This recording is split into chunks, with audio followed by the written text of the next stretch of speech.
Welcome everybody to tonight's council meeting of Tuesday, November the 28th. We just came from our in-camera meeting and now we're going to start off our meetings. Let me just, so the first order of business, we generally start our meeting off with someone singing O Canada, our national anthem. And we had a last minute request and we were able to get her at the last minute, Samantha Antonio. So Samantha, can you step up to the mic? And then I'm going to introduce you, Samantha. Okay. Is the little red light on the button? They are. There are? Okay, they are. Sure. So Samantha, thank you for making yourself available at the last minute. We had a last minute cancellation and she stepped up with little to no notice. She's a vocal music teacher at Niagara Institute of Music right here on Queen Street, working with Rick Rose. And she started out as a student at the Niagara Institute of Music and Art when she was 5 years old. And now she's a teacher and she teaches all the other students. Samantha studies drama at Brock University and she's been singing her entire life. So Samantha, whenever you're ready. Okay. And as a little bit of backup, Wayne Campbell will do backup. Okay? Perfect. Yeah, so, yeah.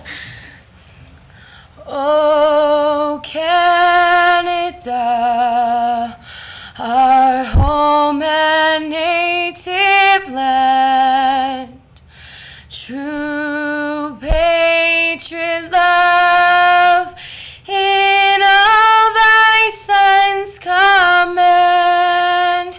With glowing hearts we see thee rise, the true north strong and free.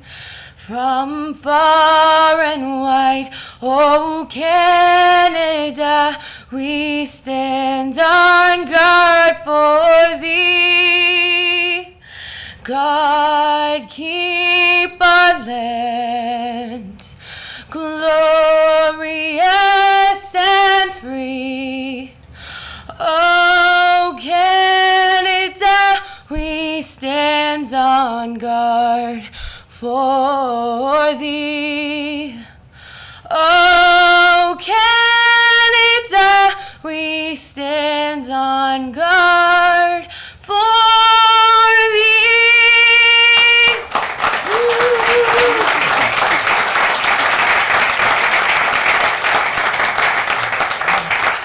Samantha, that was terrific. Well done. Thank you. And especially, thank you for coming on such short notice. No problem. All right, well done. Thank you. you. Thank you. Yeah. Well done. I didn't find anything wrong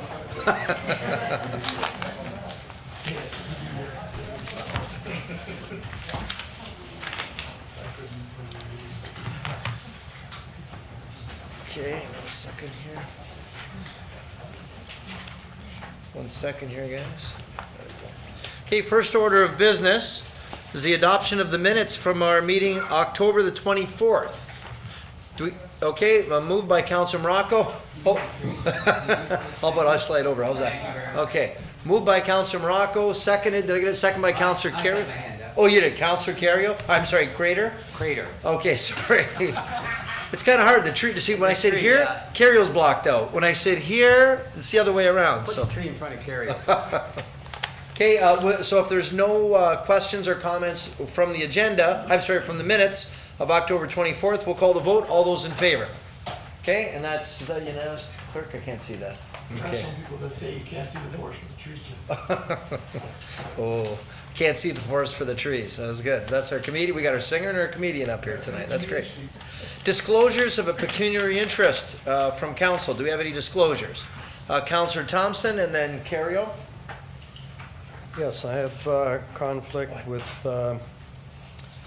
CAO 2017-07, transient accommodation tax. Thank you for that, Councilor. Councilor Carrio. The same one as Councilor Thompson, and additionally, L 2017-29, the permanent close and clear surplus north of Weaver Road. My daughter is adjacent to that property. Okay, thank you for that. Councilor Peter Angelo. Thank you, Your Worship. An in-camera report, L 2017-26, dealing with the Niagara Catholic District School Board, my employer, and also along the same lines, TS 2017-36, the Booth Street parking. I mean, generally, I wouldn't for a kiss and ride, but this one talks about city transportation staff redesigning the schools, parking facilities, and obviously money will have to be spent. So I'll declare conflict on both. Okay, thank you. Councillor Crater. Thank you, Worship. Conflict with the in-camera matter, report number L2017-26. A member of my family is employed by the Niagara Catholic District School Board, and that dealt with the board. Under municipal accounts, I have two checks that I want to declare a conflict with, 409-118 and 41000, both payable to myself. And finally, under report TS 2017-36, same conflict as explained by Councillor Peter Angelo as well. Thank you. Okay, thank you for that, Councillor. Any other conflicts of council? Okay, and I will declare my own check number 409730. That's a check made out to myself. Okay, so we've got them all covered? All right. So next order of business, I'd like to call to the inner horseshoe, Frank LaPena. Frank LaPena, is he here? Oh, there he is. Come join me, Frank. As opposed to the outer portion? Yeah. You didn't tell him? No. He has no idea. Frank, that's how you got here. Well, that explains the delay. You just sat there and looked at it. So here's what we're doing for Frank. We've got this beautiful framed print from all of council on behalf of your BIAs and all of your involvement. I'm going to present this to you, and I'm going to read a little bit of a bio on why we're doing all this. Why do you think you were here anyway? You're the supporter. All right. So Frank LaPena, for those of you folks, and all the folks at home, and through our Wi-Fi, through our live streaming, we'll have multiple countries. People are watching you right now in Mexico, India, Italy. People all over the world are watching you right now. They want to know, why is Frank LaPena in the inner horseshoe? Tell me. All right, I got to tell you. Well, since you asked, Frank is one of the key founding members of the Victoria Centre BIA, along with some councillors here. I know Councillor Carriot, Councillor Thompson are also longtime members. Frank has been there since 1996. Yeah, I wasn't even born at that time, actually, when he started. He helped Vince Farrow and Sue Mingle to make it an official BIA in 1998. So, and for those of you that don't know, BIA stands for Business Improvement Area.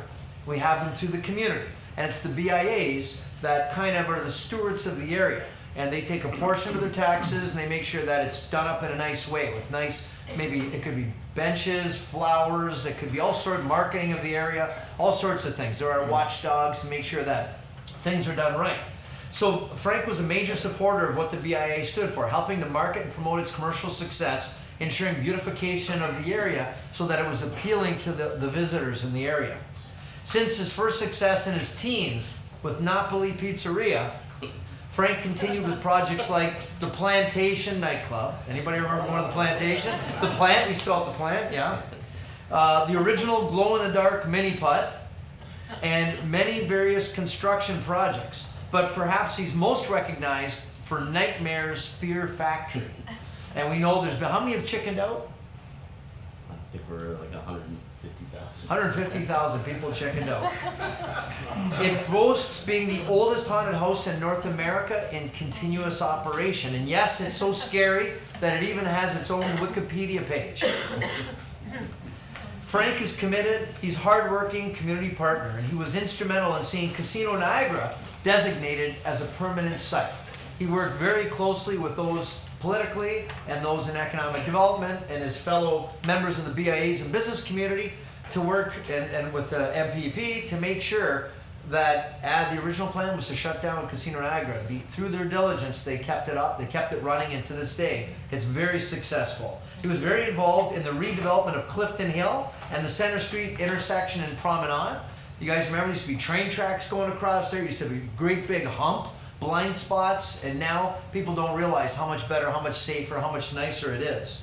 And he's one of the 3 founding board members of the Scotiabank Convention Center, which today helps us so successfully fill in one of the missing pieces of the puzzle in the shoulder season, which helps Niagara Falls become more of a year-round destination. He spent a number of years as chair of the Victoria Centre BIA, and he recently resigned as chair and a member of the board. So we're sad to see you go, but today we're not celebrating that, Frank. We're celebrating all of your accomplishments and your leadership in the city. And on behalf of the City Council and the BIA, we're acknowledging your many years of dedicated service, and we wish him well in all of his future endeavors. How about together, give me a hand.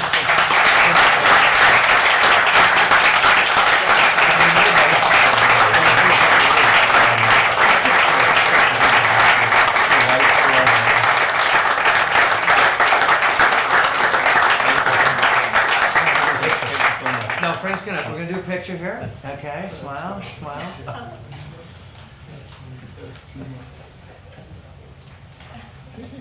He's speechless. So Frank, why don't you just share? Yeah, you guys get comfortable, sit down. He doesn't want to say, but this is the kind of guy he is. He doesn't do it for this, and that's why all of your good friends drag you out here today. But Frank, maybe you just say a few words. I'd much rather be behind the scenes. When I see my wife walk in behind me, what's going on here? Anyway, thank you so much, Jim, and thank you everybody that it's helped along the way. And I don't know. I was just blown away. I was just shocked. Oh, that's awesome. Well, big hand. Thank you Thanks, so Jim. much. Councilor. Just a quick comment, Your Worship. Having sat with Frank on the BI for many, many years, Frank's a tireless worker. And anytime a tough job came along, we'd always call on Frank. And he never said no. I don't know if anybody knows how you get to become a chairman of a BIA, but when the BIA first got formed, Frank left the room and the rest of us voted to become the chairman of the BIA. Nobody wanted to do it because it's a difficult job, and every time we needed a chairman, it would be a difficult position to fill because it was so much work, and it's really a thankless position. Thank you, Frank, on behalf of the council and all the business people, all your friends. You did a great job for us. We're going to miss you.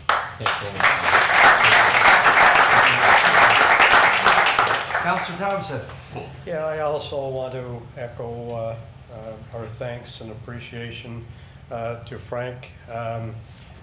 We've worked together for how many years now, and you've always been there with rational decisions, and the chairmanship of the BIA was second to none. I think you did a great job. You've been an asset from economic development through the businesses that you've brought on board over the years, particularly the ones that you operate now. But I think the one we're really most appreciative is the purchase of the property on Brookfield to really get rid of the aggravation that we were having. Happy to help. Anyway, congratulations and good luck, and I'm sure you're going to be back anyway.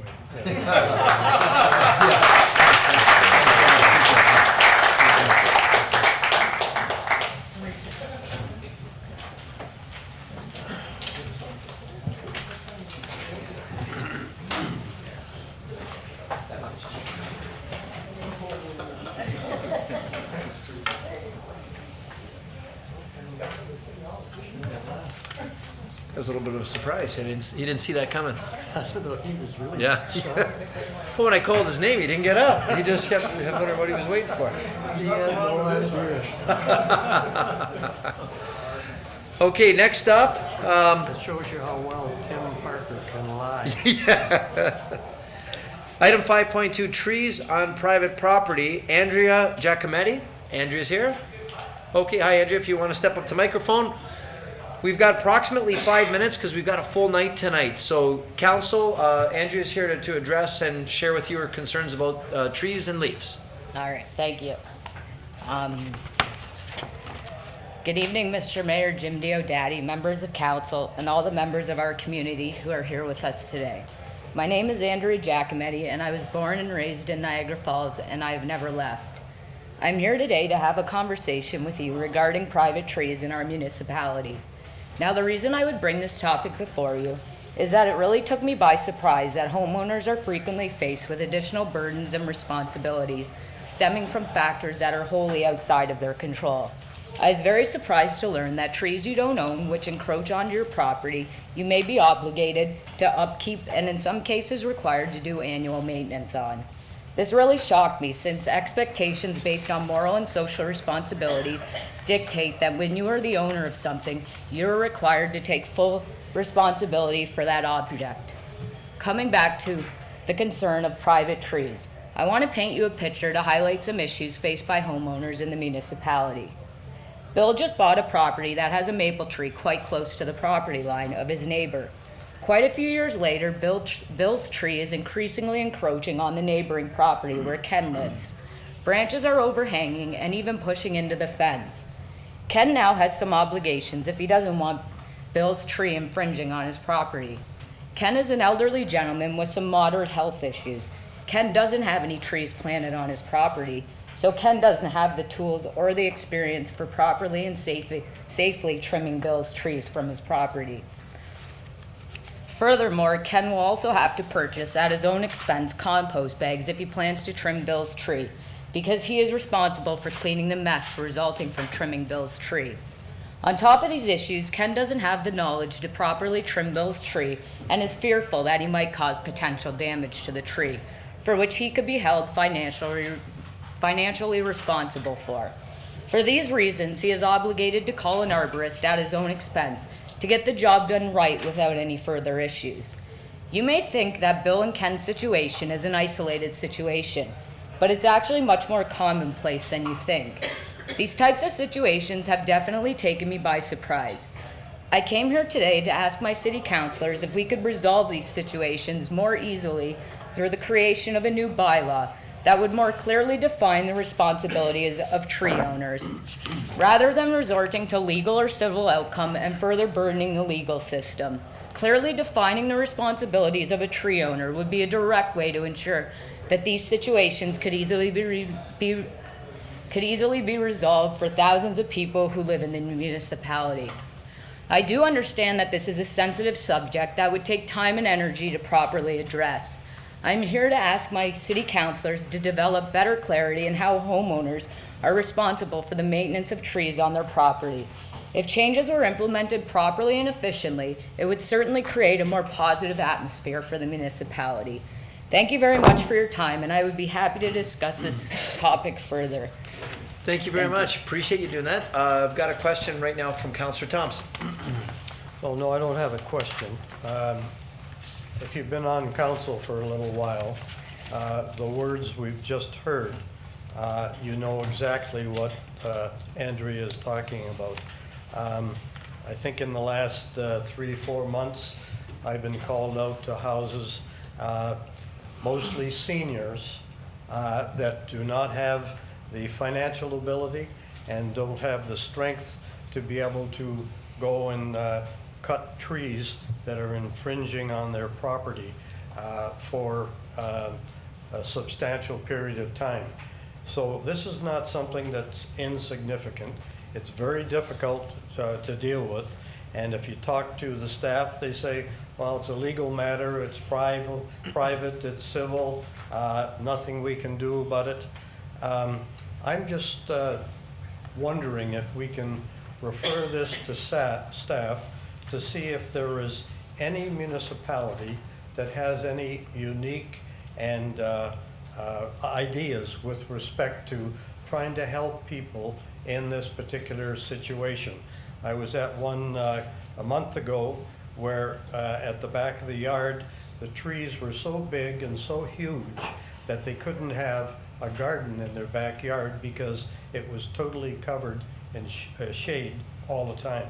So there are some problems with respect to this, and you don't really know what it is if you're a senior or if you don't know the ability to trim trees, and it's not your fault that they're there. So I think all we can do at this point is refer, have the staff seriously examine the situation, look at complaints that we've had, and see if we can come back, if another municipality has some unique ideas, innovative thinking with respect to this problem, because it's not insignificant, and to some people, it's a serious problem that they have to deal with on a daily basis. So I would make a motion that we refer, I think that's what we want to do anyway, refer it to staff and see if we can come back with some appropriate answers. Okay, so I've got a motion by Councillor Thompson, second by Councillor Campbell. But before we call that vote, we've got a speakers list here. So I've got next up Councillor Crater and Peter Angelo. Thank you, Worship. I'm going to follow a bit on what Councillor Thompson has said, which he's totally correct. And I would have been happy to second the motion. And I too, the number of calls going out about these trees. Now we do have, because our staff has issued these orders, they are allowed to issue orders under property standards if it's deemed that the tree is unsafe. And I have seen where they've issued the order because they've gone out and the tree behind the neighbor that has a concern is unsafe, and it looks like it could fall into their backyard. And the way it works is they're given a notice, they're given a reasonable, the individual who has to remove the tree is given a reasonable period of time by letter, and that if they don't remove it, then the city will come in, the city will remove it, and the city will charge any costs that we incur to moving it, to put it onto your property taxes. And there have been a couple of situations where I've seen that's happen, and just to share with you, I've seen other situations where the individual has removed the tree, but it has to be deemed to be unsafe. And I know which ones you're referring to is the trees and the amount of leaves and the branches that hang over, and I've been out to see them as well.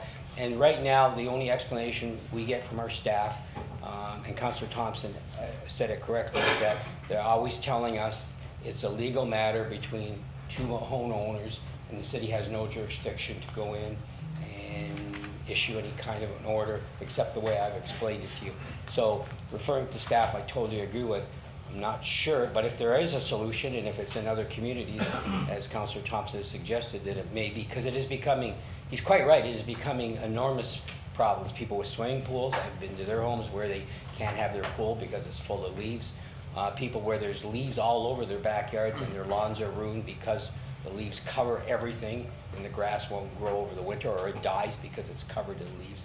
And then the number of people who have no trees but are putting out bags and bags of leaves because they're picking them up because they all end up in their yard. So it is becoming, although it's a great thing to have the trees, there is, I think you're right, there's a sense of responsibility. If you have them, then you should be accountable for them. I have some and we look after them.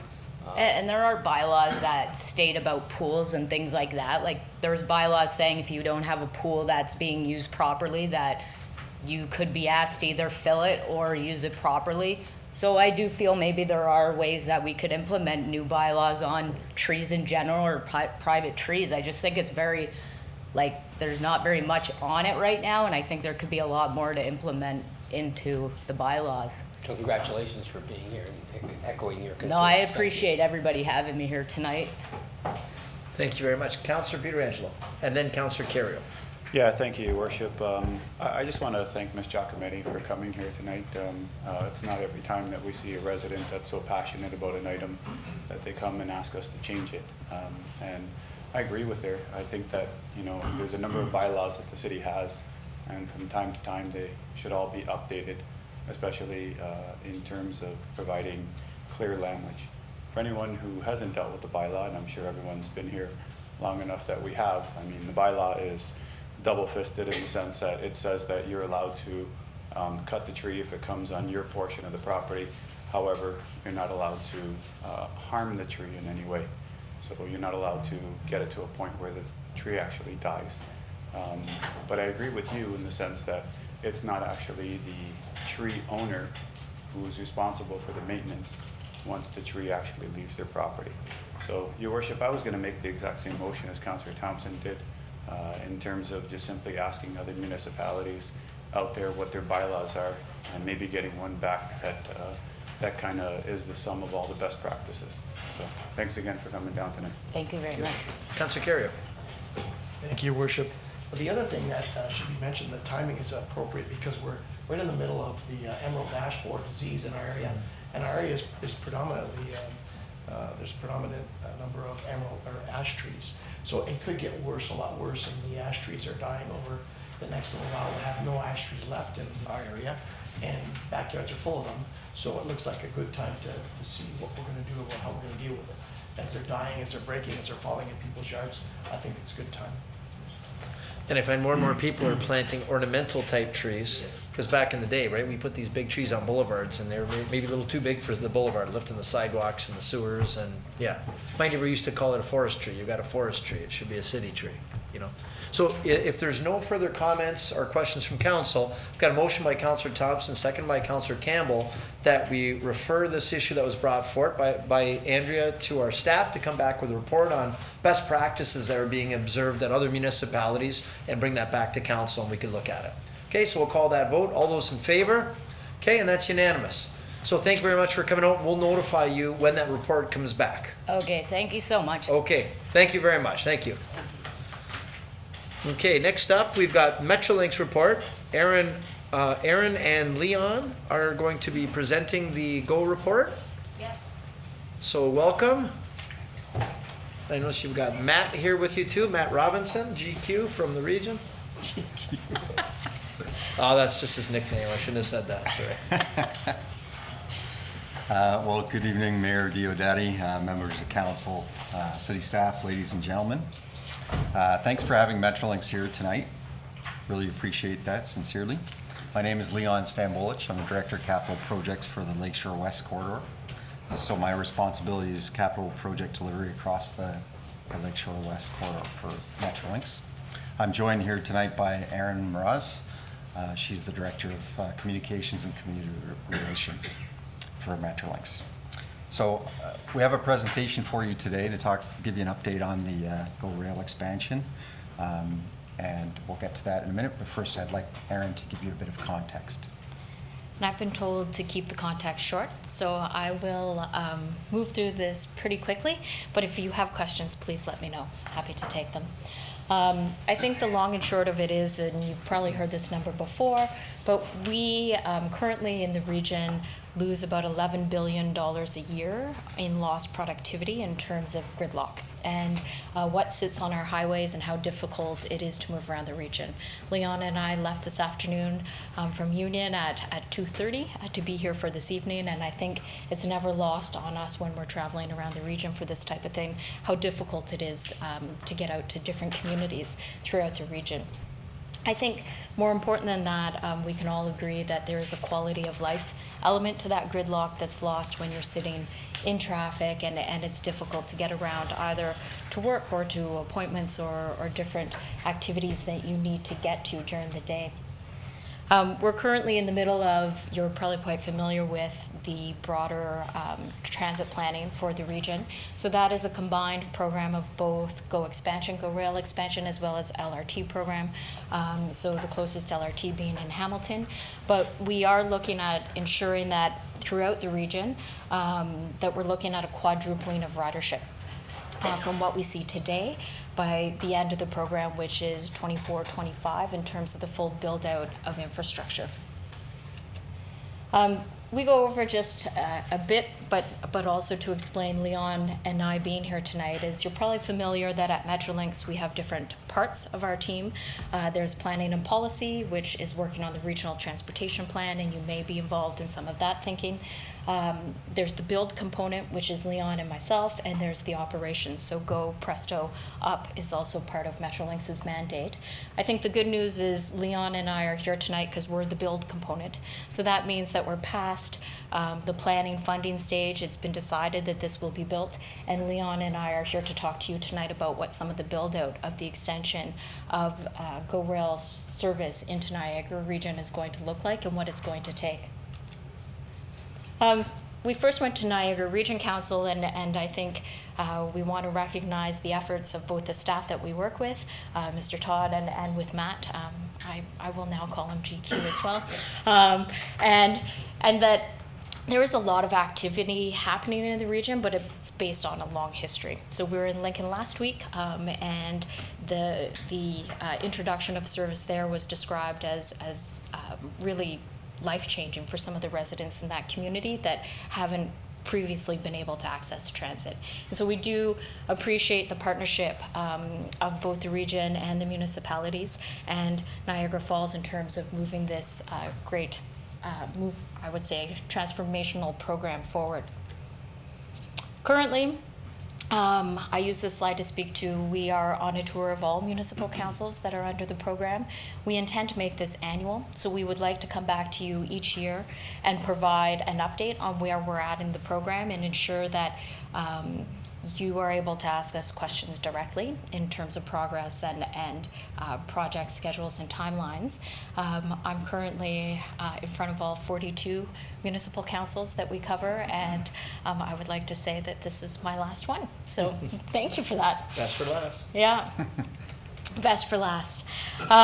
We've spoken a bit, but we do like to start by talking about some of the service enhancements that have already been put in place in terms of the partnership that we've worked with. You'll recognize this bus. It is a wonderful route, and we appreciate the support of the region in terms of ensuring that the ridership on this region and municipality in terms of the ridership on this route being the success that it is. I think we run 35 currently buses today, and the recent stop in Niagara, at Niagara College, is really important to the post-secondary students that we serve. So right now, one of our biggest growth markets is the post-secondary market. Being able to go between campuses throughout the greater Toronto, Hamilton, Niagara region really is something that is much needed and supports the overall transit integration that we're looking for. You'll also see that thanks to a partnership in this past year, I think our CEO of operations, Greg Percy, has been out here, and he has said one of the best things that we could do together to increase the amount of service out here is to focus on currently the seasonal GO service and getting those numbers up. Partnership this year resulted in a 21% increase in ridership over the summer season, and that's a very positive sign, and we appreciate the support in making that happen. We've also been working with the region and municipal staff on the secondary planning. I think it's important just to note this, that we are working in partnership but see these two processes as complementary. Secondary planning and the planning work, just as our planning team in the regional transportation plan, needs to continue to move the vision forward and understand how communities in and around our facilities will continue to encourage transit and transit-oriented development. That's related to, but also somewhat separate from, the funded capital program that we're working towards, which Leon is going to get into a bit more, because we are working to deliver right now on a set parameter of project and a funded pot of money that we've been told move this forward. So those two things are complementary, but I do want to make the point, and happy to take questions, that they aren't always on the exact same timeline. And lastly, a hot topic and a wonderful initiative, I did want to just make the point to council that we're committed to working with region and municipalities on the Canada Games, and that we have said that when a little bit more is known about venues in terms of where different things are going to be, that's similar to the process that we worked through with Pan Am. We would work with the region in terms of ensuring that we're doing what we can to support the Games.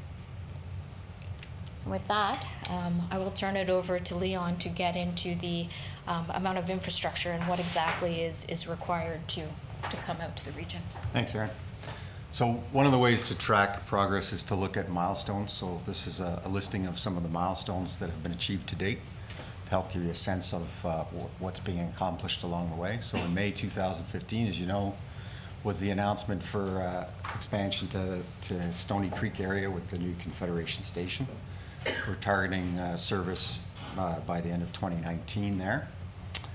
2016 in June was the announcement of the future Confederation Station and Niagara Region service starting in 2021 and then to Niagara Falls in 2023. We expect service to arrive in Grimsby by 2021.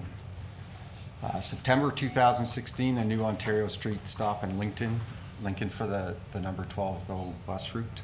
We understand that was a big news story. April 2017, the additional stop for Niagara College. June, we really started planning and preliminary design before then, but that was sort of the initial deep dive, not only for the rail improvements, but the stations and the layover facilities as well.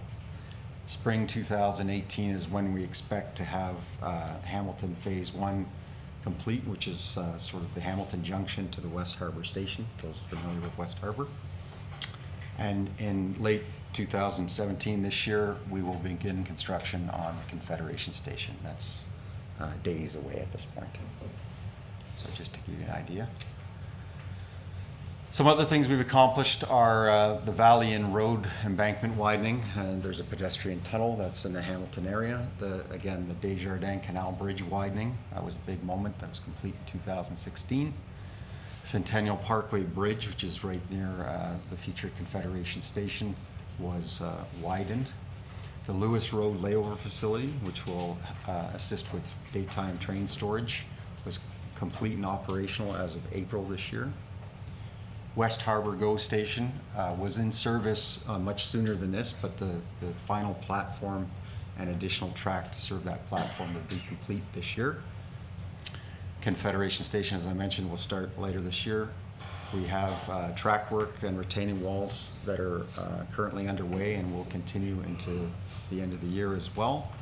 And then the John Street Bridge in the Hamilton area, just beyond West Harbor Station, is in design. Anticipated construction start will be sometime in the spring of next year. So there's a lot of work underway. In terms of the future, we have station work as well. So 2 brand new stations at Confederation and Hamilton Stony Creek. That's Centennial Parkway and the Grimsby Station in Casablanca, at Casablanca Boulevard. And then obviously the 2 existing VIA stations that would be upgraded for service for the new service for Niagara expansion. This is a significant amount of work. It's very difficult to explain that fully, but we're talking about a 60-kilometer railway corridor, CN-owned corridor. So to accomplish this expansion requires approximately 25 kilometers of new track. Not just new track signals, it's a full signaling upgrade across the corridor. There are level crossings that all have to be upgraded to new standards to accommodate the new tracks and the new service. There are drainage upgrades, things like culvert extensions that connect underground waterways and sewers. Bridge widenings, there's structural work required at a number of bridges to either widen them or expand them or upgrade them for the new service. A new train layover facility in Niagara Falls, brand new, for daytime storage once the service arrives here. And we have to actually expand the existing Lewis Road layover facility that was recently completed. So given the scope, the magnitude and the complexity of this whole program, we are taking a phased approach. So the initial phases that you're seeing and the accomplishments you're seeing are more in the Hamilton area, Hamilton Stony Creek area, and then followed by Grimsby Station service. And the subsequent phases are really the St. Catharines to Niagara Falls. So I can't underemphasize this enough or overemphasize it enough. There's a serious amount of work here. I think one of the challenges is that a good proportion of the work that you're seeing unfold now is in this sort of Hamilton area. And to that I just want to say it's a linear program, and so in order to get from West Harbor to Niagara Falls, all the work has to be done in between.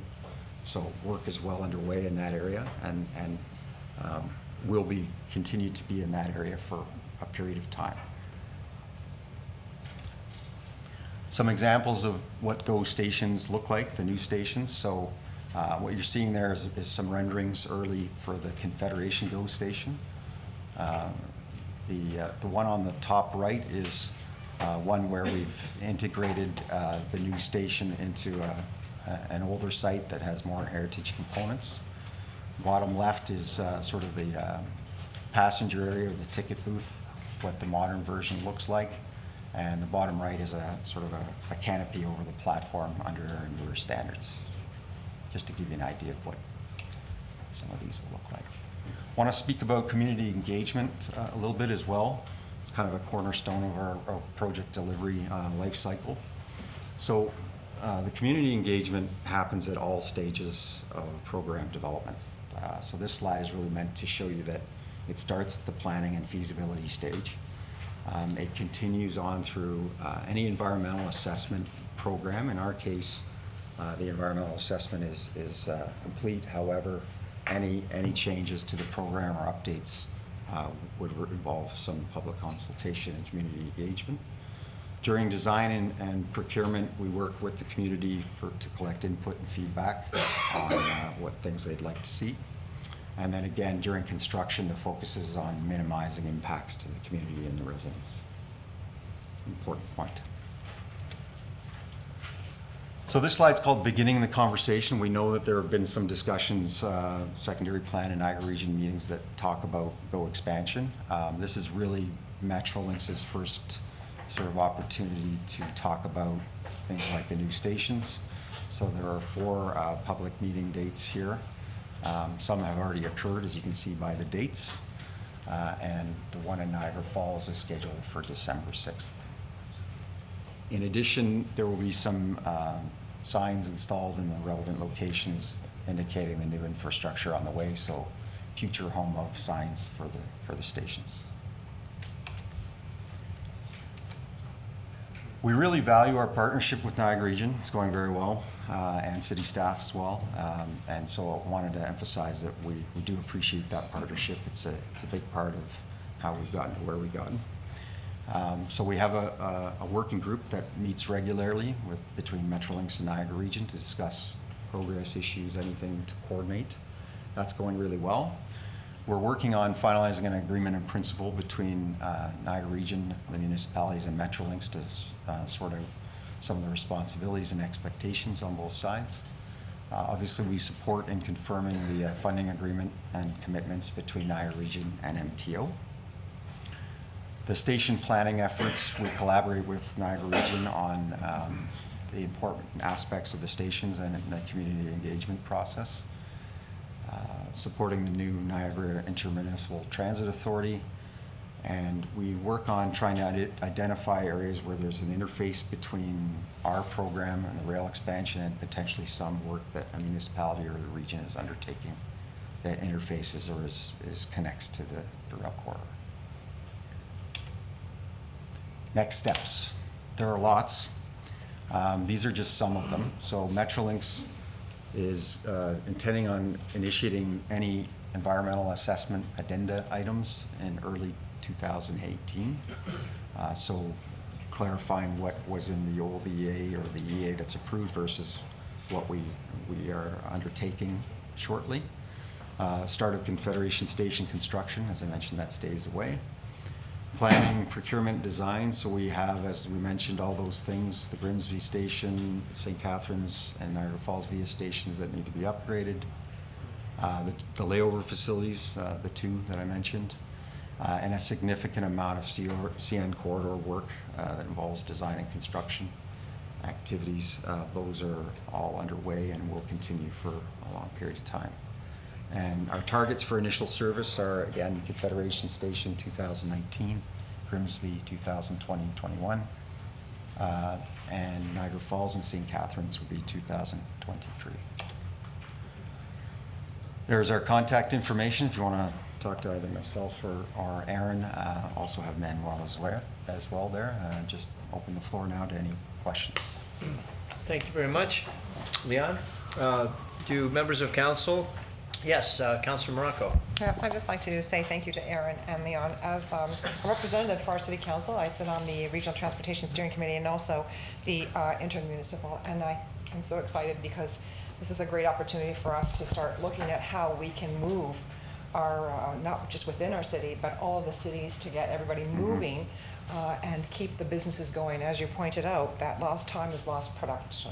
And we see that so much on the highway, so we're really looking forward to that. We're very excited about the GO train. And as everybody says, why does it take so long, and why is it going to take so long before we get, I think 2023 was the date. But as you see, all of the things that has to happen to get it here is very time consuming. So I appreciate the fact, I know a lot of residents do ask us those questions, so with you coming here to give us updates, it's greatly appreciated to inform us and to keep us informed as well. So we look forward to working with you, and I know that the mayor also is on the intermunicipal and is a regional representative as well. So we're very excited about working and trying to make sure that we move everyone throughout the city, and I'm very excited about the Niagara College. We were actually just having a conversation earlier about how our buses are so extremely busy within our city to get the students moving back and forth to both Brock University and Niagara College, but I'm glad to see that there's more GO buses moving their students here and bringing them here. So hopefully they'll graduate and open up businesses and keep our city growing. So thank you very much. Thank you very much, Councillor. So maybe, Councillor, do you want to make a motion to receive the presentation tonight then? Yes, I would. Thank you. So moved by Councillor Morocco, seconded by Councillor Crater. And if there's no further questions or Councillor Crater. I did have one question. If there was a political decision by whoever is the government of the day to move this up instead of 2023 to move it up to say 2020, is that feasible? Now, because I really appreciate this, as Councilor Morocco said, to get a better understanding of all the things that are involved. So is something like that feasible if a government just says we decided we want to move it up? All those timelines and all those EAs and all those studies that you have to do, does that prevent that from happening? I'll take this question, All right. just because you started with political. But I would respond to that by saying this is an ambitious program, there is no doubt.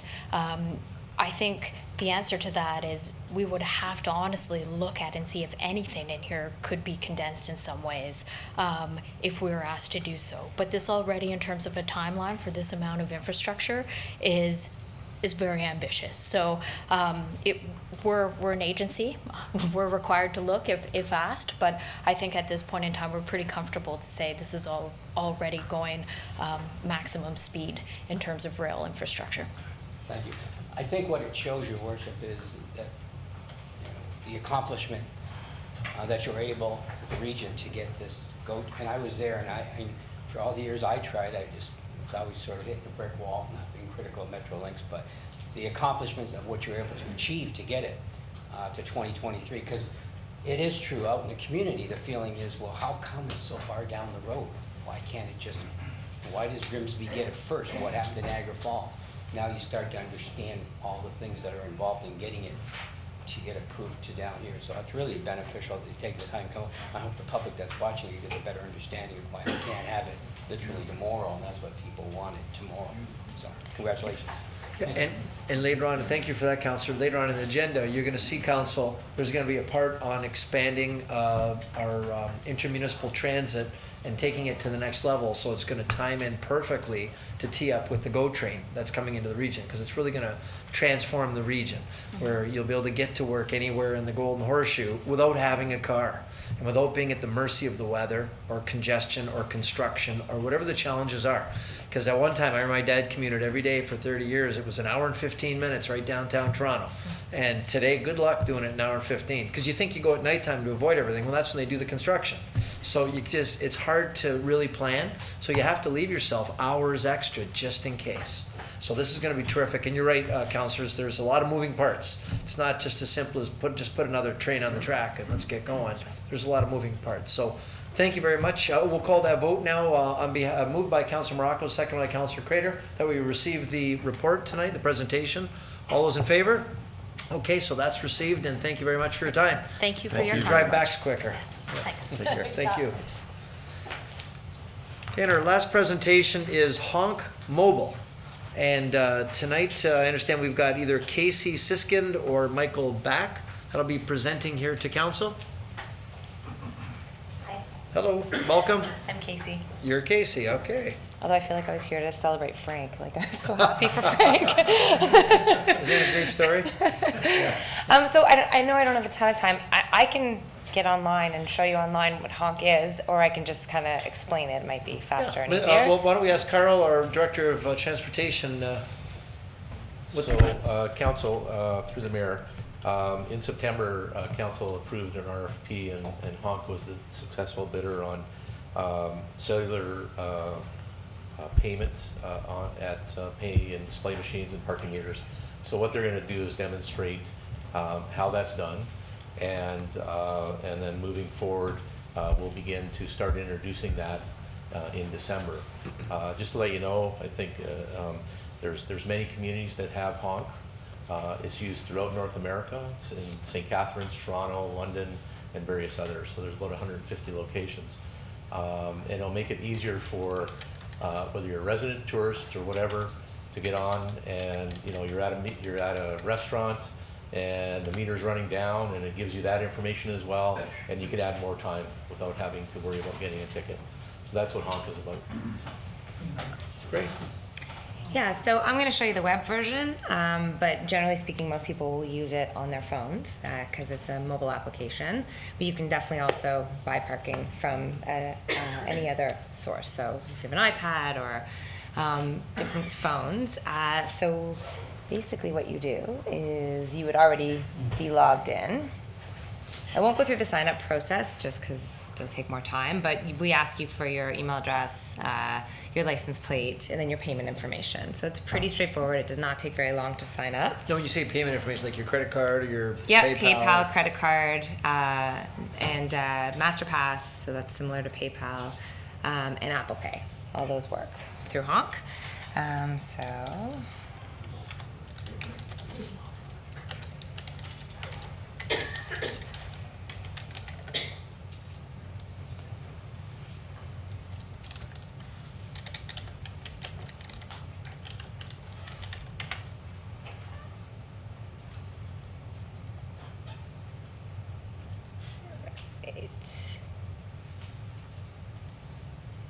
Okay, so as you can see, we have these locations. So we do this through a geolocation.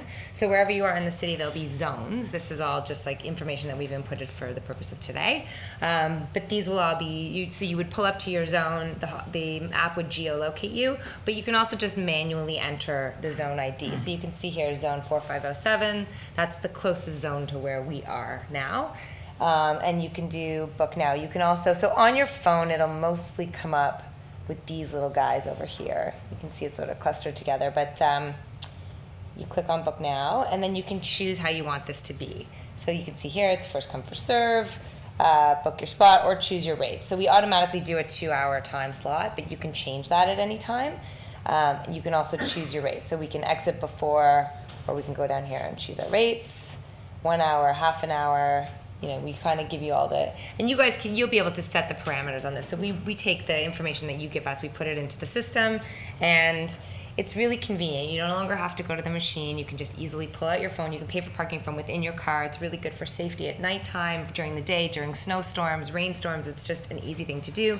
If you're out for lunch and your time is running over, you can re-up from wherever you are. Let's book an hour. So I have all my information in here, my plate information. I can add as many license plates as I'd like. So if I have my husband's car or friends or a rental car, my car, whatever it may be. Payment methods, as I said, there's numerous payment methods that you can add in. This is going to give you your start time and your end time because I chose an hour. The parking, there's a small service fee that's added. So again, you do have machines here, so you can choose whether you want to use Honk or not. Convenience, we find most people don't seem to mind paying a small convenience fee for the service. We do promo codes sometimes. So a lot of times if there's starting out, we want people to use Honk, we want to get you on the system. We'll say like, oh, here's $1 off parking today. Or, sometimes some municipalities at Christmas, they like to offer special, half an hour free thanks for, participating. We work with the BIAs, speaking of Frank. We get the BIAs involved and we get them wanting to participate in the systems to get people coming into downtown and into different areas to make purchases. So we can do promo codes for them. They can buy promo codes from us. It's as simple as pay and park. We're going to ask again for your license plate because obviously this is all run through license plate recognition system. So you have to have the correct license plate in order for it to work. It tells me when it's going to go through. And there you go. I've paid for parking. It's as simple as that. So it's fairly basic. We'll have it up and running really quickly. I'm sure it'll be a great system for you guys. The city will love it. and for tourism, for everything, so. So a couple questions for you. Do you, I guess there's no piece of paper necessary now, right? Nothing. To put on your dash? Nothing. It's all your license plate. Yeah. The other question, and so obviously if you're in the restaurant, you don't have to, and you see her running out, will it give you a notification that your time is running out? It does. It sends a text message. Yeah. Or in-app notifications as well. I think we started to do some in-app stuff, but mostly we send a text message to you. And can you also put messages on there if we ever had maybe a special event, say it's New Year's Eve, and we're telling people best to exit, go left on Stanley, or whatever the case is. Could you do things like that? Absolutely. The other thing I didn't show you here is the directions. So we also provide directions to the location. So this is sort of after the fact. But if I click on there, it'll take me right to Google Maps and it'll give me directions. Because sometimes parking lots, for example, have an address that's like, you know, King Street, but actually you pull into the parking lot on Wellington type of thing. So we can provide directions. We do notifications from within, so we can do an in-app like, hey, this particular parking lot is closed today, somebody's rented it out for a movie, or exactly what you're saying, it's New Year's Eve, this is going to be super busy, park around this area instead. You know, down the line, we've talked a lot about maybe doing some dynamic pricing, and there's some exciting things you can do with this in terms of revenue generation, and just allowing us to kind of help you from a technology standpoint to make your parking a little easier for everybody. Dynamic pricing, responding to supply and demand kind of Yes, thing. yes, that's Yeah. right. Yeah. Excellent idea. Yeah. So do we have any questions of council for Casey? Okay, I guess we have none. I guess that was bang on, so thank you very much. Motion to receive, Councillor Campbell? Motion to receive the report, second by Councillor Thompson. All those in favor? Okay, and that's unanimous. Thank you very much. That's great, thanks so much. Okay, bye-bye. Okay, next item on the agenda is reports. F 2017-34, this is our financial reports. And I'll ask Mr. Harrison, without a name tag, if he will lead us in this part of the presentation. Yes, Mr. Mayor, thank you very much. Our annual financial statements are here for council's approval. They're in draft form until such time that the council approves the audit for the financial statements. So we have a clean audit opinion. The statements are there, and our auditor, Mark Palumbi of Crawford Smith & Swallow, is here for any questions. Okay, council, you've had the financial statements in your possession. Do we have any questions for Mr. Palumbi? Okay, I guess we don't have any questions. So are we looking for a motion to receive? Yeah, we motion to approve the financial statements as drafted, and then they'll be finalized. Okay, we've got a motion by Councillor Morocco, seconded by Councillor Thompson. Did you want to speak to it, Councillor? This looks identical to last year, this first page. Is that the same letter they send out every year, or is that? If there's no further probing questions, we'll call the vote. All those in favor? Okay, and that's approved unanimously. Thank you very much, Mr. Todd. Thank you, Mr. Palumbi. We're good to go. Thanks for being here. Okay, next item is TS 2017-36, Booth Street Parking Review, post-implementation. And everybody get you a chance to call up the report. It's for the information of council. I understand we've got a request. Yes, Mr. Dren. Thank you, Mr. Mayor. If I could give a bit of a lead-in, I know there's some people that want to speak. And just to bring council up to date on just sort of a summary of the report. So the information report that's here tonight is a follow-up to the school time parking restrictions that we implemented along Booth in August. The restrictions were put in place as a result of unsafe interactions between school children and vehicles, and are similar to the restrictions that we have in other schools like Loretto, Cape Durden, and Orchard Park, where we've had to do the same thing. The school has a kiss and ride program on the property, and they're responsible to maintain that and make sure it's working properly.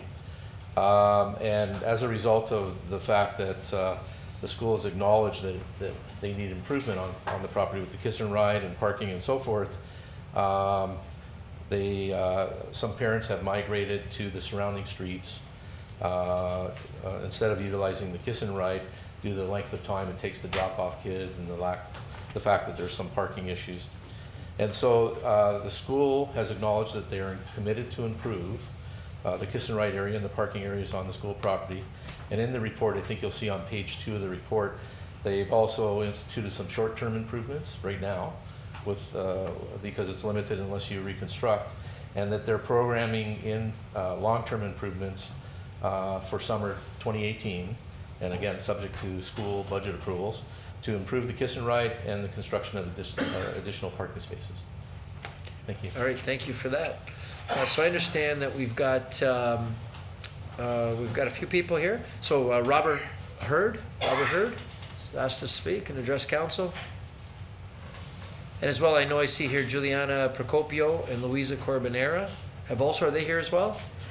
Yes. They're here too, okay.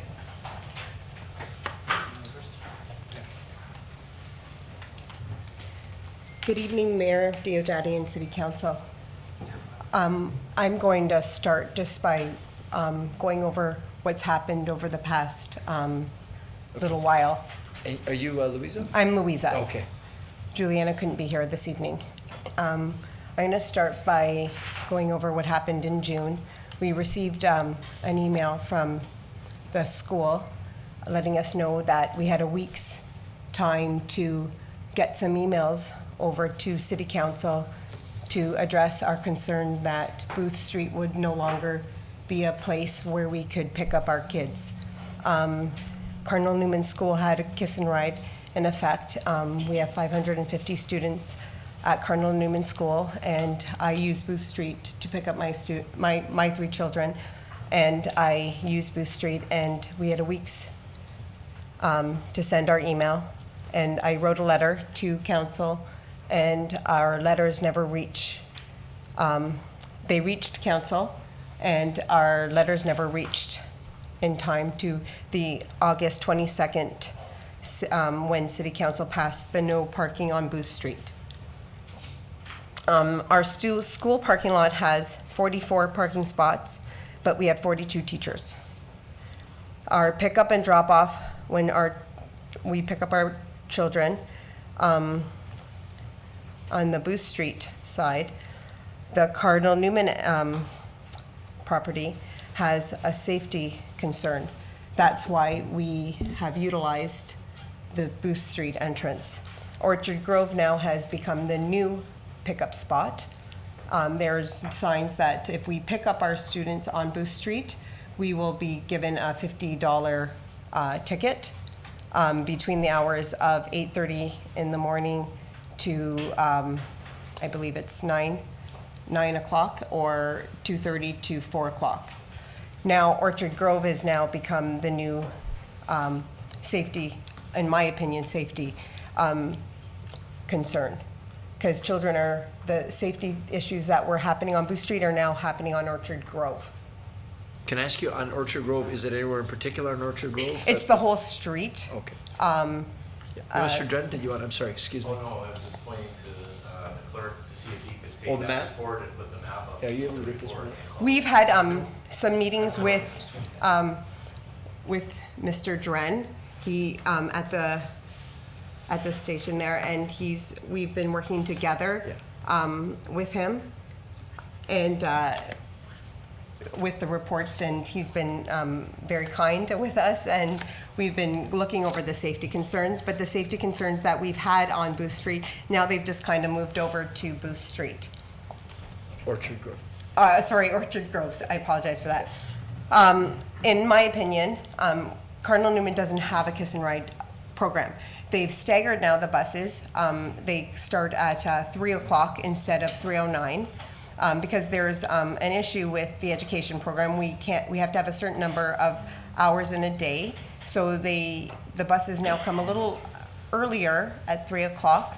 So it's a little bit staggered, but still there are issues with the kiss and ride. They've added a bus loading zone, so they've added some yellow places for the buses to come, but it's still very busy in the front, which is why we use the back street, Booth Street.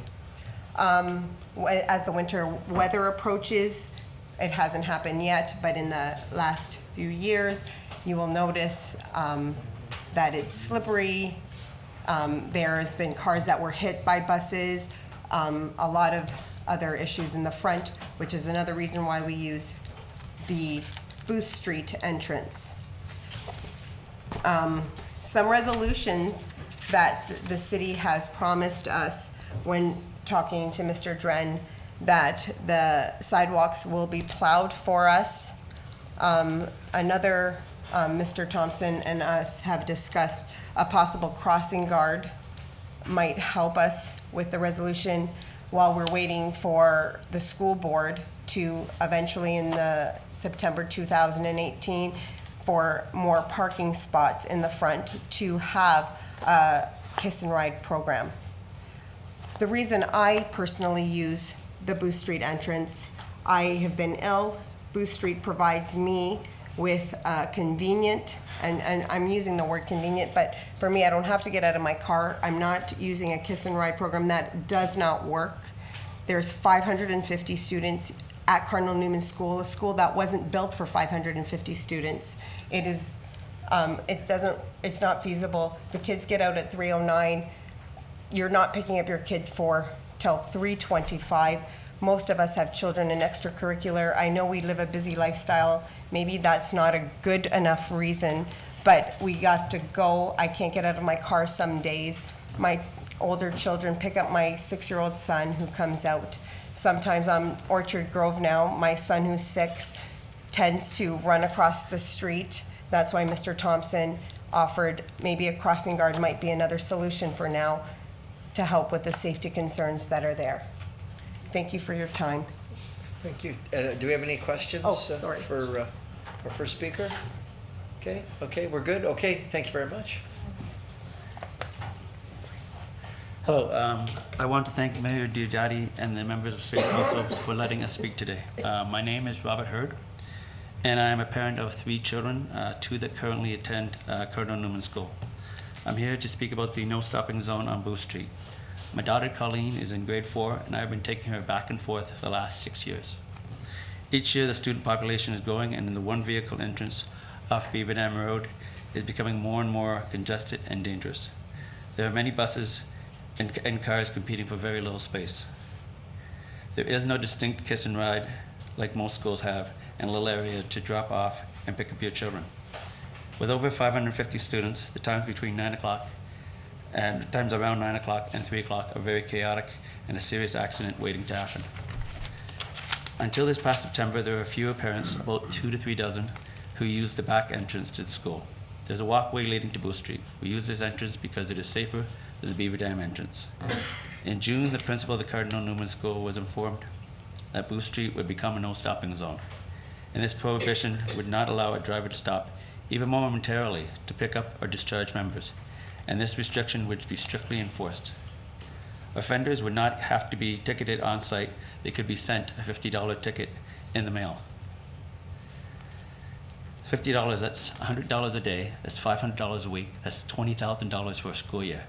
That's very extreme. For safely stopping out for a 1-minute walk to take my child into school and getting back in my car. Some of the older children, like Louisa's, would get out of the car 10 seconds and the parents would be on their way. Much safer than the chaos of the main entrance. Even somebody stopping to get their mail, that would be a $50 fine if a senior stopped on Booth Street to get their mail between these times. This is a residential street, not an airport, not a hospital, where stopping restrictions usually occur. $50 fine seems a little bit much. The problem I have with the new restrictions are the reasons given for it. The memo dated June 14, 2017, stated the reason for the new changes was, and I quote, to prevent continued damage to the shoulder and grass boulevard. Really? Somebody's grass is that important? Is somebody's grass more important than my kid's safety? The problem is, and I think the real reason that we are here, is that there are a few people on Booth Street who don't like the grass being ruined and don't like people stopping on the street. This seems like a very self-centered attitude and very difficult argument to defend. For years now, we have seen city parking attendants out on Booth Street, bothering parents, grandparents, children, and basically for anyone stopping on Booth Street. The city would not waste this manpower if someone wasn't complaining again and again. The next reason given to us parents was the safety before convenience argument. That's a tough one to argue. Safety is more important than convenience. I'll agree with that. But the problem I have with that is the fact that Booth Street is worse and is worse than the front entrance. And that seems to be irrelevant. Also the fact that many parents who use Booth Street now, like Louisa, use the Orchard Grove Street. Orchard Grove is the same issues. There's nothing different. It's just been moved over a block. You have the same problems of kids crossing streets, people stopping. Basically, if it's as safe on Booth Street, it's as safe as Orchard Grove. If safety is a real concern, there are many more streets busier than Booth Street that should be no stopping zones. Beaver Dam is a very, very hectic street. There should be a no stopping zone there. The school area, it's got much more traffic than on Booth. A couple of weeks ago, my family spent time with the Wonderfall Pass, and we spent a lot of time around the falls. The number of cars that stop at the falls to drop off people, pick up people, stopped at the falls, got out, took a picture, and got back in the car was immense. If ever there was an issue of safety for vehicles stopping, Niagara Parkway would be a better street. But there are no restrictions there, which is unusual. Safety over convenience can be used to argue almost anything. If we could only ban cars and all use Metrolinx, our life would be a lot safer. We parents were given 1 week to give our input into the city, and many did. The no stopping zone was passed by City Council in August without any of us parents being notified this issue was being discussed. Even today, we are allowed to talk, but we were told that there are no changes being considered. In September, the reaction I received from parents ranged from "you can't fight City Hall" to a feeling of helplessness. We tried, but we couldn't do anything. Now, some of us use Orchard Grove. The children still manage safely to cross the road, same as on Booth Street. The only small problem with Orchard Grove is the parking spots are small. Most cars cannot park without being within 4 feet of somebody's driveway. But this is only a $40 fine, so that's an improvement. So basically, instead of a $50 fine, you're only risking a $40 fine. The main problem we have with Orchard Grove is that winter is coming, and people do not shovel the sidewalks, especially before 9 a.m., which means that more grandparents and mothers with strollers will have a more difficult time getting their children to school. Other parents are now using the main entrance, so it means that even more cars are put into the chaos. So even if you honestly believe that there is a safety issue, you have not fixed it. You have moved the problem over to the next street, from Booth Street to Orchard Grove, and you have made the Beaver Dam entrance more congested. Last Tuesday, a fire alarm went off at 3 p.m. in Cardinal Newman. The fire chief parked on Beaver Dam Road because he could not get into the school. Basically, the fire truck had difficulties getting into anywhere near the school because it was so congested with buses and cars. Luckily, 2 buses were smart enough to stop outside the school, or nobody would have got in, nobody would have gotten out. This was a very dangerous situation, and this wasn't a fire. What if there was a fire? Where's the safety here?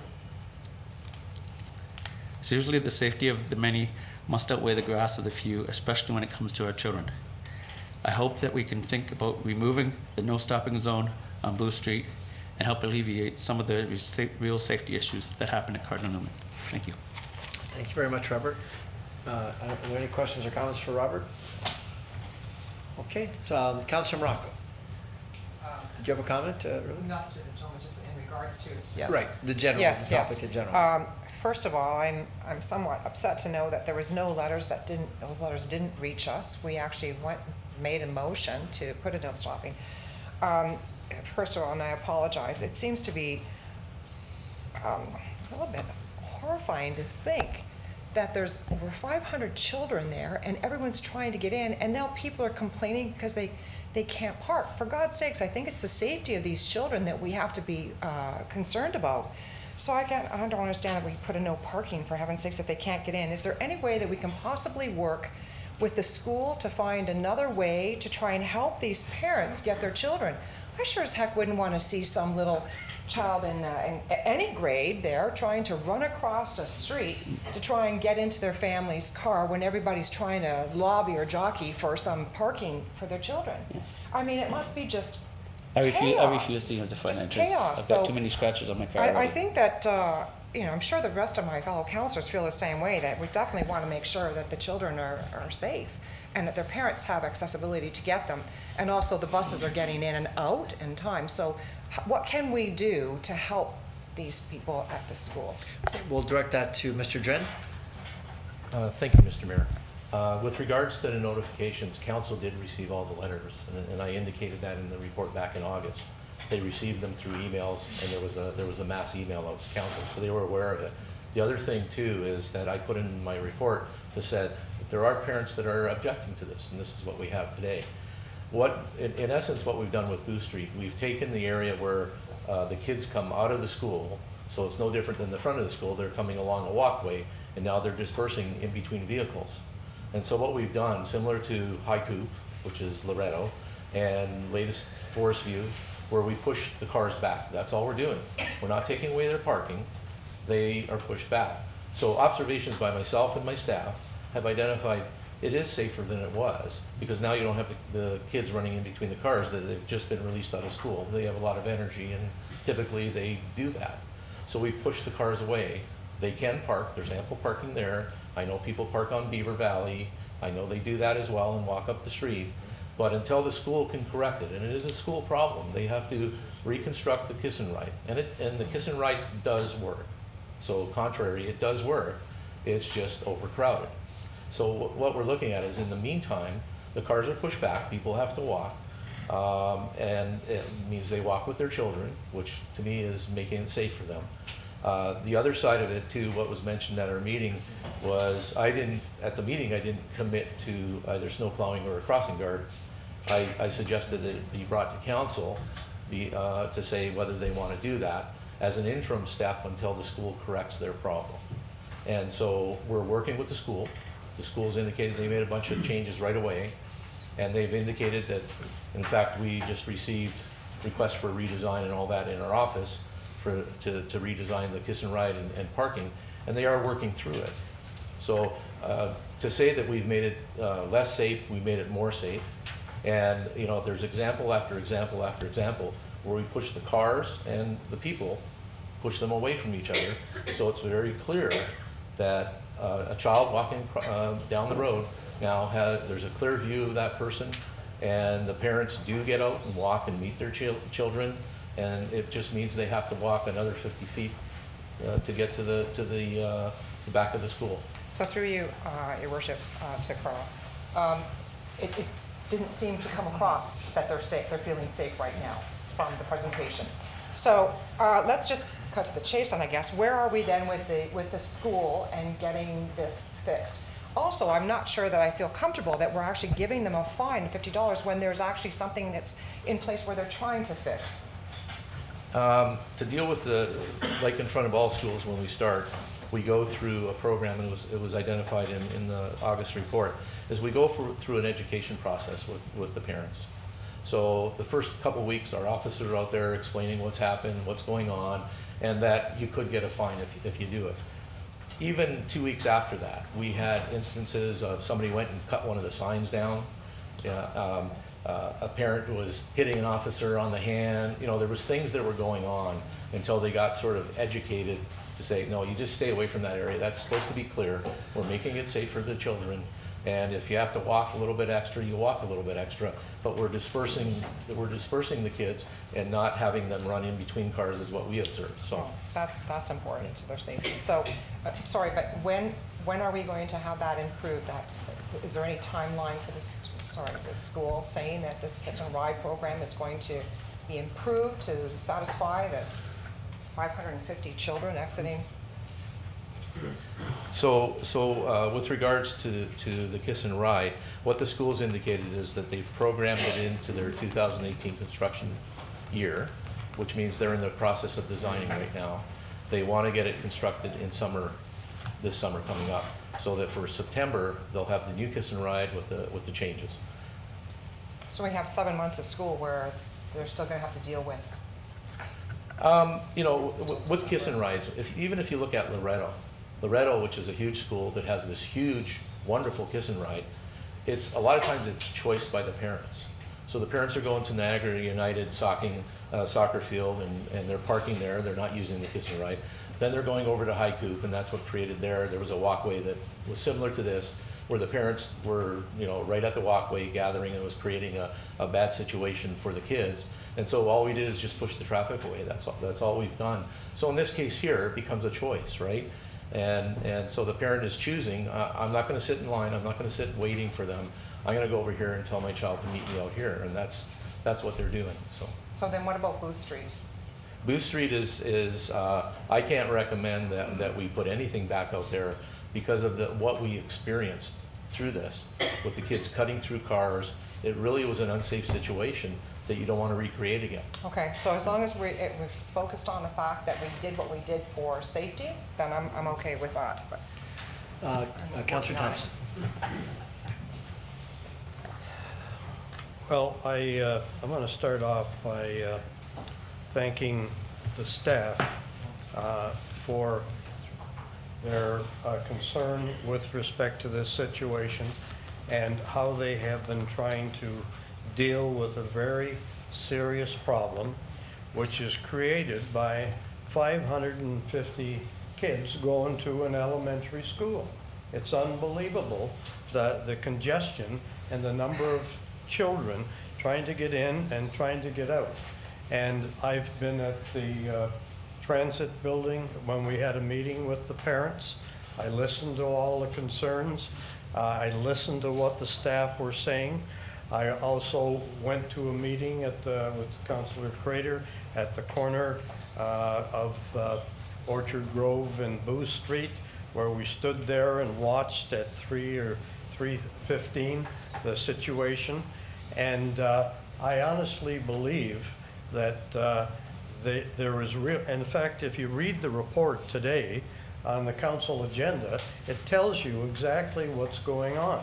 Our staff have been dealing with the school and putting a great deal of pressure on them and getting a lot of support from the principal to come up with changes. They've bought additional land.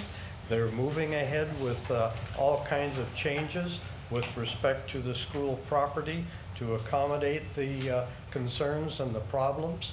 And I think we just have to be a little bit patient, but be certainly conscious of the safety aspect of it, because that's why the staff have reacted the way they have.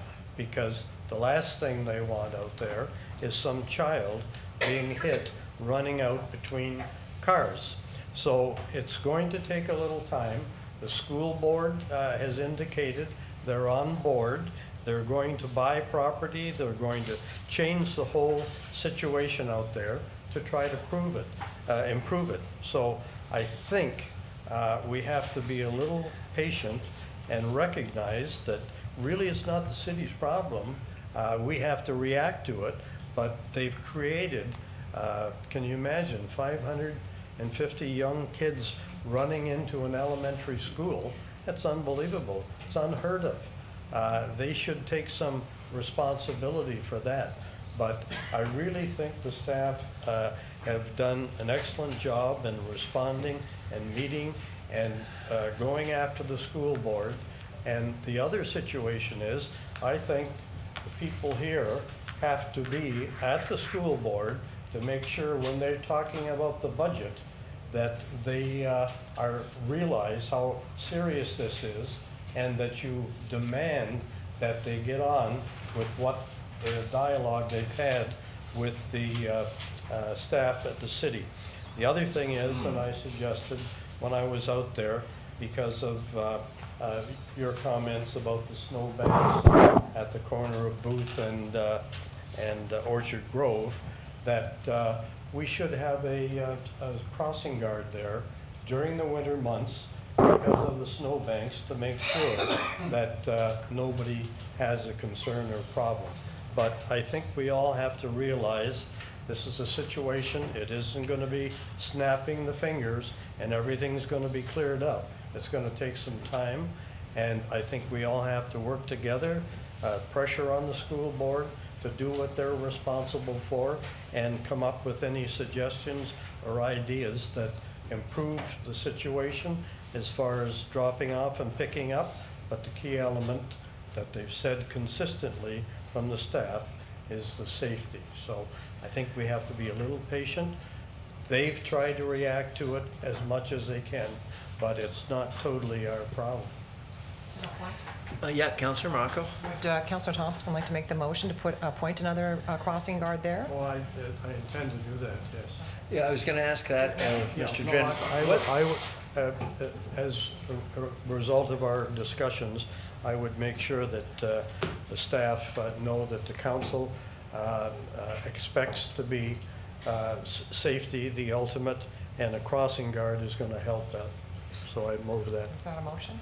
So we got a motion by Councillor Thompson, second by Councillor Morocco, that we put a crossing guard there as an interim measure until we get things straightened out. Mr. Dren, where would we put that crossing guard exactly? Snow. It would be at Orchard Grove and Booth. So that, from what I observed, it's about a 20-minute window, right? So the crossing guard would be there to cross kids at the intersection. We did observe, actually, while we were there, some cars, I don't know if they were parents or residents or whatever, that actually just rolled right through the stop sign. So that was the concern, right? So the kids are crossing, so we put a crossing guard there.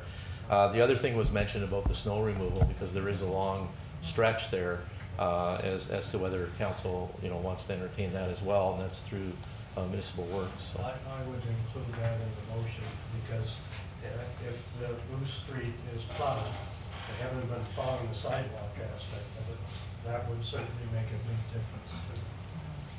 Okay, so the motion, and you're good with that too, as a seconder? Yes. So the motion for council, moved by Councillor Thompson, seconded by Councillor Morocco, is that at Cardinal Newman School, we add in a cross guard during the interim until they redesign the kiss and ride, and secondly, that we add snow plowing to the sidewalks in the area around the school to make sure that we've got a safe passage for the kids and the parents. And I would include the correspondence to the school board on behalf of the council to realize the position we're in and what we're trying to do and accomplish, and want their full support as we move forward. Okay, and corresponding with the NCDSBN. Okay, any other questions? Okay, we'll call the vote. All those in favor? Okay, we've got 2 conflicts, but that's unanimous vote. So thank you very much, parents, Louisa and Robert. We appreciate you coming out, and we're going to do all that we can on our end to help make things better as well. That will help, yes. Which is appreciated, because like I say, basically the moving things from Booth Street to Orchard Grove just move things basically 1 to 2 blocks away. Especially when you're talking with kids as young as 4, that there are parents that drop their kids off and let them walk in. I take my kids in. But like I say, when you've got little kids, the people are still doing the same things they did on Booth Street. They stop, let the kids out. You're talking little kids walking, sometimes a big distance for them to get into school safely. It's important that there's somebody there, and that, like I say, for mothers and for grandparents, that there is a safe way to walk instead of trying to walk down the street, which I've seen people do. Sorry, when the sidewalk's not done, the street's safer, which is not really safe. Well, we're on board. And yes, Mr. Dren? Just one comment, council's not aware of this, I'll send them the information, but there's a publication called Safe Walk to School, and actually Cardinal Newman was on the front cover of this publication because there's a program that's introduced many times a year where it's a Safe Walk to School program, and they were one of the leaders. So. Okay, great. That's great. Okay, well, thank you very much. Thank you. Thank you for your time. Okay, we've got one more report here. NW 2017-48. We call it Mr. Nick Golia, Project Manager with our Municipal Works Department. He's going to make a brief presentation to Council on the St. John's Marsh Drain Project. Welcome, Mr. Golia. Thank you. Good evening, Your Worship, member of council, and ladies and gentlemen of the audience. I'm Nick Golia, Project Manager and appointed Drainage Superintendent for the City of Niagara Falls. Before you tonight is the engineer's report prepared by Spreed and Associates for a portion of the St. John's Marsh Drain from Netherby Road to approximately 400 meters north of Willow Road. St. John's Marsh Drain was last constructed pursuant to an engineer's report prepared by C.A. Grassi Engineering dated July 29th, 1948. Even though a small portion of the drain exists in the city of Niagara Falls, it is still the obligation of the municipality to maintain portions of the drain within its boundaries and assess properties within the watershed accordingly. Due to the period of time since the last filed report, a new engineer's report was required. In 2016, Town of Fort Erie, through a Section 78 of the Drainage Act, passed a bylaw for the most southerly portion of the St. John's Marsh Drain from Netherby Road south to the Black Creek. Construction is anticipated in 2018. Staff asked that Council adopt the filed engineer's report and give 2 readings to the provisional bylaw. This will initiate appeals process outlined through the Drainage Act and allows property owners within the watershed, should they wish, to appeal on technical, assessments, and/or legal merits of the proposed engineer's report. The drainage engineer is in attendance tonight. Should anyone have any questions for them or myself? Thank you.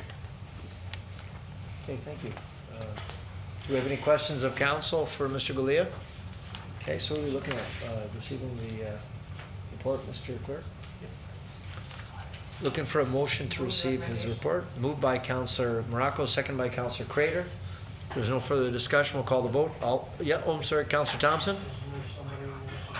Well, if we had any questions, is that what you said, Mr. Galea? Yes, if there's anyone in the attendance. Is there somebody here to speak, that wants to speak to this, you're saying, Councillor? Yeah.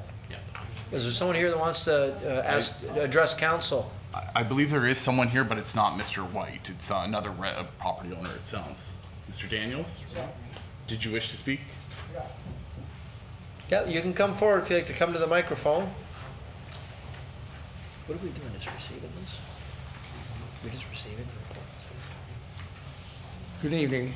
Hello, you can state your name and your address, please.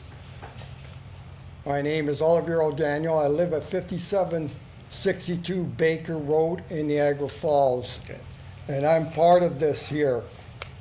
And I'd like to know why that we are doing this drain and why all the property owners in Niagara Falls are not paying for this drain. Who's going to answer these questions? Is that your question? Is there more?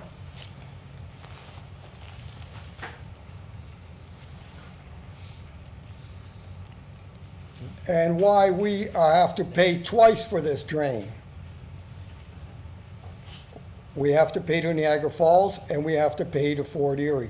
But we will be billed through our taxes in Niagara Falls.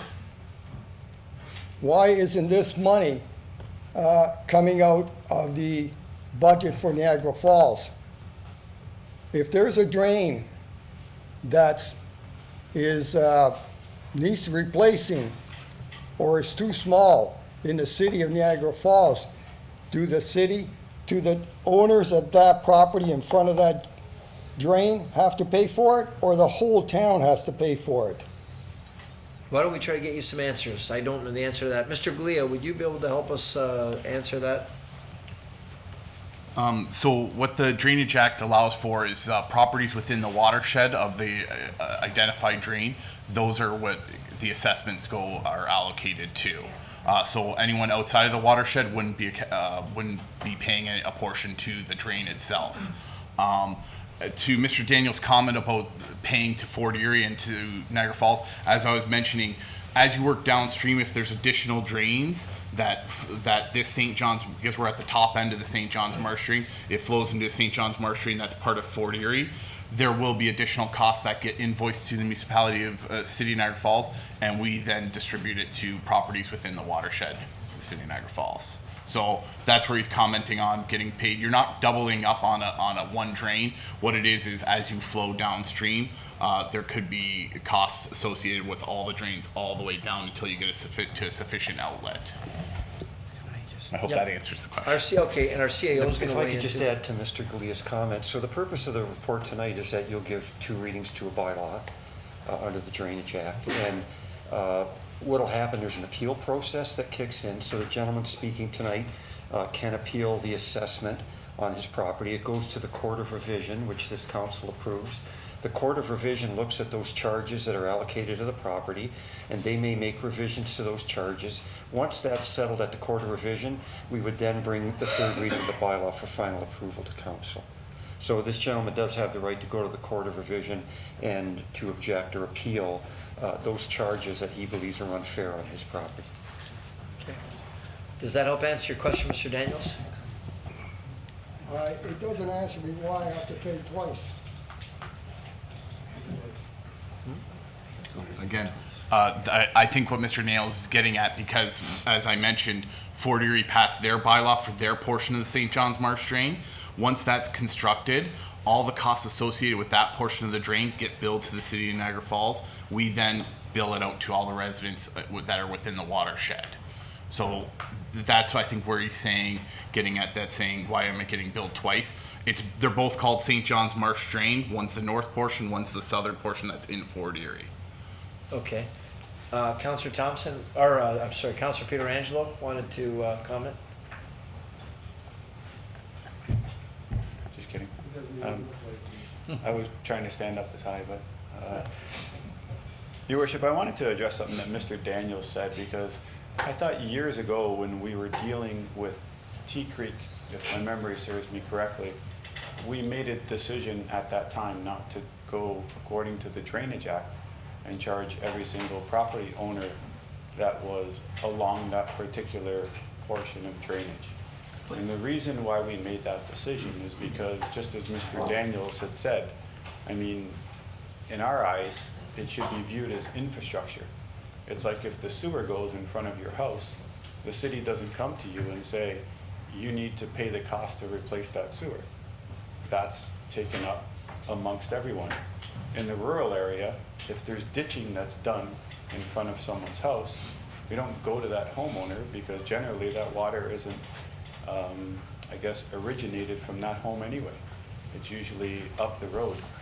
And I thought that we've already made that decision when Tea Creek came down here. And if anyone else's memory serves them correct, I remember that the decision was downstairs in Committee Room 2 a long time ago. And we chose to take the funds to do the drainage out of general purposes. And I think that that's the right course of action, to be honest with you. I mean, I can't help but support what the resident is saying. And I think that on a go-forward basis, that should be the way that we look at doing it. Okay, our CAO is going to weigh in as well. If I may, maybe this solicitor can help too, but this is a drain identified already under the Drainage Act. And anybody in the urban boundary that has municipal services pays an urban service charge, in the sense that through their sewer and water rates, they are paying for capital replacement of that. In the rural area where there aren't those services, there aren't those charges that are in place. So this act and the Drainage Act gives the ability to apportion those costs across the ratepayers that are in the watershed, that are, and that's the theory behind why this kind of urban versus rural is in place, because others are paying for that through their, in part by their sewer and water rates that they get charged for the services in front of their house. In this case, they don't. Our solicitor is going to weigh in on that too. Yes, Just, Mr. Bain? these types of applications are actually put into motion by requests from property owners who are within the drainage system. The city can't sort of contract out of the Drainage Act. If somebody brings one of these things forward, then Mr. Golia has to respond. It's a statutory scheme. It was not Tea Creek. Tea Creek itself actually was assessed out in the fashion described here after various appeals. But Councilor Pietrangelo is correct. Mr. Mayor, speaking to Councilor Pietrangelo through yourself, there was 2 situations of Drainage Act matters that came before the council where council elected to pay them out of the general tax base. Mr. Gully might be able to help me. I can't remember the names of the actual drains involved, but there were 2. They appeared on the same day. I think it was in around 2007, if I remember right, Councilor Pietrangelo. But there were 2 where that was done. It just wasn't Tea Creek. Tea Creek was in 2002 or something, but it certainly did happen that there were 2 which council did. But as far as the situation for Mr. Golia, he's the drainage superintendent. That's a statutory position under the Drainage Act. If an application is made to him to clean out a drain, he has to process it in the way he has. That's required by law. And then, but that doesn't mean council has to necessarily do it as recommended, but he has to bring the recommendation to you. Thank you, Mr. Beeman. I'm gonna have the CIO, Maybe I'll just try to take one more shot at the cost. So because there's two municipal jurisdictions, there's cost of fixing the drain, costs that are being incurred in both municipalities. But how the assessments get allocated is that all the total costs are put together from that project on both sides of the border, and then it's allocated to everybody in the watershed, whether you're on the Fort Erie side or whether you're on the Niagara Falls side. So those apportionments are allocated based on those total costs that Mr. Galea has identified. So when you go to the Court of Revision, that's where you can argue your apportionment on those costs. If you think that your proportionate share of that drain is too much, that's what the Court of Revision can deal with. yeah, Mr. Galea? Just to add to that, property owners within the watershed on the where it flows to the outlet wouldn't be paying for upstream property owners within the watershed, because obviously they are following the whole drain itself, right? So as it works its way down to the sufficient outlet, you are allocated as per your portion of the drain. So people at the upstream pay all the way, unfortunately, all the way down to the sufficient outlet. Okay. Mr. Daniels, does that help clear it up? What Mr. Todd is saying is you've got a law that's was put in place in 1948, okay? And it's about time changes gets made. And it's about time, I don't have anybody backing me up because those people are paying $100. They're not concerned to back me up. But when you're paying a huge amount of money, it makes a difference whether I want to live there or I want to demolish my home. Because this is not right. I am not contributing. I don't have sewers in my home, but I have to put a septic system in. I designed that septic system in. I'm not contributing to water that ditch. That water's coming from upstairs. I have nothing to do with that water. Well, I guess in this case here, the opportunities to the Court of Revision where you can Yeah, the only thing I can appeal is how much I'm paying. That's all I can appeal. Councilor Tom? He's right, and Yeah, Your Worship, thanks very much. I never had a chance to respond to staff. I understand that there is an extra charge for people that are inside the urban service area as opposed to people that are in the rural area. Mr. Daniels is entirely correct that those people that are in the rural area, they have to put in their own septic system. They also have to put in their own cistern for water, and that's a cost that they bear. So they already pay for their cost of sewage. Perhaps you should just look at it from the standpoint that drainage is a service that the city provides. And we shouldn't hinder the people who actually live in the watershed. It's just a service that we provide. I know where I'm voting on this. I think it should be something that's borne across the entire municipality, Your Worship. Did you want to bring some kind of a motion forward, Councilor? I'm happy, Your Worship. I think I brought the other one forward anyway, so I'd be happy to make a motion. And see what the motion on the floor is right now.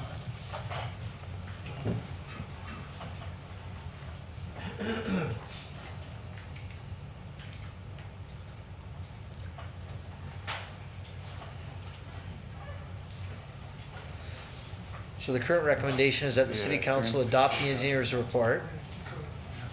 Okay, and the second part is that Bishop, I the don't city mind gives adopting two the engineer's readings. report. Pardon me? I'm sure that in the bylaw it talks about the collection of funds, if I'm not mistaken.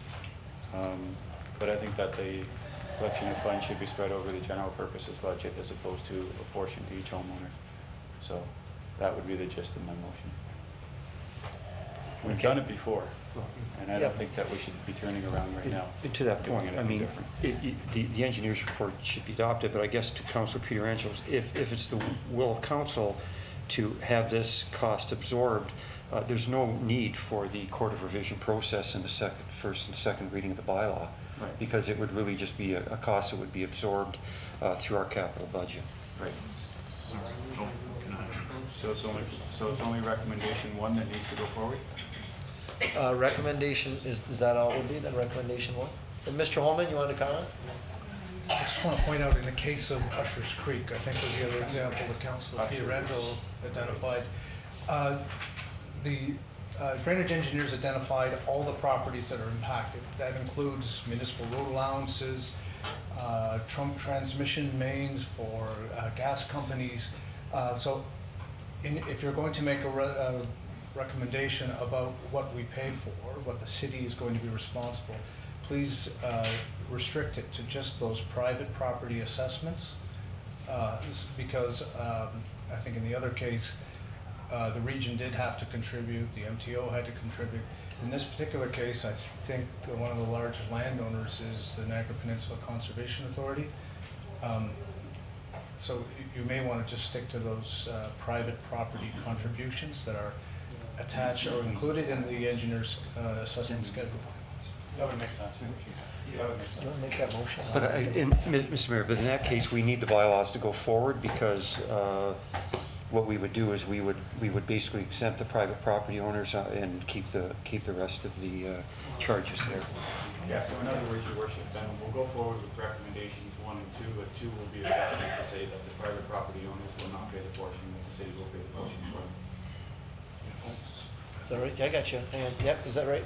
Yeah, that's correct. Just one other thing though, that assessment needs to be referred to the capital budget. Okay. Councillor Thompson? Yeah, this is provincial legislation, and, you know, I think, why wouldn't we go through the process, quarter of revision, and see what the results are?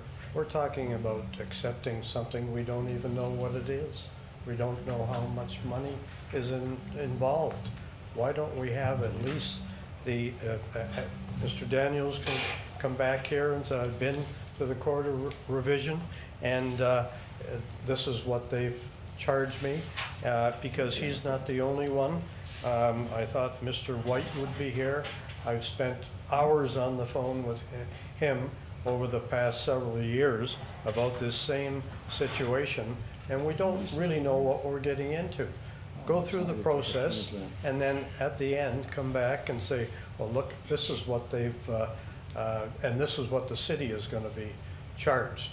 I think the unknown is scary. Okay, thank you for that. I've got Councillor Crater.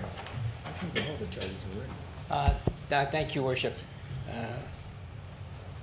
When I seconded there was a motion already put on the floor to adopt the report, because I seconded it. Yeah. Is that we had the first one? Remember that? Yeah, okay. Mr. Clerk, help me remember Am I now. correct, Mr. Clerk? Right? Yes. Okay. So there's already a motion on the floor. When I seconded the motion, I was looking strictly at the report and everything that was, I did not understand until Councillor Pietrangelo explained how the cost system worked. So I just had a couple questions, and I think Councillor Thompson's quite right. I was trying to get clear in my mind, if we were to go in the direction that Councillor Pietrangelo is suggesting, that I am leaning towards, what does that mean in dollars and cents, so I can understand this? Like, if we just did that and we waived all the costs, well, maybe to you, Mr. Galea, what would that mean? Mr. Galea, do you have an idea on that? So through you, the mayor, one thing just to touch on, you may, if you do make a motion on paying for the assessments, you may want to just make sure that it's for Niagara Falls property owners only, right? Because this does include 40 property owners within the watershed as well. I'm not sure if we're thinking about taking over that portion, but as it sits I apologize, can I just, so you're saying that if we do this, then the people on the Fort Erie side, they're still gonna be charged, but they're gonna see on our side that we waived it, is that what you're saying? and that's what's happened previously with Usher's Creek. That's up to the town of Fort Erie. Yeah, that it is up to, because what would happen is when we go to construction, we would still bill out town of Fort Erie, and then it's up to them to distribute that between the properties within their watershed. I interrupted you. Oh, no, not a problem. I can, just trying to look here in the engineer's report. The engineer actually might, I'll pull up Brandon from Screed and Associates. He may have that number, get it a little quicker. So again, we're looking at, it's an estimated construction cost, but I'll turn it over to Brandon from Screed and Associates. Okay, there's an estimated construction cost of this project of about $76,600. Now it is divided between the two municipalities. There's Fort Erie and Niagara Falls. And in the first part of the report, it will mention how much is divided among each. So the town of Fort Erie is responsible for approximately $34,200, and Niagara Falls, based on the estimate, is responsible for $42,400. But there are roads assessed, one being Netherby Road, which is the region. There's the Niagara Peninsula Conservation Authorities in there as well. So they're not all your private landowners. But if you go through the report, it's identified who pays what. And just as a follow-up, an estimate, if we pass the suggestion that Councilor Pietrangelo is putting forward, what's the cost? If it's just the homeowners, what's the cost? To just the homeowners, it would take me a little bit to figure that out. Just a round figure. Well, it won't be, they'd be less than 40,000. That's, okay. So that's what the 40,000 was, all homeowners. No, that's everybody in Niagara Falls, the cost of work. Including the Conservation Authority, regional roads, anything. Oh, he's asking how much would it be just for the people that are living there? And I think they don't break it down Half just of the that? property, Half- you yeah. can't- Just ballpark. Because it's going to get referred to our capital budget. Approximately $45,000. That is the portion of assessment to the lands in Niagara Falls, excluding the roads. So the homeowners are going to be. I got you, Mr. Beaman, I got it. Did you get, is that? But people need to remember, well, there's agricultural properties assessed in this. And OMAFRA does provide a 1/3 grant to the agricultural properties. So if you do look through the report, you can see how the assessing's done, and at the end of it, there is a net assessment page, and it kind of explains which everyone's out-of-pocket expense is based on the estimate. And if you look at that, yes, the drain is $76,600, but the out-of-pocket expense to everybody, including the roads, is $58,000. There's approximately $12,300 a grant from OMAFRA on this project to agricultural lands. And through your worship, Mr. Gold, do we have others coming forward similar to this? Yes, we're working on Boyers Creek as well, which is that's quite a large drain. So anyone in the future, plus there's multiple drains in City of Niagara Falls. And there's one coming up next week, which is also on this map that you see to the left, which is the Young Drain. Yes. Which is the same process. So we'll have them all. Okay, that's really helpful. Thank you, Okay, Worship. thank you. Mr. Beaman? Council, I'm wondering if Councilor Thompson might have the wisest suggestion here that perhaps the process can be allowed to go its normal course, and then the assessments of the private property owners be revisited after that, like that, you instruct staff to bring those back to you after the revision process has gone through.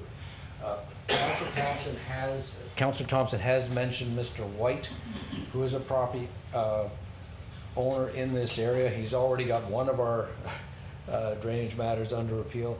He is the primary driver of this he is the one that has asked the city to do it. It only took him 15 years to get the city to respond properly to what he was asking for which we perhaps not distinguished ourselves. But in any event, we're here now bringing this thing forward. He will, I think, appeal us with enthusiasm. He's already promised to before we even saw the report. And so I'm suggesting to council that the less complicated the matter we have going forward to deal with in the litigation with Mr. White would be helpful to me anyway as your lawyer. And so I would ask if you just let the regular process happen, then we could find out what the individual assessments are, and know exactly what the amounts council has to address are, and we can bring those back to deal with Councilor Pietrangelo's concerns, which are a matter of, I'm sure regarding this, a matter of being consistent in our treatment of different members of the city. Thank you. Thank you. Councilor Kerrio. Thank you, Worship. The discussion's going in a direction that I didn't know it was gonna go. I live on a different drain. If we're gonna have a discussion that possibly could benefit me in the future, I'm gonna declare a conflict and not debate this or not vote on it. Okay. So, Councilor, you pointed out earlier, you started off with a motion to receive the report. That was yourself and Councilor Morocco. Is that right?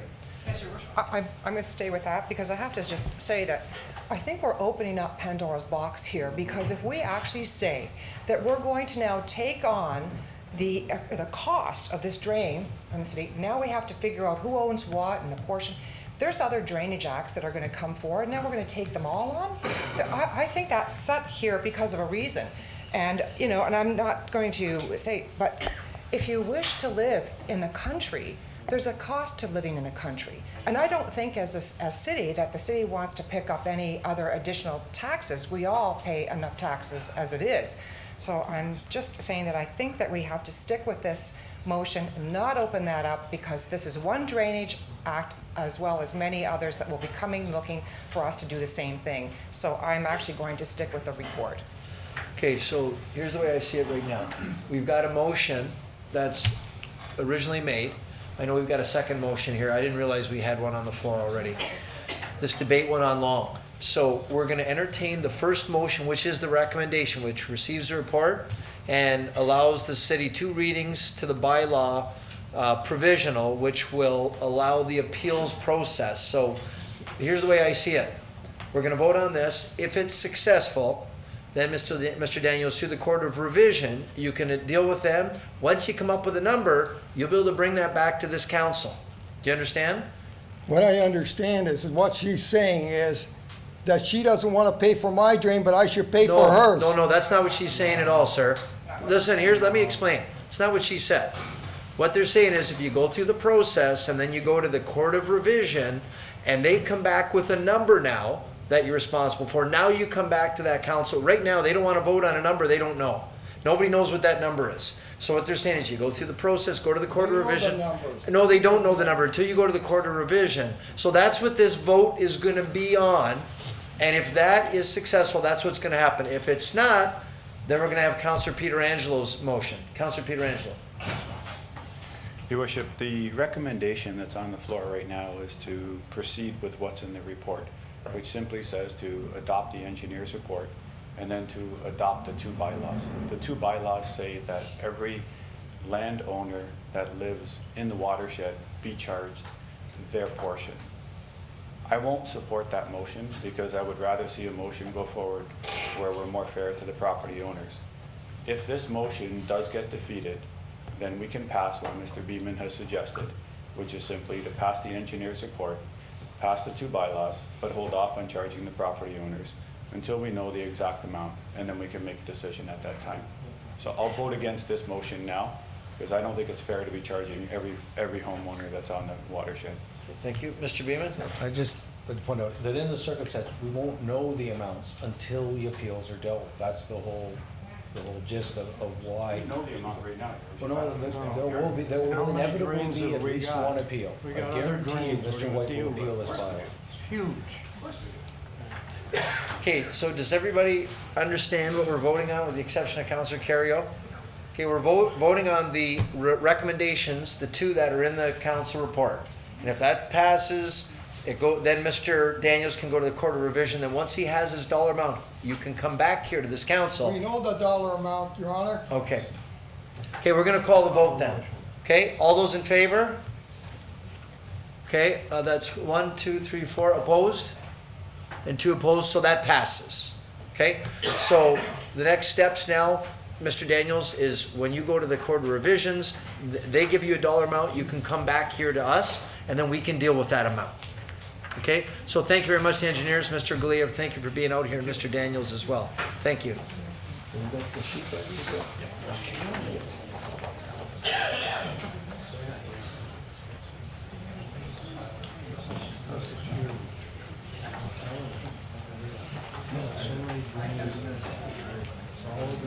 There's some more seats here, folks, up the front. If anyone's looking for chairs, you can come on in. You don't need to stand. All right, we're now on to the planning portion of our agenda tonight. So I would now ask our city clerk if you'd introduce the next item on the agenda. A public meeting is now being convened to consider a proposed amendment to the city's zoning bylaw to permit the existing single detached dwelling at 6410 Orchard Avenue to be converted into a duplex dwelling. Notice was given by first-class mail in accordance with the Planning Act and by posting a sign on the property in question on Friday, October 27, 2017.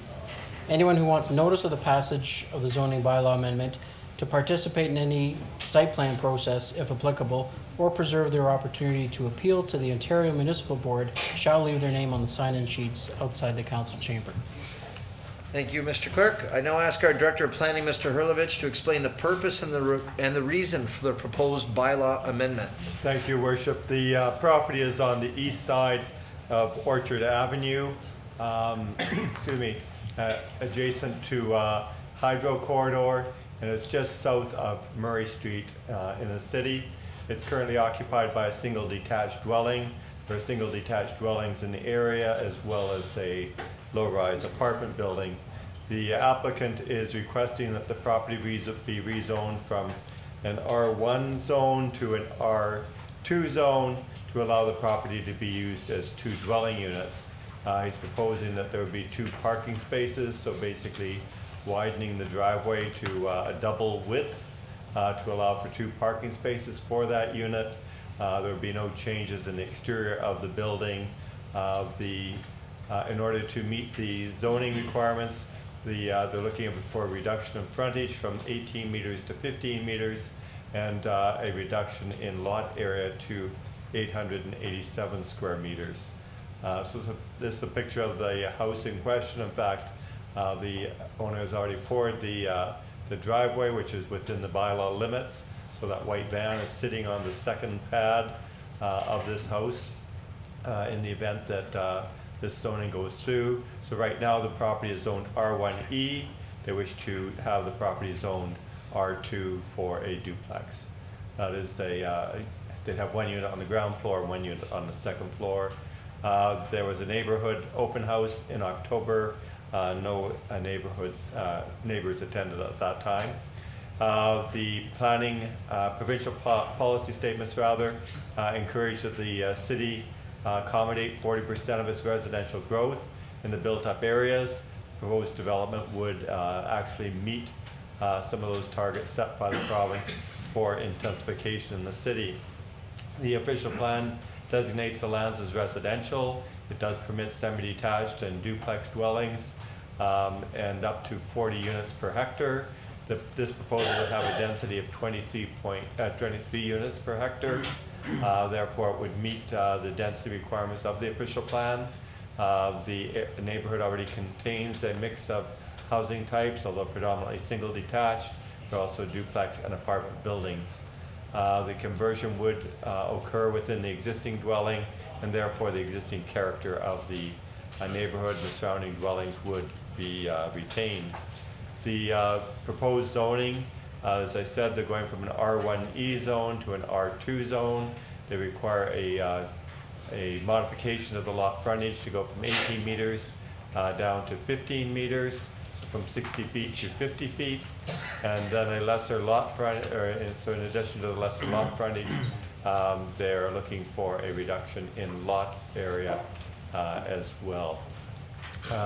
We're recommending the approval of this application because it does comply with provincial growth plan and the provincial policy statements. It conforms with the official plan. The conversion of a single family to a duplex is unlikely to have any measurable effect, and the R2 zone will provide appropriate setback and regulations for that duplex dwelling. Therefore, we're recommending that council approve the zoning bylaw amendment before you tonight to rezone this property to an R2 zone and to permit the existing dwelling to be converted to a duplex dwelling. Those are the highlights. Thank you, Mr. Hurlovich. Do we have any questions for Mr. Hurlovich? Councillor Campbell. Thank you, Your Worship. I don't know if there's people here tonight for this bylaw, but the first thing that came to my mind, this is a great location for an Airbnb. Is that a possibility that this building could be used for that purpose? In our city, we call those cottage rental dwellings. They need to be specifically zoned for that. We have many Airbnbs operating illegally in town. We're working as a staff on a report. We've had a public meeting last fall, or in October, August, was it August? August, I think. And we'll be bringing a report back. But if it operates as an Airbnb, it'll be operating illegally. We have been taking action against any of the ones that we get complaints on at City Hall. Could it be possible for us to put a designation on it that it cannot be used as an Airbnb until we get to the point where we've dealt with all the illegal ones that are presently taking place? It's a belt and suspenders approach, but I suppose we could. Mr. Beeman?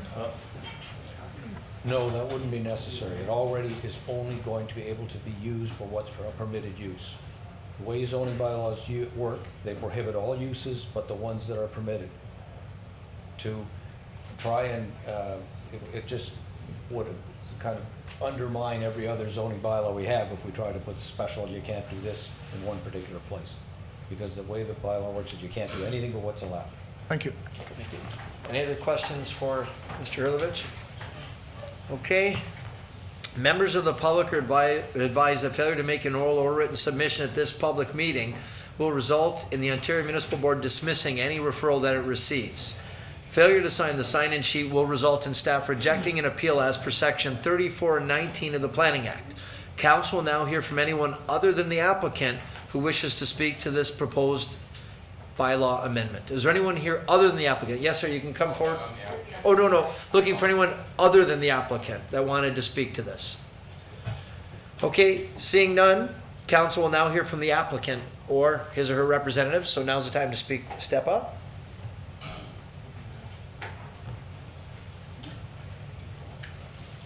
So anything other than what's already been covered that you wanted to share or not share? Well, I'm a little nervous, I've never done this before, but it won't be an Airbnb. It is guaranteed for that. One is actually scheduled in case my father leaves a retirement home because he did sell his house last year. And we don't know if he really likes it. He is up on the Lundy's Lane. And after time, you have a garden and then you don't have a garden. We're just kind of concerned on that. Then I have my other son. One day he wants to move out, one day he doesn't want to move out, teenagers are and that. So we want them to move out? Yeah, we do want them. We do want them to move out, but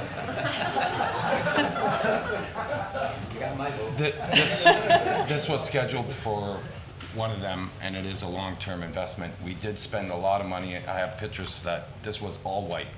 There was nothing done to it. The previous owner really did nothing to it, and we've changed it. We changed the siding, the roof, any of the wiring and everything, and we're following with the building department to increase it and make it respectable so that people, if whoever does live there, which there are people, one is living there now and then, either my father, they feel comfortable.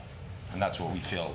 Because if they feel comfortable, they'll take care of things. And just a side note, we live on Orchard Avenue, Yeah, so it's our neighborhood too. Yeah.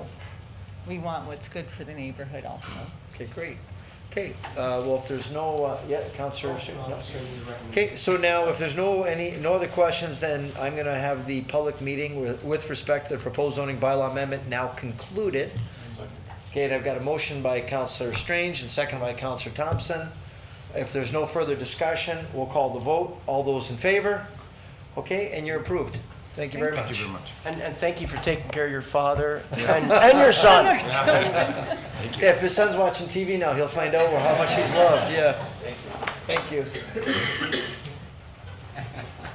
Because I'm sure his son's watching City Council on Cogeco right now.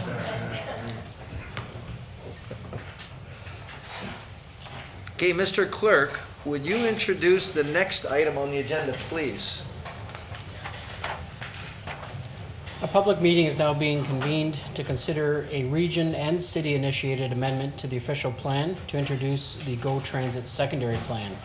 Notice was given in accordance with the regulations by publishing a notice in the Niagara Falls Review on Saturday, November 4th, 2017, and by prepaid first-class mail on Friday, November 3rd, 2017, to certain agencies, all as documented by planning staff. Anyone who wants notice of the adoption of the official plan amendment 125 shall leave their name and address on the sign-in sheets outside the council chamber. Thank you, Mr. Acting Clerk. Now I'll ask our Director of Planning, Mr. Hurlovich, to explain the purpose and the reason for the public meeting for the official plan amendment. Thank you, Your Worship. In fact, this council heard from Metrolinx a little earlier this evening about the extension of full GO service, full GO train service to the Falls, and certainly this is a follow-up of that. So with the GO train service, The region has undertaken a study through Dillon, and they're studying the 4 GO train station locations: Grimsby, Lincoln, St. Catharines, and Niagara Falls. And they have prepared a land use study. You might recall Diana Moriali has been at this council before, and we're now at the final phase of this particular study where we're gathering the public input, and we'll be bringing back the final amendment document for adoption in the future. This is really a 20-year visioning plan. The intention of that vision is to concentrate mixed-use intensification in proximity to that transit station. This is one of the goals of the province, so that the GO train doesn't travel back and forth without people, but that we actually create housing near the stations so that they're actually using this GO service. It's to strengthen the residential neighborhoods and to reduce any land use conflicts over time. It's to support the tourism along River Road. It's to help celebrate the downtown, and then comprehensively improve the public realm in and around the VIA station or the GO station. This is a transit-oriented development, a TOD, and that TOD is basically, as I outlined, the provincial growth plan provides policy direction that we intensify the residential and employment uses around those transit stations, and to really create a walking destination next to these stations. So the land use plan that has been prepared by the consultants studied a 800-meter radius from that VIA station, so it extends up into the Glenview area and all the way down to about Armory Street. So they've set out a land use plan. The purple color is employment. There's kind of a faded pink or red color, which is our downtown, a commercial designation. The yellow colors are largely residential, and then there is a lighter pink tone along Victoria Avenue representing a mixed commercial 2 designation along there. And again, that focus is towards higher density in the vicinity of the GO Transit, a transition of densities as we move from the downtown, trying to maintain and strengthen the tourist area along River Road, and that would be the area where Souvenir City is. I think there's a Ramada Inn along there, the Buddhist temple. All of those tourist areas would be recognized and strengthened. And the intent is to provide a long-term approach to the redevelopment of the former industries. That would be along Buttry and Ferguson Streets, as well as the former rail lands between the VIA station and Buttry Street as well. The official plan has a current height strategy, so Dillon Consultants did look at that. They've made some modifications. I'll show you the map in a minute. They're allowing for additional heights in proximity to that GO station. They'll be limiting heights along Queen Street and Erie Avenue to try and protect the heritage character of the downtown. There's a transition of height from higher to lowered in order to protect the areas as we move down towards Ryerson Circle and over towards 2nd Avenue, so there'll be a stepping down of heights. And then the policies provide for a step-back form of buildings in the downtown to ensure that there's a good pedestrian environment.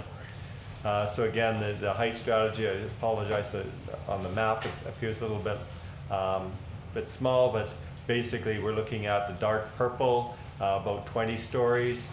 The blue area along River Road, that tourist area I spoke about a minute ago, up to 8 stories.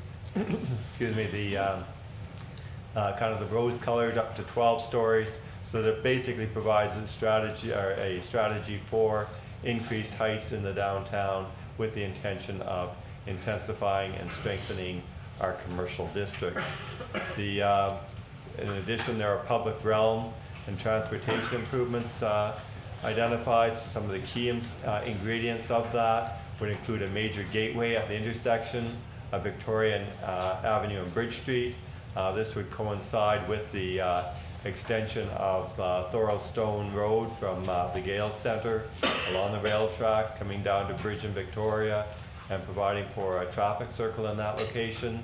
There would be a minor gateway at Erie Avenue and Bridge Street So as you step out of the train station, once you've arrived in Niagara Falls, and certainly the tourists will continue to use this transit system, they'll be greeted by a new public sense of space that's being created out there, as well as streetscape improvements along Bridge Street, Erie Avenue, and the downtown with wider sidewalks, lighting, and street furniture.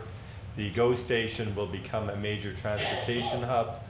So this will be basically an area where intercity buses, the WeGo system, the city bus, the Amtrak, all of these will meet in this location, allowing a seamless transition between modes of transportation. It is intended to be also an active transportation corridor that is providing for cyclists and pedestrians, networking through the city, provides for widening of roads within that official plan. So again, here's the public realm map. So there's a round circle on the towards the middle of this map. That's basically Victoria and Bridge, so a new gateway entrance there. You can see a green swath cutting through. That's part of the rail corridor owned by the city, and that would become part of the pedestrian realm that will connect with the Millennium Trail that extends from City Hall to Bender Street. There's a new connection, a blue dotted line extending from about the rail station heading north towards Great Wolf Lodge. Again, this is an active transportation corridor, bicycles and pedestrians, to basically allow for a full integration of the station with the surrounding neighborhood. Then you see some other green areas as well, which would be enhancement of parks. There's some lesser circles for minor gateways at Erie and Bridge I mentioned, and as well Bridge and River Road. So those are among the public realm improvements that the consultant has identified, and you will be hearing from the consultant immediately after my presentation. The implementation is going to be carried out. It will require the adoption of a secondary plan that will come at a later meeting of council, and then through a private application we will actually carry out the zoning amendments, so that while this plan sets the stage and the direction for high-rise buildings, the 20-story buildings, the 10-story, the 8-story that I mentioned, those would be carried out through site-specific zoning amendments. The plan contains a phasing plan for incorporating these into the capital improvement program of the city. Therefore, we are recommending that council receive comments from public tonight, so that we can prepare modifications to the policies that have been drafted by the consultant. Those draft policies have been available for the last month on our city's website. They'll continue to be available on our website so the public can look at those, and that at a future council meeting we will bring back that amended planning document for adoption by the council. Those are the highlights that I have this evening, and I know there are a couple of other speakers that will be following. Thank you very much, Mr. Hurlovich. And this is just a reminder to council and to the gallery here. How many people are here tonight for this issue? Show of hands. Okay, good. That's what I figured. So this is just a reminder to everyone that tonight we're receiving comments only.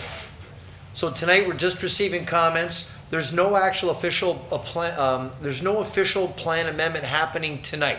Council's not voting on that. So once we get all the comments, all the feedback, the public meetings, this will all come back to City Council. But tonight, no decisions will be made. So now I'd like to call up Patty Kennedy from Dillon Consulting, who's going to present, and as well Diana Muriel from Niagara Region, who will be in attendance to answer questions as well. So Patty, welcome. Thank you, Mr. Mayor, members of council. Can you hear me okay? Yeah, and if it's easier, that microphone's a little taller. All right, let's try that one, see if that works. I'm gonna open my slide deck here. This is it. Okay, so it's been a long point to get to this evening, but we have a draft plan, and Mr. Hurlovich has shared with you some of the highlights of those plans. I have a few additional highlights, and I know that you have a full agenda, so I'm not gonna speak ad nauseum and cover all the elements, but simply just give you the highlights and try to leave as much time for anybody from the gallery to deliver their comments on the plan as well. One of the things I did want to speak to a little bit at the beginning is why do we need a secondary plan for this area, and why is it important to have it? Across the Greater Golden Horseshoe, municipalities have been leveraging transit investment as a way to help drive growth and intensification and revitalization. The provincial investment in the GO station in Niagara Falls presents us with a unique opportunity to proactively plan for change in the downtown and use that as a catalyst for positive change. It means we can start thinking more proactively about land use opportunities, transportation improvements, public realm improvements, and infrastructure improvements that Mr. Herlovich alluded to earlier. On top of that, we have a responsibility. The province does direct municipalities to plan for intensification, so it's not something we can ignore. We do have to embrace that opportunity and do the best we can with it. The transit stations themselves are catalysts for growth. You don't see change happening the very next day, but it's something that gradually happens over time. This investment does change property values. It does create some interest, and so it's a really excellent opportunity to plan ahead before the change comes in front of you. Before you get those complicated, complex applications, you want to have a plan and policies in place to evaluate those applications, and that's what this plan is intended to do. These are the main secondary plan objectives that were covered earlier around improving the public realm, concentrating mixed-use development in a few key locations, trying to strengthen some of those residential neighborhoods that are on the periphery of the downtown, supporting the tourist uses along River Road, and celebrating the historical and cultural assets of the downtown. And you may have seen this image before the last time regional staff was here. This is intended to take all those things and try to put it in a picture to make it easier for everybody to understand what we're talking about. This is a visualization looking across the existing Via Rail station, which you see on the right-hand side, looking back across what is today a vacant parking lot, and in the future could be a portion of the GO facility in the fullness of time. It could have some public realm improvements along the street edge. You see this more safer, complete street vision that allows for people to walk, take the bus, use their bicycles, etc., all in sort of vicinity. I think this image also includes some adaptive reuse of existing heritage buildings in that character. So this is about blending the new with the old, and I think is intended to capture the spirit of what the plan is trying to achieve.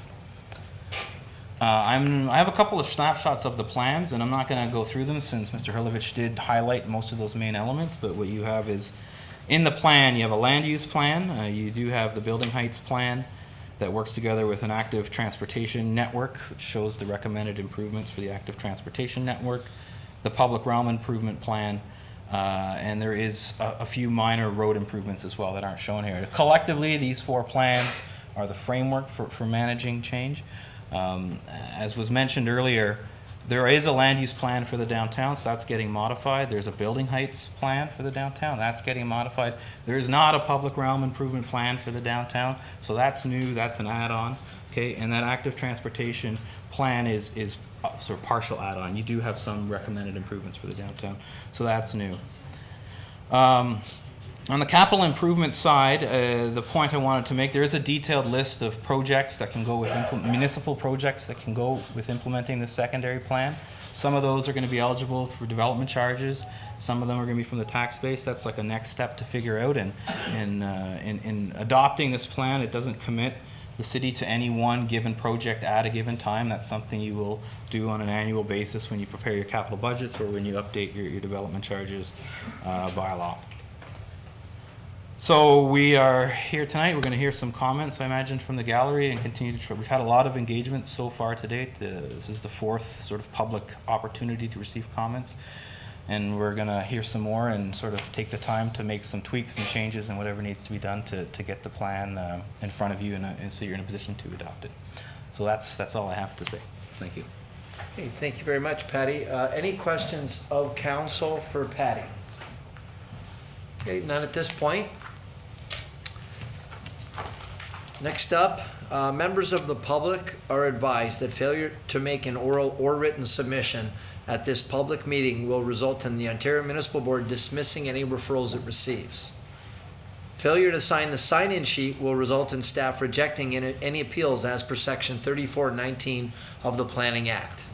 Council will now hear from anyone who wishes to speak to the proposed official plan amendment. So if anyone is interested, one at a time, you can take a couple of minutes. Yeah, you can step forward, ma'am, yep, and come to the microphone and just state your name and your address and whatever questions or comments that you have. We're asking everyone to keep it just to a couple of minutes so we can get through everybody. Good evening, everyone. My first language is Spanish, and the second one is French, so I'm sorry if I make mistakes in English. And your name is, I'm sorry? My name is Salome Torres, and I'm 4549 Cataract Avenue. And my question is, in this plan, do you have considered the bridge, the old bridge, to do something with that? Because it's...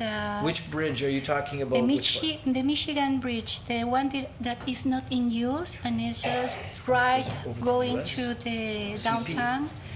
Because it's a great opportunity to have a green pathway like is in New York. Yes. It's very small, but we can also take advantage of that.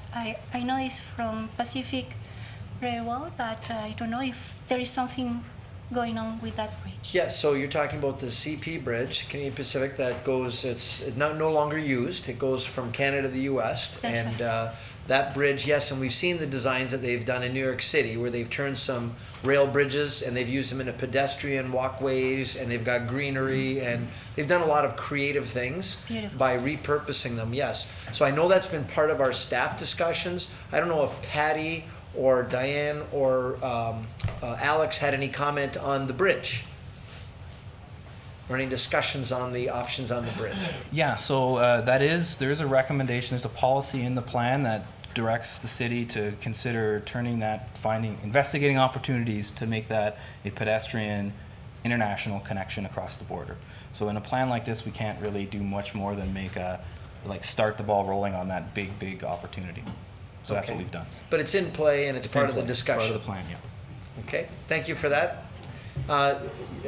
Anyone else? Yep, right up front here, yes. Just state your name and your address, please, and you can all kind of work your way to the front here. My name is Zoran Kokov. I own the property where the expropriation will take place. So you're behind the train station? Yes. Yeah. So I own the property from the train station all the way to Victoria Street. It's 51 acres. I'm supporting the plan. And you however, live, I'm sorry, you live? I live in Brampton. Brampton.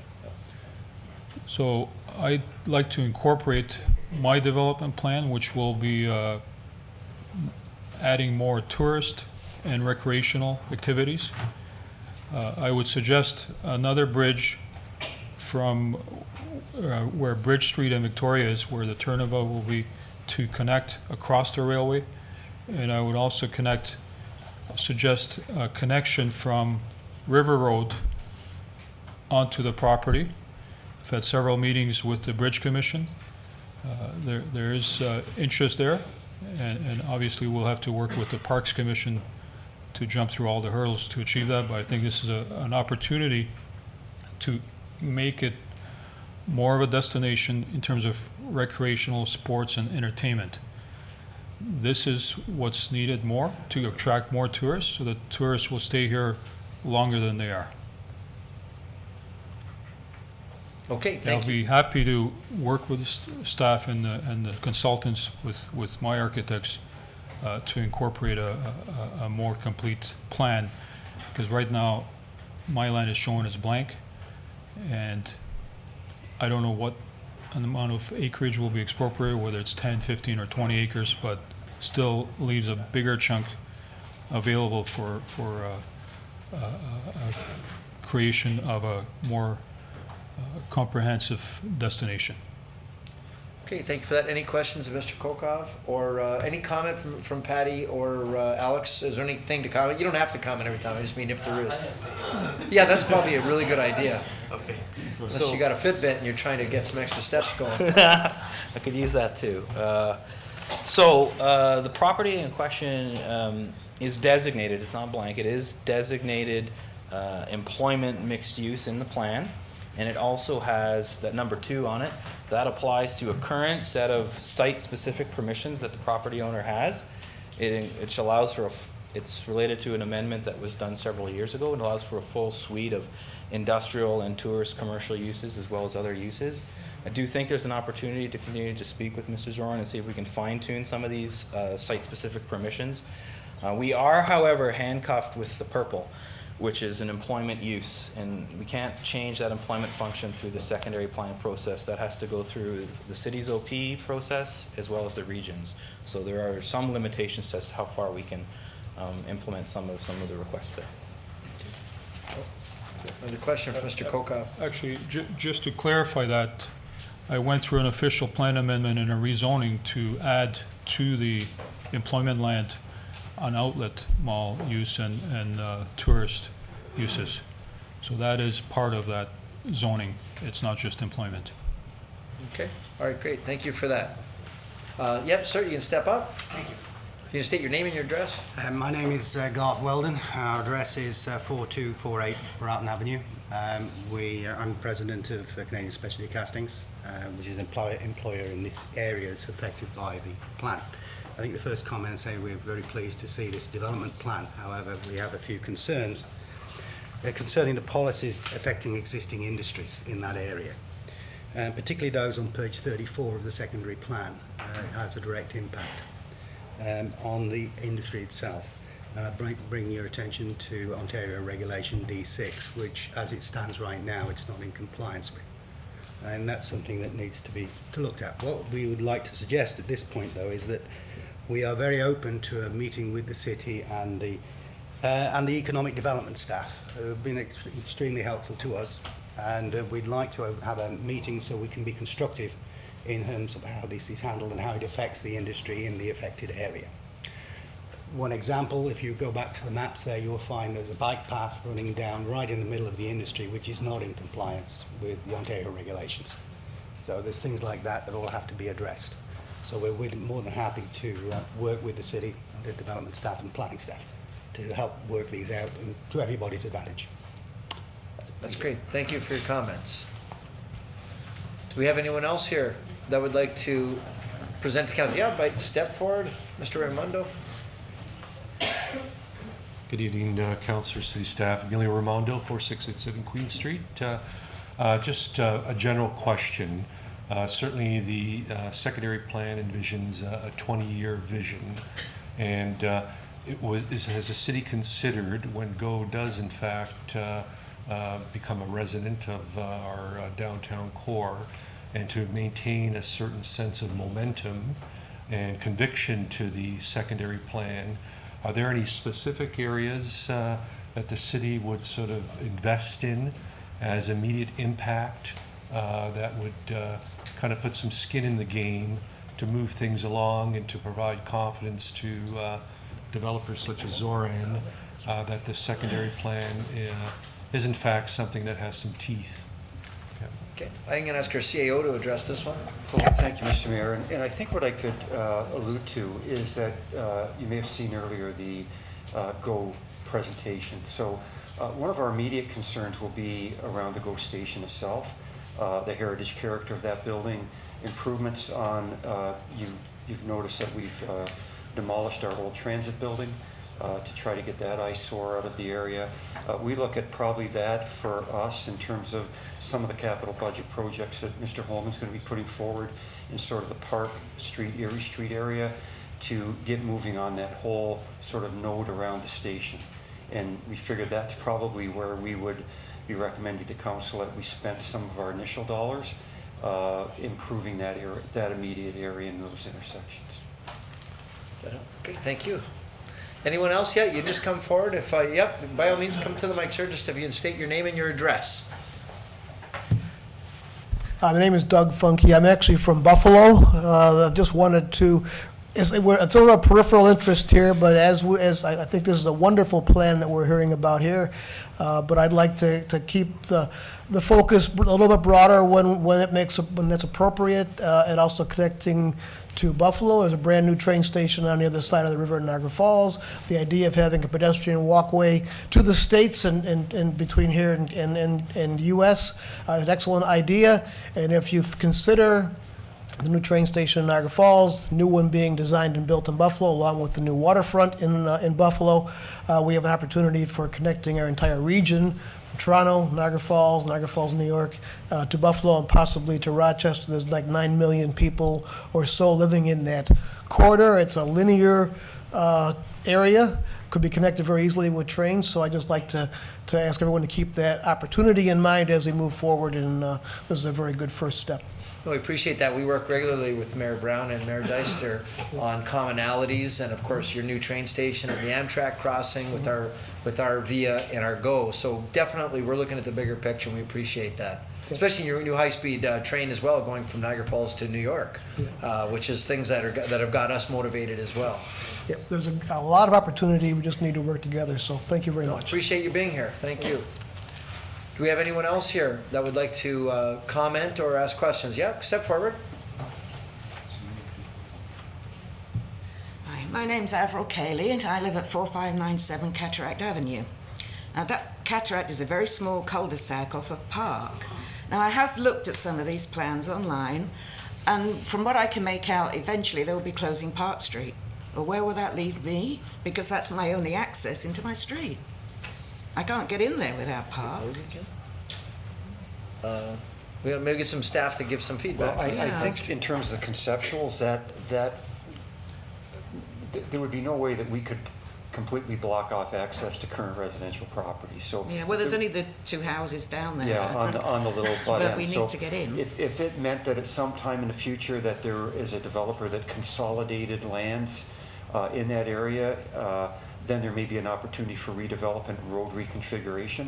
But while those 2 residents there on that part of the street exist, we have to still continue to provide access to your property. Yeah, because on the maps it did show Park Street closing and a new service road going at the back of us. Well, those are conceptuals, but in reality, unless there was a development plan that came forward that purchased up all the properties in that area, we could not take your street and block access to your street, because you would still be living there. So that would only happen in a bigger redevelopment scheme. Right, okay. Mr. Erlovich, did you want to weigh in on this too? Yeah, so for the benefit of council and the speaker, as Patty Kennedy outlined, what his firm has put together is, these are 4 plans that are going to help guide us. So this mauve line here, that's Park Avenue. Here's Cataract. The speaker was saying she has a house on Cataract. So what that mauve is indicating is basically, it says public realm refinement. I think it's, let's see, potential street grid grid refinement. So it's talking about refining. What that's going to look like, we don't know. So it might include some closures, but certainly as our CAO outlined, we can't cut off people's access to the property. But it's basically identifying opportunities there. So it may be that in conjunction with some redevelopment of our transit station, which is our former transit station lands here that run through to Park. So there could be some opportunities there, bridging over that, providing for opportunities to get into some of our parking. So there are opportunities. It's not anything cast in stone. Thank you, Mr. Erlovich. Do we have anyone else? Yes, yep, step forward. Yeah, sure. I just wanted to add one minor clarification there. So in the plan, Park Street stays open. We never contemplate closing Park Street whatsoever, any of that nature. It's hard to tell on the map. Like that pink line is as Mr. Todd said, if properties get redeveloped, we might get a laneway opportunity to develop here to improve it. But Park Street is always contemplated as a full, complete street, always open. So just wanted to clarify that. Thank you for that. Anyone else that wanted to comment? Yes, step forward, ma'am. Yes, my name is Mia Sharma. I have my house on 4744 Park Street. So what would be the future plan around that area?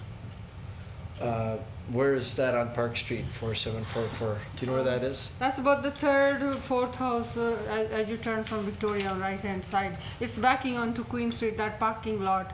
That's accountant's office and all those offices in that parking lot. It's backing onto that. Right there where he's pointing? Yes. So I don't know if Patty or Alex, you wanted to give a general idea of what... Well, I'll just, oops, sorry, got it wrong here. I cannot see that far, but... the screen right in front of you should be on as well.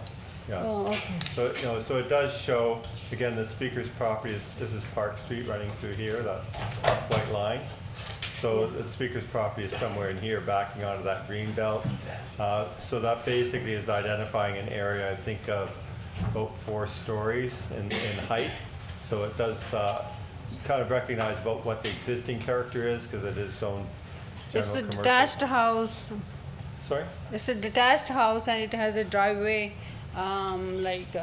sort of, with it, there's a driveway with it. Yeah. So is Long anything driveway. specific proposed, or is it all conceptual at this point, especially for her end of town, Mr. Evans? Yeah, it's all conceptual and proposed. So currently it's designated residential, commercial, and it's still designated commercial. So this red tone for the downtown, this is a mixed, what they call a mixed use 1. So mixed use typically is residential and commercial together.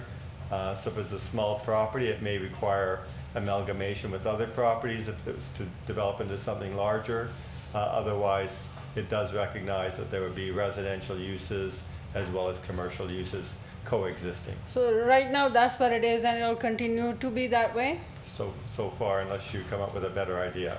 No, I just wanted to know and just if there was anything going around that, that's all. Thank Okay, you. thank you very much. Yeah, you can step forward. I had a gentleman here right in the front, and then you can step up, ma'am. You can come closer. Good evening, Elliot Herman, 4450 Second Avenue. Just have a question in reference to the secondary plan that I have here. On page 7, figure 2.1, existing land use. I'm just looking for clarification of the properties on Second Avenue East, on the east side of Second Avenue, north of Bridge Street. It seems here that they've been designated commercial. I'm wondering if that's accurate or if there's an inaccuracy in this plan. Maybe the gentleman right behind you, Patty. Can you see that map he's looking at, Patty? This one here? So this particular map is intended as an existing land use map. So it's just trying to document at a point in time what we think the existing land use is for it. It doesn't form part of the actual plan. It's just background information. It's possible that some properties, we keep changing this particular map, trying to get it right because we didn't do a lot by lot assessment of each property. So right now it is shown as commercial. If it's not right, we can change that if it's something else. Okay, so it's not an official. Yes. I know that this is existing, and I'm just curious as if it is currently zoned commercial. Because in your proposal for further use, it's not commercial. So just wondering if it would be rezoned on parcel by parcel. But if this isn't necessarily an accurate representation, then I'm not so worried. Yeah. The existing almost never quite matches what the aspirational is intended to be. So it's different. It could be different. We can talk offline if we want to go through the mapping. Sure thing. All right, great. Thank you. Yes, ma'am. Hello, my name's Jolene Dennis. I live at 4323 Ellis. So a couple of things I just want to just, I have queries around. One is, so the GO station, the GO trains come in, as somebody who actually commutes into Toronto most days, I'm really kind of interested to know, how much, what's going to be the parking facilities available, and also how are we going to encourage, folks to actually use the GO trains? Because one of the things I'm very much aware of as somebody who currently uses the GO bus, and realised that an hour and a half to Burlington just doesn't cut it for me.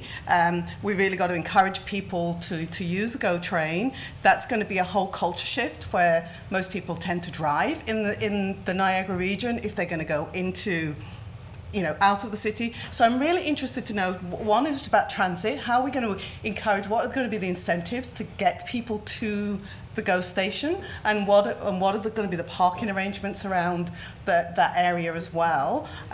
So that's just something that's in my mind at the moment, when I get on the QEW every morning. It's how are we going to change the culture so that we can really maximize the use of having a commuter GO service in Niagara. The other piece for me as well, I'm really interested in, as somebody who lives in this community, is that, there are very few facilities. I know we talk about tourism, but they're actually for, how do we encourage this to become much more of a vibrant community? There are no stores here, just regular stores. The buildings along Queen, the stores are, the businesses are not working here. So how are we going to encourage the kinds of businesses which are going to really serve a community other than tourism? So those are the two things I really want to, like I'd love to see a supermarket in this area. And I'm sure a lot of people would love to be able to walk to a supermarket instead of having to drive, so just some thoughts there. Well, let me tackle a couple of them, and then we'll call some experts to help me. Supermarket, everyone remember there used to be the Dominion, used to be downtown.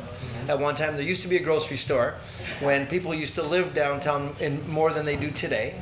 And so what are we doing? Part of our plan is the GO train, which in itself is going to be a catalyst, because as you travel the GO anywhere along the Golden Horseshoe, those areas all explode and people start to live near the station where they can walk there and take the train to where they're going. That will happen. There'll be intensification in the downtown. At the same time, this city council wisely has an application to the FedDev, the federal government, in partnership with Ryerson University to bring a digital media zone into our downtown, which will bring students and teachers. And then, as more people, then you've got people here that need to buy things. And then you need merchants that need to set up. And it's got to start with people. So the catalyst will be number one, the GO train. Number two will be Ryerson. And I'm not necessarily in that order, but definitely together. The other part of it is, and we've got Matt Robinson here from the region who's been working with our CAO Ken Todd to put together, along with a big team, transportation master plan for the region, where instead of having 3 different transits in the region, we're bringing them together to work as one, and it's all going to coordinate and integrate with the GO stations throughout. So we're master planning the region to address exactly what you're saying. In terms of the parking, I don't know if Patty or one of the staff here can help me address the parking issue. Diane? So we are currently working with City of Niagara Falls, the region, and Metrolinx. We've come up with a concept plan where we're trying to integrate existing transit in Niagara Falls as well as other services that get people to the train station, so the taxi industry, as well as having good walkable connections and cycling connections to the transit station. So we do have a parking strategy that we're trying to incorporate with the existing municipal lots. Currently, this will probably be the one transit station within the Niagara expansion that is actually a true hub where you have a transit all connecting in one location. So Niagara Falls Transit as well as GO Transit interfacing into one another and trying to amalgamate all of those uses into one ticketing agency. So we're having those discussions right now with Metrolinx, and we're hoping to come back with some sort of concept plan that shows how truly integrated it is, and so that people can drive here as well as take transit here, and it'll be very convenient. That, and as well, I would like to mention this council has created a CIP, Community Improvement Program. We give financial incentives for the businesses to be fixed up, the facade improvements and different things in the downtown. We give them financial grants to encourage them to fix up their properties. So the city is throwing everything at this, and we know that with the GO coming, and once we nail Ryerson, we're going to have a lot more exciting things happening in this area, and that's why we're master planning it now. So hopefully that addressed some of your questions. Yes, sir, if you'd like to come around to the microphone. Anyone else here that want to comment? Yeah, okay, good. So you come to the mic, just state your name and your address if you would. Thank you. My name is Vito Cuviello. I'm on 4553 Ferguson Street. I just had a quick, simple question. There's a few, I believe, owned building right on Battery Street, and I know the city owns, I think, a piece of land at the end closer to River Road. Anything involved with this plan to make some improvements in the area of there? So you're saying Butchery and River Road? Right.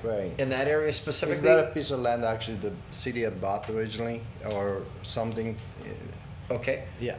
We'll ask that gentleman behind you there, Patty or Alex, if either of you have a comment on Butchery in Silvertown. So that would be north of the train station at River Road there. Yeah, I'm not sure whether the speaker is referring to the land that there's a regional pumping facility here on Butchery. Is that the land you're speaking of? So there is some additional property there, but it really is part of that servicing hub. So it's basically, I think, a large centrifuge for separating waste as part of the treatment program. But this dotted line, this red dotted line, and this beige color in the middle here really signals a what they call a transportation station area, and it would be basically fine. But this is identified. You can see the bike path, which one of the other speakers from Canadian Specialty Castings had some concern about. But that's part of our active integration. There's a symbol here for a park, but it doesn't necessarily mean it's right there. It could be here. It could be an area. It identifies a green area here. So some sort of public improvements with a park is identified. Certainly the gateway improvements represented by these symbols. And the Metrolinx has all identified a need for parking, kiss and ride situation, so that drivers are coming in, they're dropping off their significant other to get on the GO train to ride in Toronto, or they're picking them up as they return from the city. And so there is a fair amount of infrastructure envisioned for this area. It's again, it's a 20-year plan, so it'll come together piece by piece. But certainly the region's transportation plan that we heard about, our own transportation master plan, plus this document will work hand in hand to basically make improvements in the area. Did you say we're going to have a kiss and ride at the train station, Mr. Ilovich, like we have at the schools? So you said? Something like that, Oh, yes. good. That's good. It's going to be a very warm and welcoming train station. We've got I saw other hands going up. We have, oh yeah. Sir, you could state your name and your address, please, for council. My name is George Radicic, 3308 Avery Boulevard. And thank you, Mr. Mayor, or your worship, I should say, members of council and staff and the public in general. I'm actually here on behalf of my mother, and it's in relation to Silvertown, or the Bellevue Tavern, more specifically, that I think most everybody's familiar with. The reason I'm here is that within the designations that are there, currently, I believe it's a grandfathered neighborhood commercial designation that actually fits in more closely to a medium density, because there's an 8-plex complex of apartments on that property. There's also a commercial tavern with rooms above it. But that whole parcel is actually one contiguous land use. In other words, it has to rely on each lot that composes that parcel to be effective. And in the current plan, I see that it's being designated or designed to become single family or low density. And on the map, right across the street, there is another apartment building that's actually on the south side of Ferguson Street. The bike trail that's indicated would come out very closely to where that property is. And what we would like to do is to maintain that grandfathered density, perhaps as a site-specific zoning exemption to the plan, to permit either continued use as is, or perhaps upgraded redevelopment to increase the availability of low-cost, medium-density housing, which I think fits into the overall plan. You want to have a mixed-use neighborhood. I think that would be appropriate, and that's what we're asking council and the planning committee and department to at least examine the possibility of being able to incorporate the existing use, because it's not going to go away. It's just a question of whether we could work to maybe improve it and enhance it and be consistent with what we want to do. As you said, Mr. Mayor, more people, more services, it works out better for everybody. That's great. Maybe we'll get a little bit of feedback, Mr. Radicic, from Mr. Ilovich. Did you want to weigh in on that comment about the Bellevue? Have you ever heard of that place, the Bellevue? I might have heard of it once or twice. So again, Mr. Radicic, as he points out, they did obtain a site-specific zoning on their property for those 8 apartment units, so that would not be taken away. But certainly we could look at this. This is really an official plan, a broader based document, so it's not the zoning of the properties. And so when you look at those yellow lands, so the property in question is, I'm not sure just where, this is Ferguson Street here. It's kitty corner from the yellow on the south part of Ferguson, so it's to your right. Here. No, it's actually to the right. Yeah. Right there. Somewhere in here. Yes. Anyway, so the intention is not to take that away, but that yellow designation actually provides for low density residential. So in our official plan, that's singles, duplexes, semi-detached, and townhouse development. I'm not sure whether, Patty, did we include some We may have included some walk-up apartments in there as well, but by and large, it's low density, but it does span more than just single family. So is there any other questions or comments you want on the record? Well, there's a lot at stake for me, because if this doesn't work out, my mother's not going to give me cabbage rolls anymore. Everybody knows how important that is. We're on it. Noti bene. Do we have anyone else that wanted to address council with any questions or comments? Okay, so again, this is not the end of the line. This is just part of the trail. No pun intended, that's right. So, council, and is there any other questions of council? Okay, seeing none, the public meeting with respect to the official plan amendment 125 is now concluded. So if there's nothing further, thank you very much. Moved by Councilor Pietrangelo, seconded by Councilor Carrio, that we, what do we, make a motion regarding the, that we make the recommendation, is that right? So number one, that we receive the presentation and adopt the proposed amendment for the GO Transit Station Secondary at a future meeting. Okay, that's what the motion is and the recommendation. We'll call the vote. All those in favor? Okay, and that's approved. Thank you for that. And thank you to all of you, and we'll be in touch with the next stage of the process, and it is moving forward, and it's going to be very exciting. So thank you very much for being here.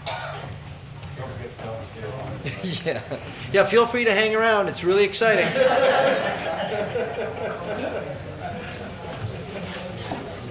I guess not.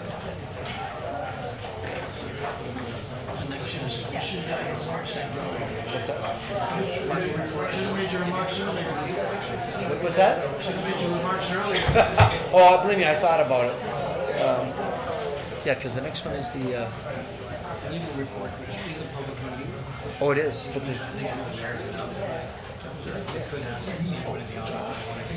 okay. Now, who's going to lead this one? He will? Okay. Oh, and where'd he go? Did he take off? Oh, yeah, there's... I gotta find the right break to go to the washroom.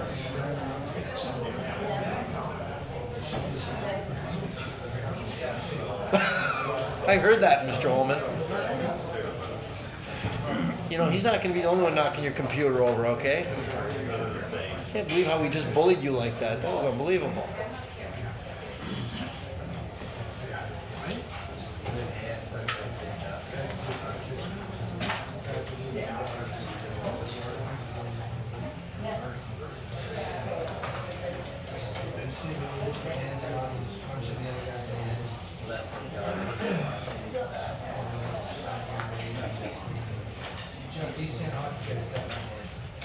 Okay, we all set here. We're gonna move on to the next part. Mr. Beeman, I'm gonna get you engaged.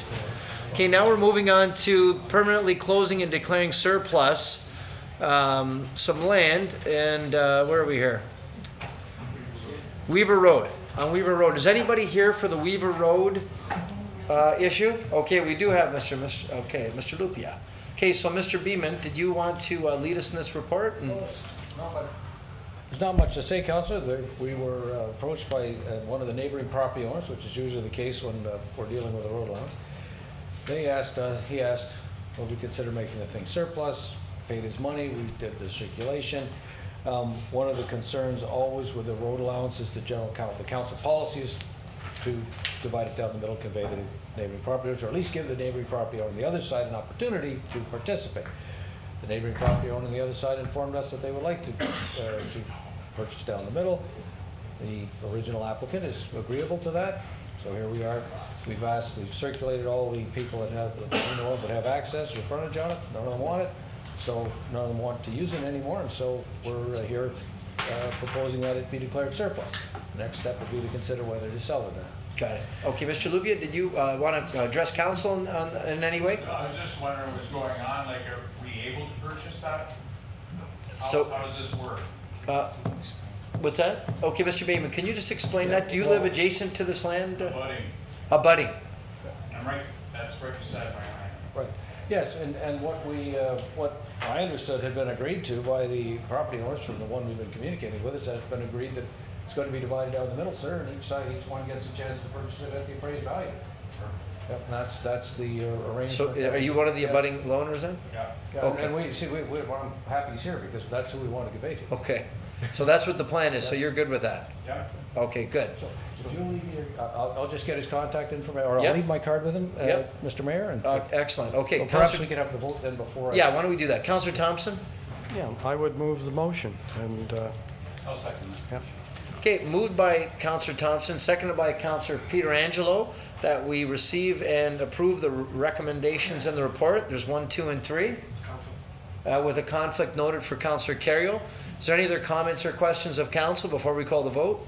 Okay, seeing none. All those in favor? Okay, and that's unanimous. So we're good on that one. Thank you for coming out. Have a good night. All right. So now we're moving on to our reports.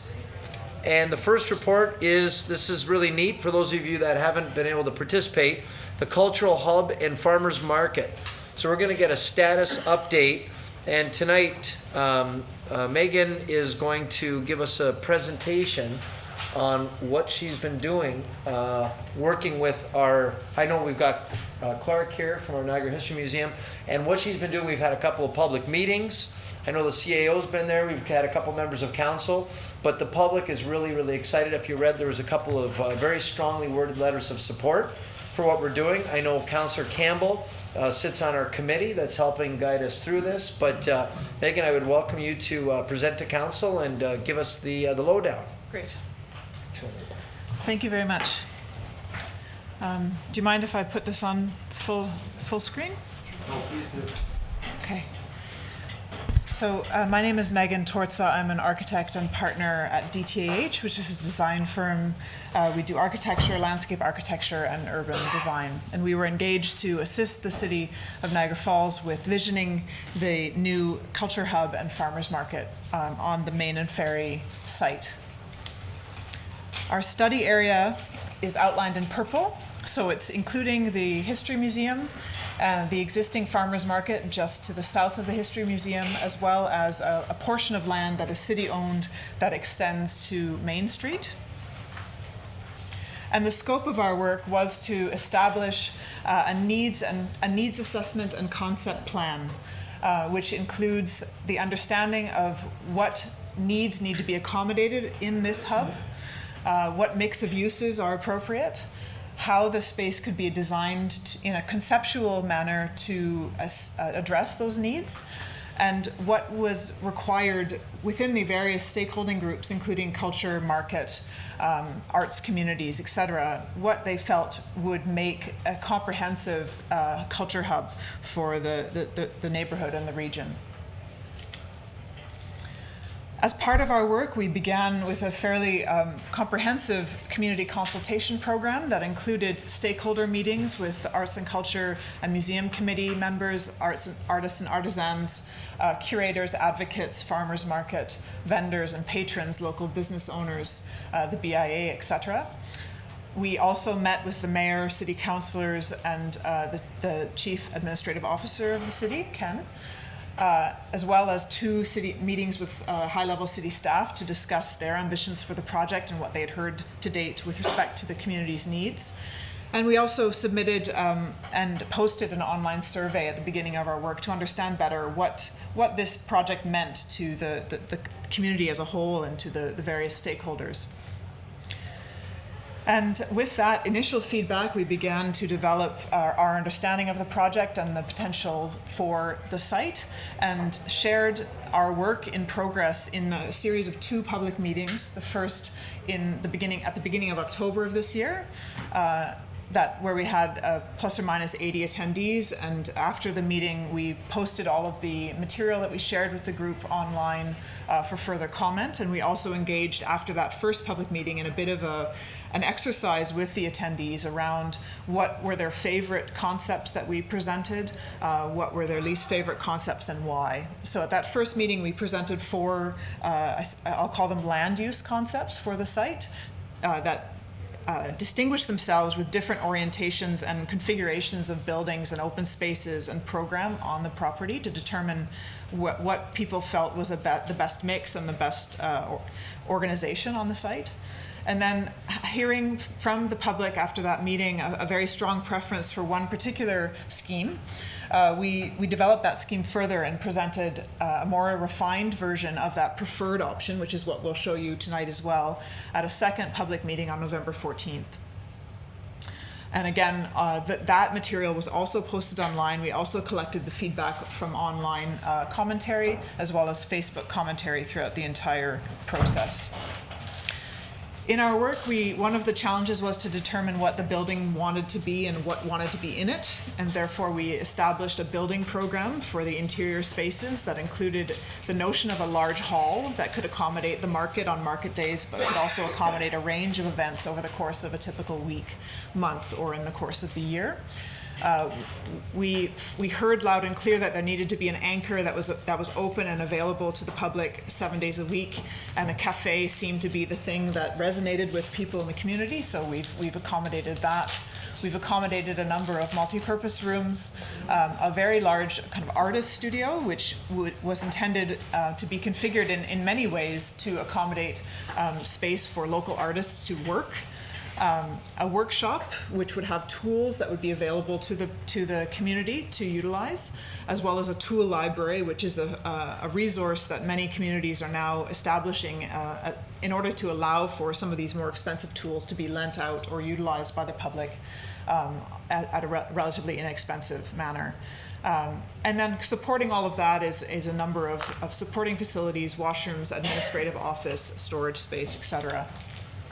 And a complement to that indoor area are outdoor spaces that the community thought were appropriate and that we think are appropriate as well, including a civic plaza, some sort of linear element that might help people to negotiate the site. The site is an interesting configuration of land. It's a kind of an L shape, and it connects Main Street with Sylvia Place, so there's a need to really draw people through the site, which we thought could be done in an effective way.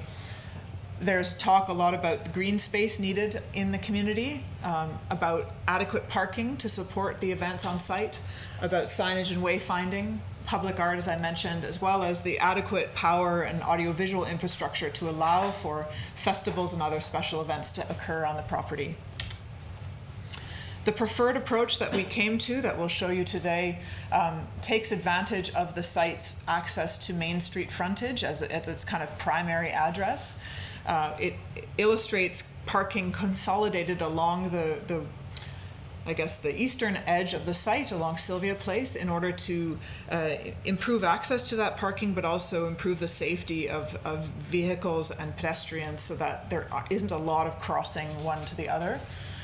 We've identified accessible parking spaces within that parking, how wind impacts might be mitigated by the positioning of the buildings, how loading would work. So these buildings are only as successful as they can be serviced, and loading for market vendors, especially for artists, also is a very important thing. Sidewalk connectivity through the site to the adjacent rights of way, very important to everyone from a safety and access point of view.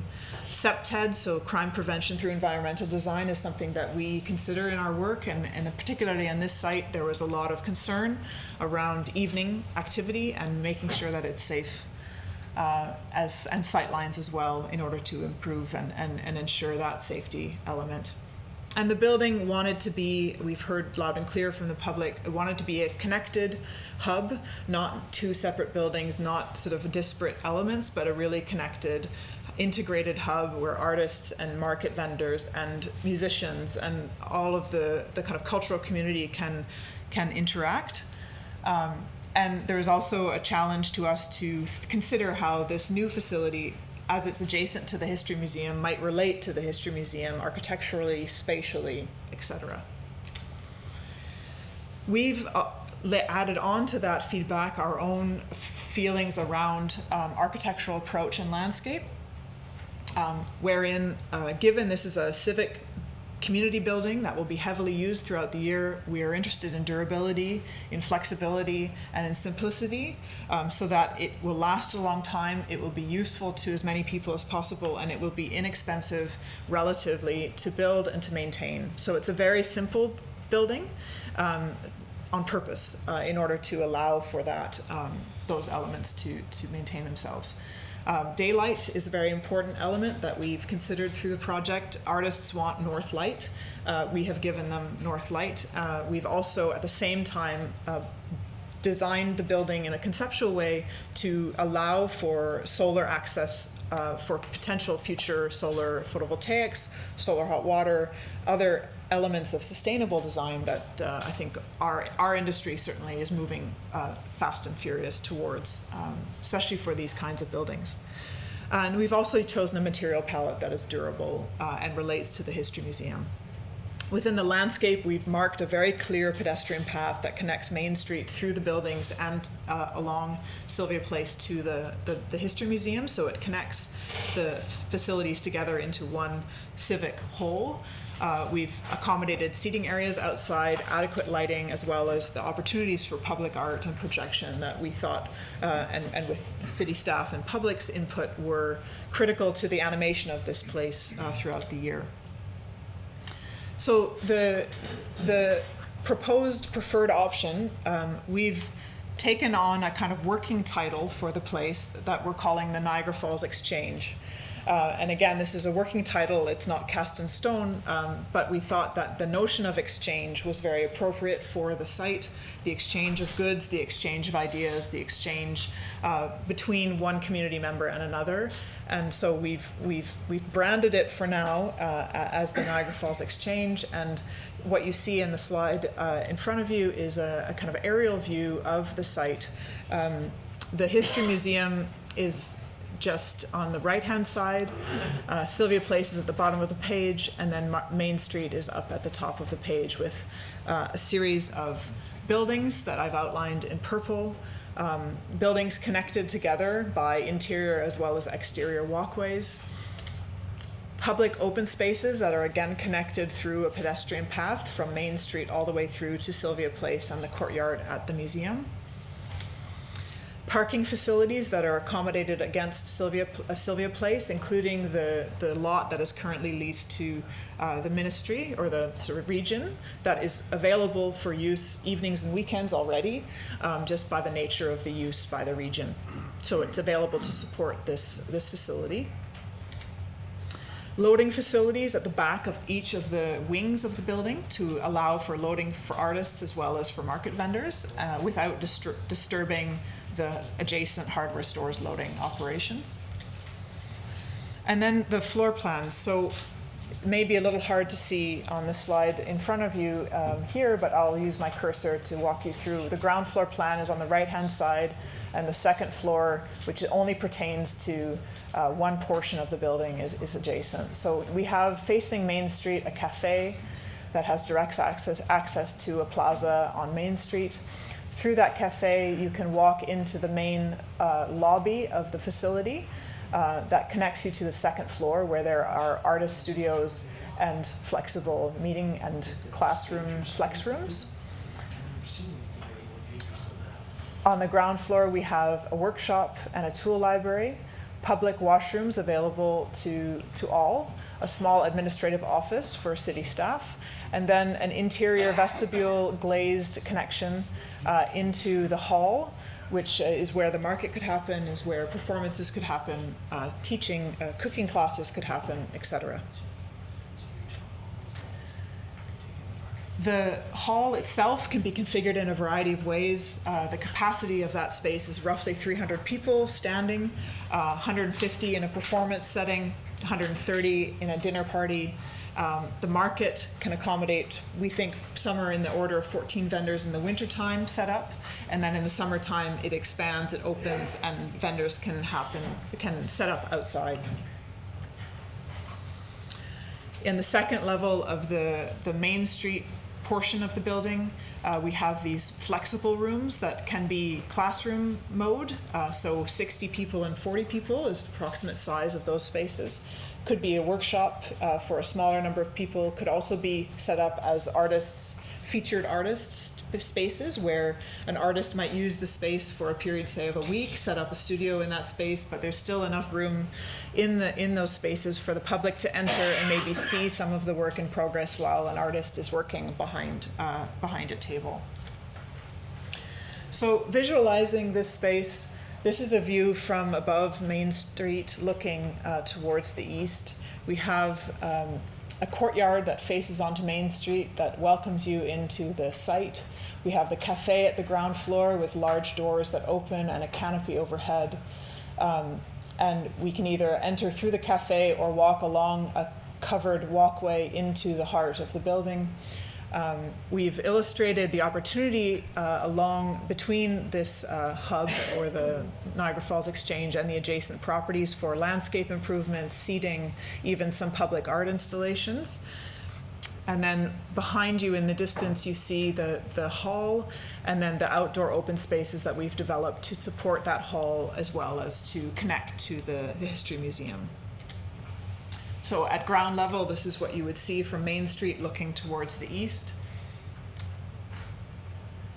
And then if we were to fly around and hover above the History Museum, this is the other side of the view. So you can see that the building is configured with a sawtooth roof, which is a typical industrial type roof, but what it allows us to do is to expose the structure into the inside of the building, which is something of visual and architectural interest. It also allows us to capture north light through the windows that are facing north while presenting an angled solid roof on which the photovoltaics or some other technologies could be mounted in the future.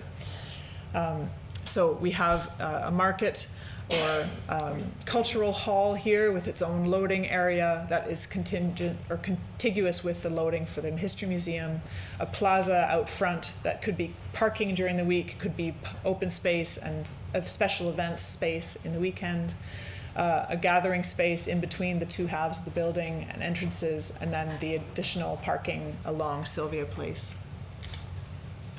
That parking lot, as I mentioned, on Sylvia Place could be converted into an event space during good weather or even during bad weather. This is an idea of a food truck kind of event where even in the wintertime you could invite vendors to vend hot chocolate or beaver tails or whatnot, and draw people in to the site. In the summertime, the market building could be used an open air, the big doors opening up to allow for vendors to exist both inside the building as well as outside the building, so that you really can increase the volume of the market vendors themselves. So this is sort of 25 vendors we've illustrated here. And as well allow for really good circulation for the public between the stalls. In the evenings, at the heart of the site where the two halves of the building meet, you have a space for small performances. You have a space where you can buy, where you've bought your food at the market, you can eat it.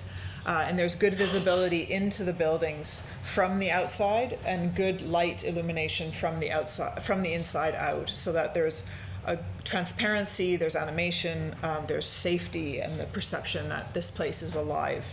Even in a downpour, this place is alive. Inside the hall, this is a view showing how the market might be set up in the wintertime with the doors closed. So again, 14 vendors plus or minus. There's also a kitchen within that space that could be used for food demonstrations, which is something that we heard was desirable from the community.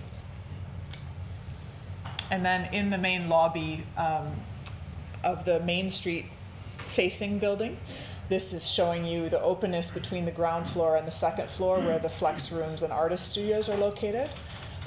The administrative office for City of Niagara Falls would be just behind us here, so that there's good oversight through who's coming and going in the building, and a lot of opportunity for art to be displayed as well.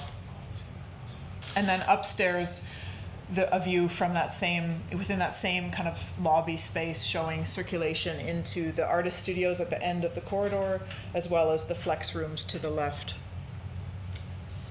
And then in the artist studio itself, again, it's a 200 square meter space, so 2,000 square feet.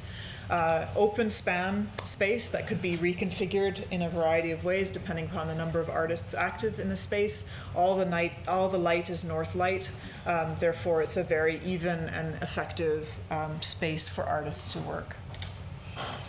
And then this is a final view of one of the flex rooms overlooking the Sylvia Place open spaces, showing a group of a small or more intimate group of 40 to 60 people gathering to listen to a lecture, to watch a movie, all sorts of other kinds of events that can be accommodated in the space.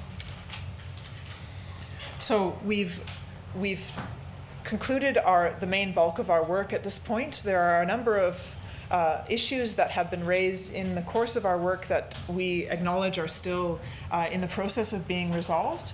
And we have a little bit of information about some of these to share with you today, but we've heard many times by the community the need for adequate parking to support the uses on the site that are proposed. Assuming that this place is successful, we need to allow for folks to drive and park conveniently.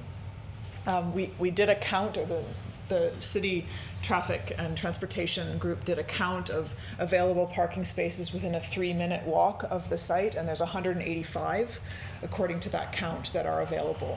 So there is on-site parking, but there is also a good supply of parking within the immediate vicinity that in their minds at least is adequate to support a lot of the activities that are happening or proposed to happen on the site.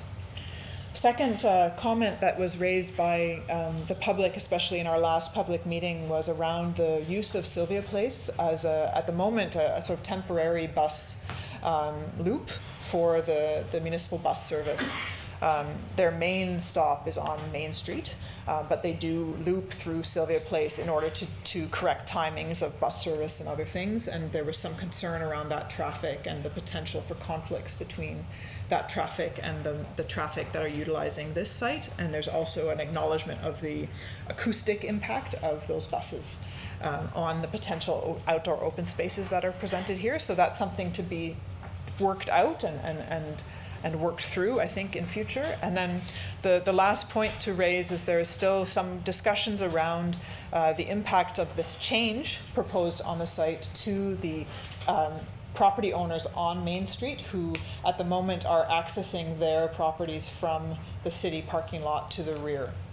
So in the loading configuration that we've illustrated for the hall, there is, in our minds at least, there was an allowance for continuing that loading drive into the rear yards of the adjacent properties.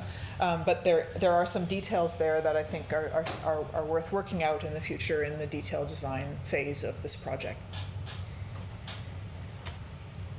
So, as I said, our work is nearly done at this point, but I think the motion that you have before you is in large part to allow the process to continue, to allow for the detailed design to proceed, but only after a business plan and an operating plan are prepared by city staff and then presented to you as well, to confirm that this place is feasible not only from a design point of view, but also from a financial and operating point of view.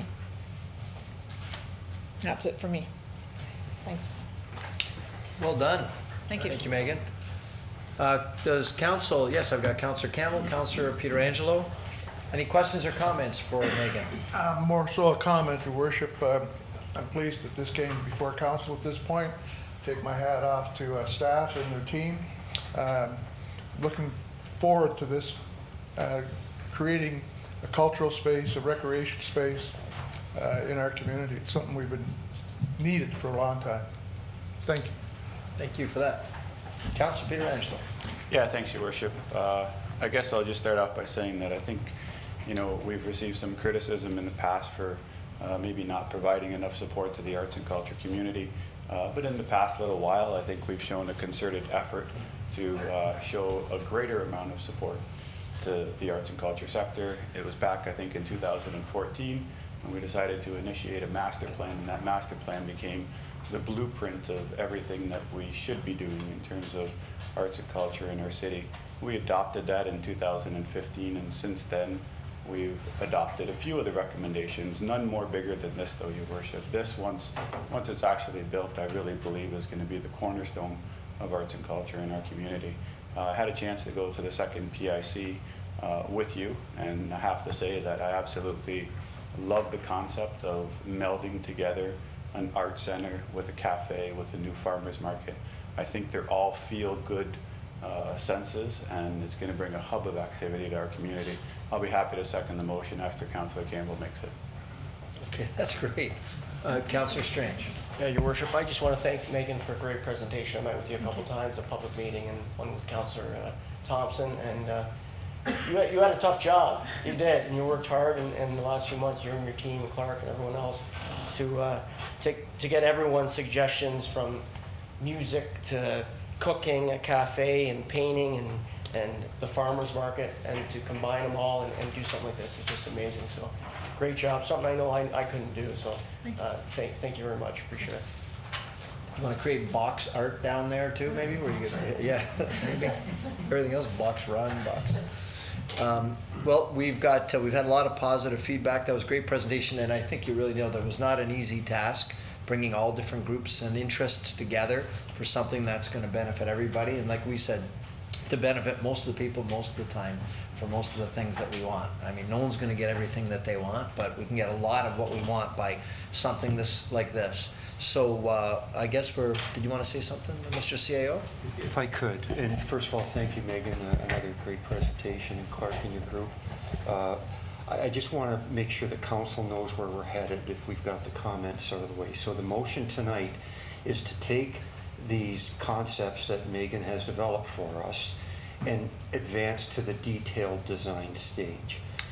Once we get that detailed design finished, we will be back to council with the cost estimates and what this facility is going to cost. And we've indicated all the stakeholders that there would not be any shovels in the ground prior to 2019 because council has to consider it in the appropriate budget cycle. So that would be the earliest that council could consider getting any shovels in the ground.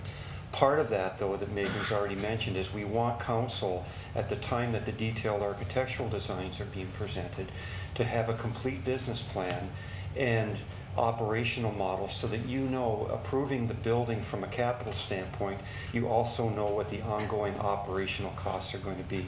And that's very important for council to understand that, because the operational part will have a long-term impact on your future budget. So we just want to make sure you have a clear picture before we just jump full steam ahead on this. So those can be accomplished over the many months ahead, and we would hope, I'm not going to provide any guarantees here, but sometime during the 2018 calendar year, we'd have all of that back to you with some future decision points for council. I'll second the motion. Okay, motion by Councillor Campbell to move the report, all three recommendations, seconded by Councillor Pietrangelo. And if there's no further discussion, we'll call the vote. All those in favor? Okay, and that's unanimous. Thank you very much, Megan. Appreciate it. Well done. And to your team. Thank you. And clerk as well. Alrighty. So now, are we on the consent agenda, Bill? Yes. Okay, council, we are now on the consent agenda. What is your desire? Councillor Crater? Just have two items I wanted to. Okay, yeah, which two were those? Actually, I just want to say on this report L201731, the RFP for the Integrity Commissioner. Yes. I just want to compliment staff on putting together, I think, a very excellent report for the RFP, so congratulations. Okay. The only other one, I only just wanted to get some thoughts from yourself and maybe the CEO and maybe some other members of council, and I'm supporting this, is 2017-07, the transient tax. I'd just be interested in hearing what some of the thoughts are. And maybe some of the councilors who are more in tune with this than I am. Absolutely, Mr. President. So in the budget, the provincial budget that was passed in April, there was a provision in there that allowed municipalities at the lower tier or single tier to pass a transient accommodation tax, but let's call it a hotel room tax. We've been aware of that. We've been having conversations with both the Ministry of Finance and Ministry of Municipal Affairs to determine what the regulations might look like. And the regulations were just released late last week. We wanted to get this report in front of council because we believe that getting a council commitment to proceed that we could then work to figure out all of the details in terms of how we would engage our stakeholders to implement that tax. So that was the purpose why we brought it with some expediency and a little bit of urgency tonight to get it in front of you. But all along in our conversations with the ministry and with the Minister of Tourism, and you can see there's a very pointed letter from her in your package as well. And she is truly encouraging us to pass this tax so that in the belief that there'll be more transparency and more accountability around what we're using that money for. So what the game plan would be is that if council approves that tax, in our situation, 50% of it has to be shared with, in our case, Niagara Falls Tourism. So right off the bat, and that's not a choice, that's by regulation. So 50% automatically goes to the Niagara Falls Tourism, and they would be charged with, as the report indicates, for certain things that they would fund. It would be all of our marketing and promotion. They've indicated that they would take over a lot of the BIA costs related to the convention center operation, some of the commitments that the BIAs have to their organization. The other 50% would be used by us, and what we would do is we would have to set an annual budget determining what those funds would be used for. And it's staff's view that that money should be focused solely on the tourist area. In other words, we're collecting it from room tax. That money should be plowed into tourism and economic development opportunities within the tourist area. So that would give us an opportunity to eliminate our payments to Niagara Falls Tourism and Festival of Lights on the tax bill. It would then allow us through the hotel tax to fund New Year's Eve shows, Kelly and Ryan shows. It would allow us to fund the Illumination Board. It would allow us to put money back into the WeGo system that services the tourism area. It would allow us to do streetscaping capital improvements within the tourist area that currently comes out of our current capital budget. So that's what our vision is for it. And again, if council is agreeable or acceptable to that, we're suggesting a 4% tax on the rooms. That seems to be from our first investigation across the province, Toronto, Mississauga, Ottawa. That's the rate that they're setting, so there's some common rate setting that we're involved with. We're suggesting that we look at implementing it in April of 2018, giving the treasurer and his staff the ability to implement a plan as to how you collect this. The plan would call for basically you collect it this year, and you set your budget and spend it in you collect it in 2018. That would become your budget money for 19. What you collect in 19 becomes your budget for, so it's always on a go-forward basis, so that in 2018 there would not be any actual impact that you would see, because the money would be collected. We would know by the end of the year what that amount of money is. We'd do our split with Niagara Falls Tourism, and then we would be able to set a budget and what our priorities for spending that money would be in the tourist area based on what that net amount is at the end of the year. So that's the concept. We know that there's many other municipalities that are engaging this. What it will do, under the legislation, if we put a hotel tax in place, it will eliminate the hotel's ability to charge a DMF. That would disappear.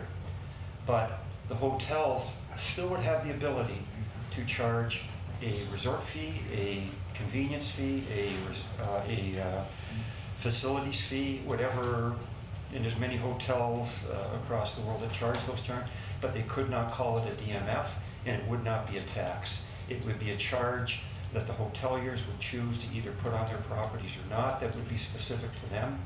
The tax would be the tax, and that would be what we collect, and then that would be transparent and open in terms of what we're spending that on back to the tourism industry. So, Mr. Mayor, I think in a nutshell that pretty well covers it, and I'm happy to answer any questions. Yeah, no, you did a great job. You still have the floor, Councilor. Thank you. I just want to say that I'm particularly pleased for a couple reasons. One, I think it's great for Niagara Falls tourism. because now they'll have, it doesn't come around the table, we don't get into the politics of it, they'll have a permanent structure for funding, and I think that's great. And I'm particularly pleased with the way you explained it in terms of our half of the funding that we get to keep, that we will spend it in the area that generates it. That makes sense to me as well. So I was just going to support it, but I think it was just important for the public, because this is pretty significant to understand. And I wanted to hear from yourself and the clerk the CEO, what your thoughts were. So I take it that you're very positive about this. Obviously, the staff is making the recommendation that we support it. So that's great. Thank you very much. Okay, thank you. I've got Councillor Morocco, then Peter Angelo. Thank you, Your Worship. Just in regards, actually, there's two items that you're asking for, but I'll speak to the same one that Councillor Crater just spoke to, the transit tax.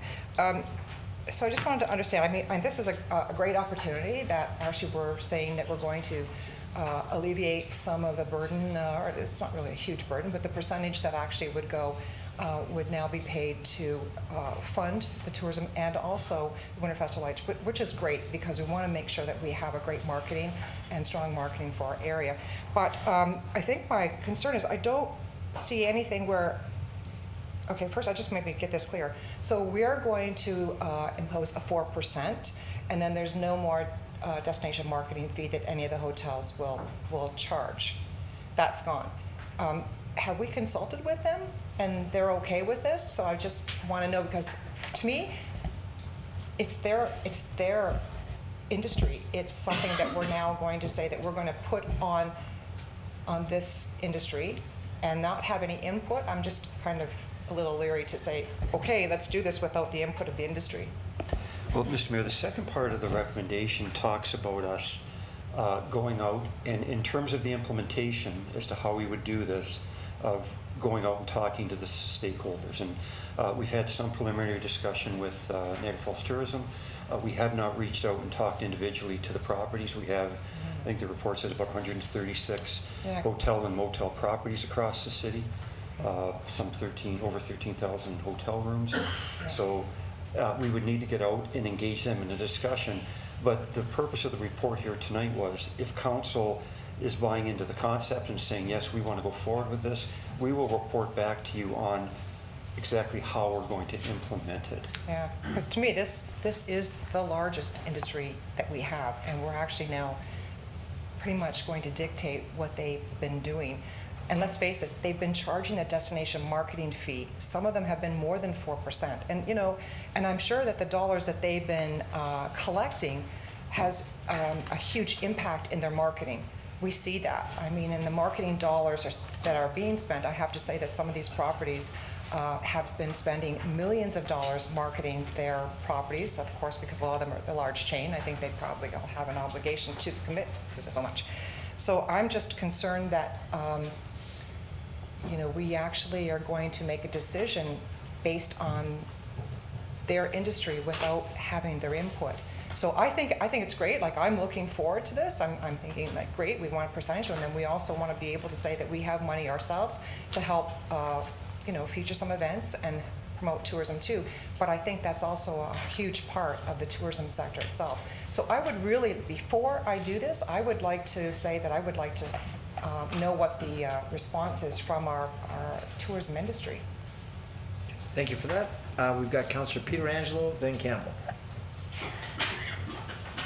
Yeah, thanks, Your Worship. I guess I'll start off by saying that in Niagara Falls, I've always felt that there's been a general sort of animosity towards tourist commercial, the tourist commercial sector, mostly from residents who believe that tax dollars are taken to support the industry.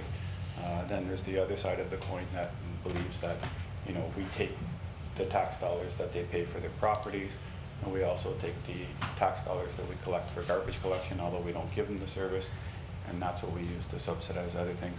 And regardless of who's right, Your Worship, if we go down this road, then I really believe that there isn't any more debate, because if the city institutes a 4% room tax, then there could never again be a tax subsidy for the tourist sector.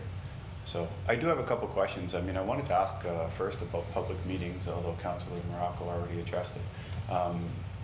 Was there not going to be any public meetings before the council makes a decision? I mean, this kind of came to us. I saw that the minister's letter was from November 24th, which would have been on Friday.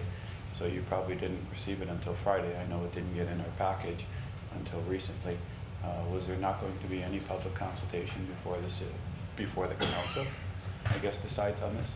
I don't know, maybe ask a CEO if you want to address that. Well, and certainly if that's the wish of council, we'd be happy to do that. We just wanted to get here. This is all, really breaking news. I should say the minister's letter we just got late Friday afternoon. Friday night, 6 o'clock. Friday night. Yeah. And the regulations just came out, I believe it was late Thursday afternoon.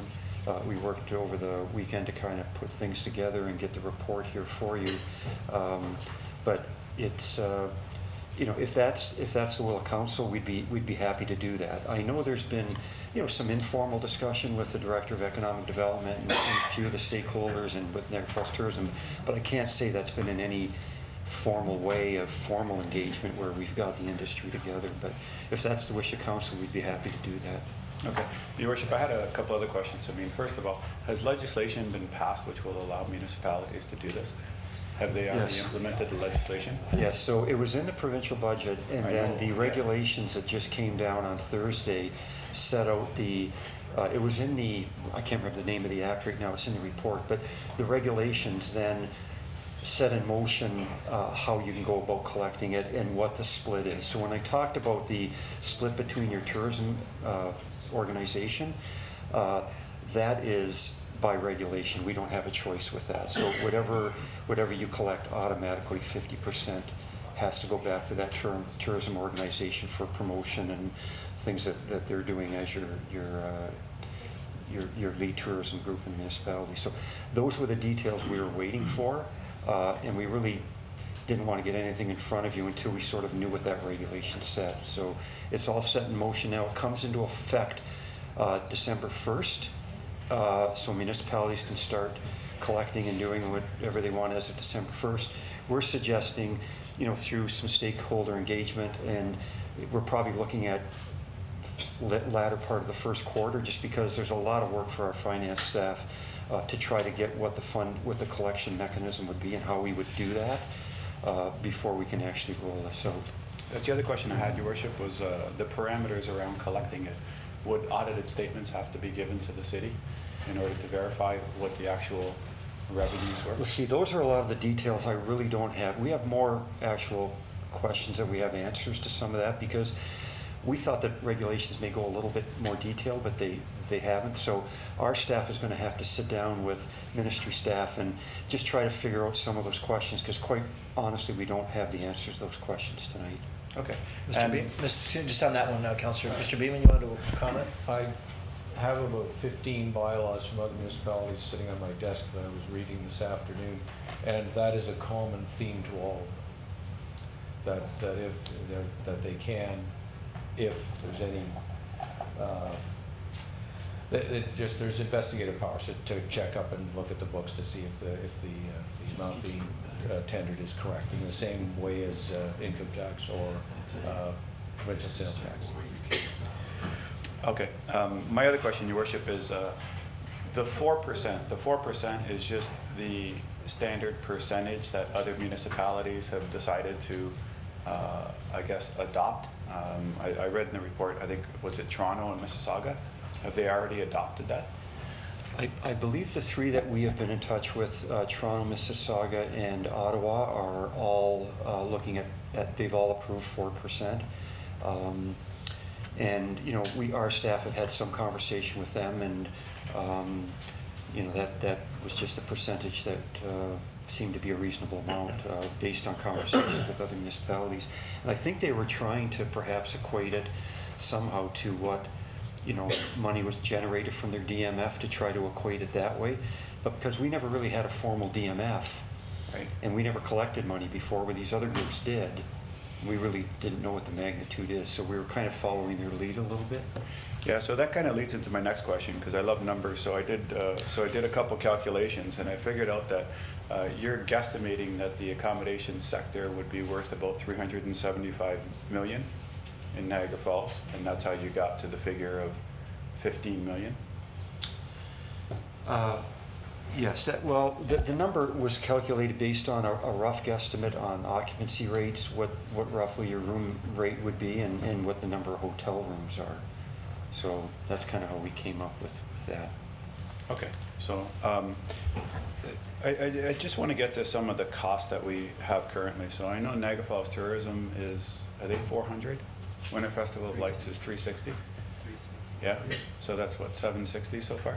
Well, plus, Winter Festival Lights comes back, we've been supplementing, and so we have been for Niagara Falls Tourism as well. Well, that's not out of the operating budget though, right?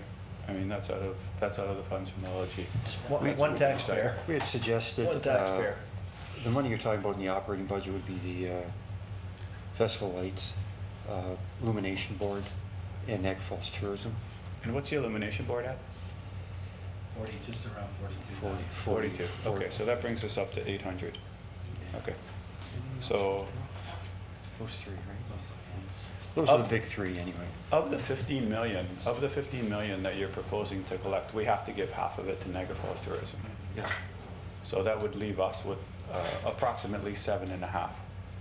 We have 800,000 in our operating budget, so we're looking at collecting 10 times the amount that we currently spend in our operating budget. Yeah. Do we have other plans for it? And what happens if we collect too much money? Do we just find ways to spend it? Well, I would say this, that that number's going to be variable, depending on external factors, whether it be occupancy rates and, room rates. So what you do is at the end of the year, you're going to know how much money you have going forward. And what we would be doing then is taking that money and basing your budget on it. So whether it be capital expenditures in the tourist core area, and I can tell you there's millions and millions of dollars of work that can be done. Whether it be looking at your WeGo system and in future bus replacements, you're talking $1 million a bus. I mean, you could be spending $1 million a year over the next 20 years just replacing your buses. And events and festivals, things of that nature. So that's how we would set that budget each year. And we believe there's enough opportunity just based on the rough estimates and looking at some of our capital projects and commitments that, that 4% seemed to be, to our mind, in a reasonable range based on what our guesstimate of 15 million was. Okay. I think that's all the questions that I have, Your Worship. Certainly would be the dawning of a new age, and I think the residents would really support not having to put any of their tax dollars into the tourism sector anymore. So I think it's a step in the right direction. Thank you. Councillor Campbell. Thank you, Your Worship. Just so that I'm clear on this 4%, one of the biggest complaints that I've heard in the general public is residents of the city of Niagara Falls should have been exempt from the destination marketing tax. This marketing tax will only be for rooms. I know that in the past, if you went into the tourist area and you had dinner or drinks, you got charged the destination marketing tax. So there will be no longer any taxes, tourist taxes, on corner stores, restaurants, meals, which would clear up one of the biggest complaints that I've heard from citizens of Niagara Falls. Is that correct? So what would happen is that because of the hotel tax in this legislation, a DMF as a mechanism, as a tax, would no longer be able to be collected. That does not prohibit a hotel or a restaurant from putting some kind of service fee on their menu or on their hotel room. But it's not a tax, and it doesn't have anything to do with the city. It would not come to the city. We would not be accountable for it, and it could not be called a tax. But the hotel tax is on a room only. So it would apply to any short-term accommodation in the city. The only thing that's exempted from the legislation is if it's a university or college residents, it's exempted. But any other hotel room that's a transient type of room this would be applicable to them. So that would apply to bed and breakfasts? Well, our understanding is it could be Airbnb. It could Well, be, that was my next question. Is this something that we can somehow bring into play with respect to how we're looking at the Airbnb situation in our community?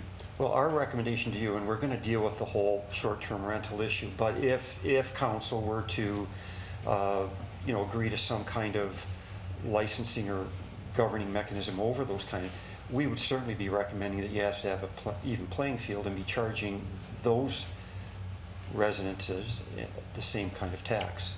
I think it's only fair that we would do that. Absolutely. And when we were in AMO in Ottawa, the mayor and I actually had meetings with the Airbnb people, and they have indicated that they've done that quite successfully in other jurisdictions for anybody that signs up under their website and their program. Thank you. Thank you. And then Councillor Strange. Yeah, Mr. Mayor, so if we do apply this, so hotels will not be able to apply the DMF, but they can have any kind of fee. They can have a fireworks fee or something, They can implement any kind of fee they wanted to at any restaurant or anything like that. Could be a resort fee, could be a facility fee. That we see in Vegas and stuff like that all the time, right? So but again, it could not be called a tax, and it would be a fee that they would apply at their source, and it would have nothing to do with us. We would not control it, and it's totally up to that individual business. Okay. The tax would have to show separately as a accommodation room city tax at 4%, and then that's what we would be accountable for in terms of setting budgets and making that known to the public. I'm actually like Councilor Morocco, I would actually like to give, the stakeholders a little heads up about this. We just got it on Friday, and we just got it today. So, I'm not sure, I like the idea of everything, but I just, like Councilor Morocco, we're just kind of, the tourism sector is everything for us, and the millions of dollars in taxes that they pay and everything. I just would like, if we haven't talked to them, give an opportunity to meet with them. And I know a lot of them won't be happy, but at least we can talk to them and figure out whether it's 4%, 3%, whatever we want to do. But I don't think it's fair that we kind of approve anything tonight until we kind of talk to the stakeholders. Okay, thank you. Any other questions or comments of council? I just want to say thanks. When I brought it forward, I was hoping to get a few comments. Got a lot of comments. The one thing I will say is, after listening to everything, I think we do, I'm going to say this, I think we do owe it to the stakeholders. Right? Before we just go ahead, you've expressed it, Councilor Strange. We do owe it to them, just like it was something we're doing to the residents, then I'd be saying the same things that was for the residents before we implement something. So I think we do at least owe it to have some meetings, to have some discussions. I'm excited that this may finally put the end to all this controversy, not just here, other communities that are having this DMF. But I think we should, if there's sufficient time, to have at least some meetings with some of the key stakeholders, just to get some input from them as well. We've always been very open and transparent with the way we run. I think we should do the same for those stakeholders, because we're going to impose something on them that the provincial government is giving us the authority to do. So I'm going to make that suggestion. And I don't know, are we looking, I only put it out on the table just to have some comments, but maybe it should be just voted on independently. And I'm going to suggest that I make a motion that we have some stakeholder meetings and get some input, and then it coming back to us, and we make a final decision. I'll second.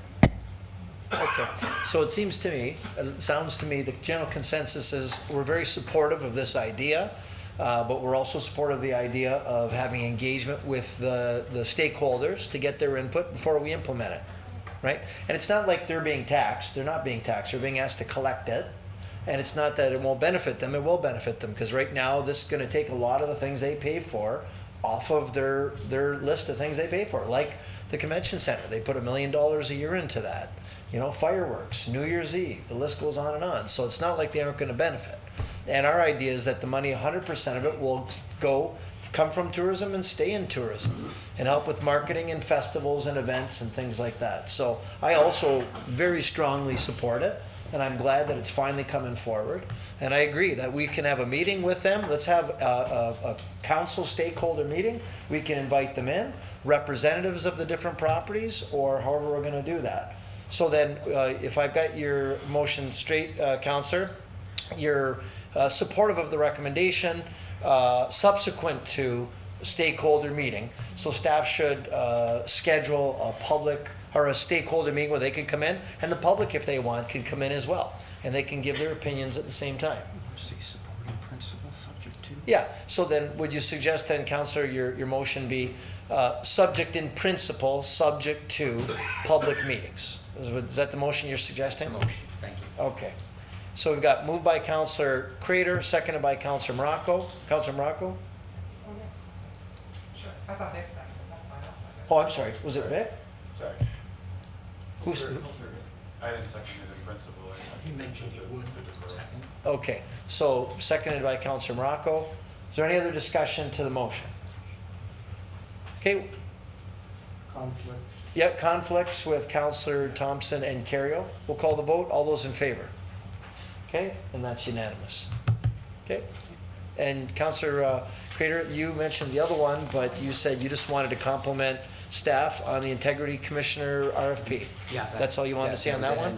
And I guess I'll just close with saying, how quickly do you expect that to move forward, Mr. CEO? Well, we have to go out and do the RFP. It'll be sometime next year, first quarter of next year. Thank you. Okay. Councillor Morocco? Yes, just the council's agenda, the calendar. We have a meeting scheduled for June 12th of 2018. If we could maybe just move it to another week. It's actually a week that I'm working on a You conference. said the following That would, yeah, I'm sorry, I don't have the. 19th. You said from the 12th to Yes. the 19th? Yes. Does that work, Mr. Clerk? Does that? Or can that work? The reason why the Either the calendar 5th was or the proposed 19th. this way was to try and keep it on the second or fourth Tuesday of each month. That just tends to fit best with Cogeco's schedule, as they are, you know, adding production to council meetings throughout the municipality. So I'm not sure that it would be, you know, it's obviously the will of council, it's not something Yeah. that we can't do. Hopefully that gives Cogeco enough time to try and figure out an alternative plan.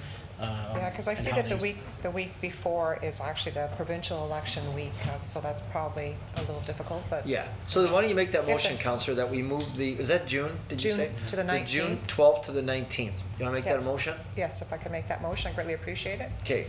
Motion by Councillor Morocco, second by Councillor Crater. Is there any discussion to moving that one meeting in June? Okay, we'll call the vote. All those in favor? Okay, that's approved. Thank you. Councillor Thompson? I may be up here for half an hour, but there's so many things on here. Integrity Commission.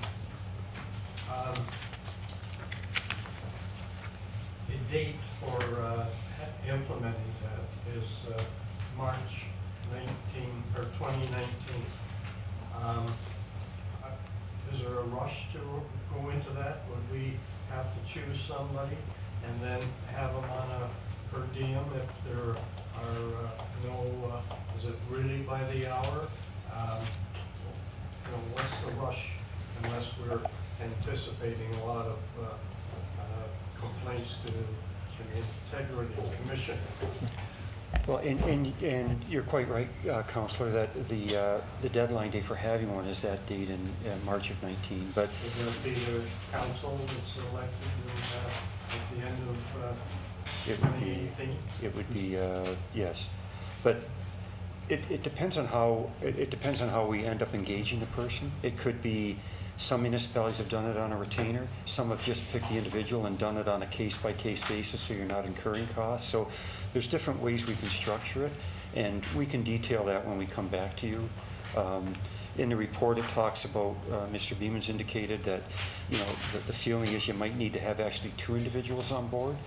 because of the way conflict of interest and stuff like that works. So, but sooner or later, you've got to do it, and we're figuring we might as well get on with it. And as long as we can structure it so that we're not having ongoing costs, and you can perhaps deal with it on a case-by-case basis, I think we should be okay.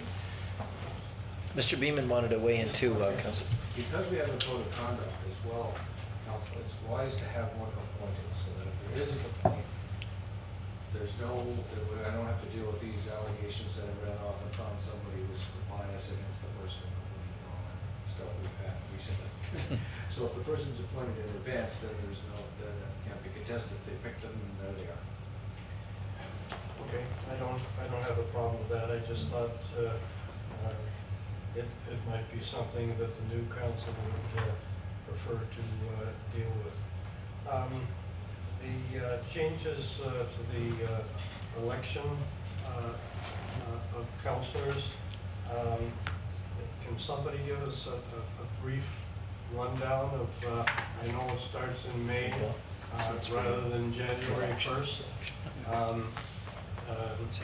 Is that the same as the provincial guidelines too? Sorry, can you repeat the question? The provincial guidelines are the same as far as funding is concerned? Corporate can no longer, unions cannot donate? And you're speaking about the provincial election? And the municipal. They would fall under different parameters, so it wouldn't follow the same guidelines. So the Municipal Elections Act. I've been told that the provincial has the same. They may be, but legislation. since that's not a responsibility of ours, it's not something that I have followed, but that is possible. Yeah, for sure. Yeah, that's what I heard. So, what are the restrictions regarding fundraising? Is that cannot start till May, or what's the parameters? For fundraising for the municipal election, Yes. you wouldn't be able to start fundraising until you filed your nomination. Earliest you can file your nomination is May 1st. So don't show up here January 2nd, okay? Pardon me? Don't show up here January 2nd. I was going to be in January 1st. What day is that?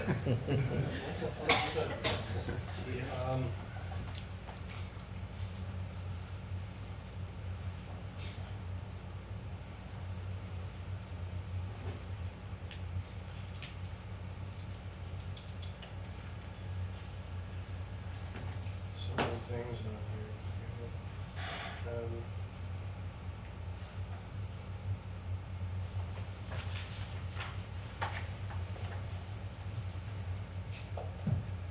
Anyway, I guess I'm over it, but I just had questions. Okay, we can come back to you. Think of something else. Councilor Pietrangelo. Thanks, Your Worship. We're still in the consent agenda? Yeah. Okay. Unless you want me to do the mayor's report. I'm going to leave in a minute, Your Worship. MW 2017-50, the tennis and basketball service delivery review. I know I've asked a bunch of times since this first came up, and I read the report. The report said that, you know, staff did a public consultation, I believe in the fall of 2016, and then they did a follow-up one. My question was more in regards to the actual public consultation. Was it one general meeting, let's say like at the McBain Center? Because I guess my question is, like, when you look at the report, you notice that there's 15 parks, 15 that are losing tennis courts. And do the people in those neighborhoods know that? Because when you actually look at the report, the people that came out, their number one concern was maintain tennis and basketball within existing parks. That's the number one bullet under the analysis and rationale.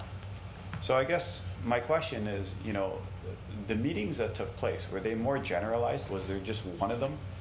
And all the public from across the city was invited to attend? Because you know how it goes, Your Worship. I mean, we have these public meetings, we invite the public to come out.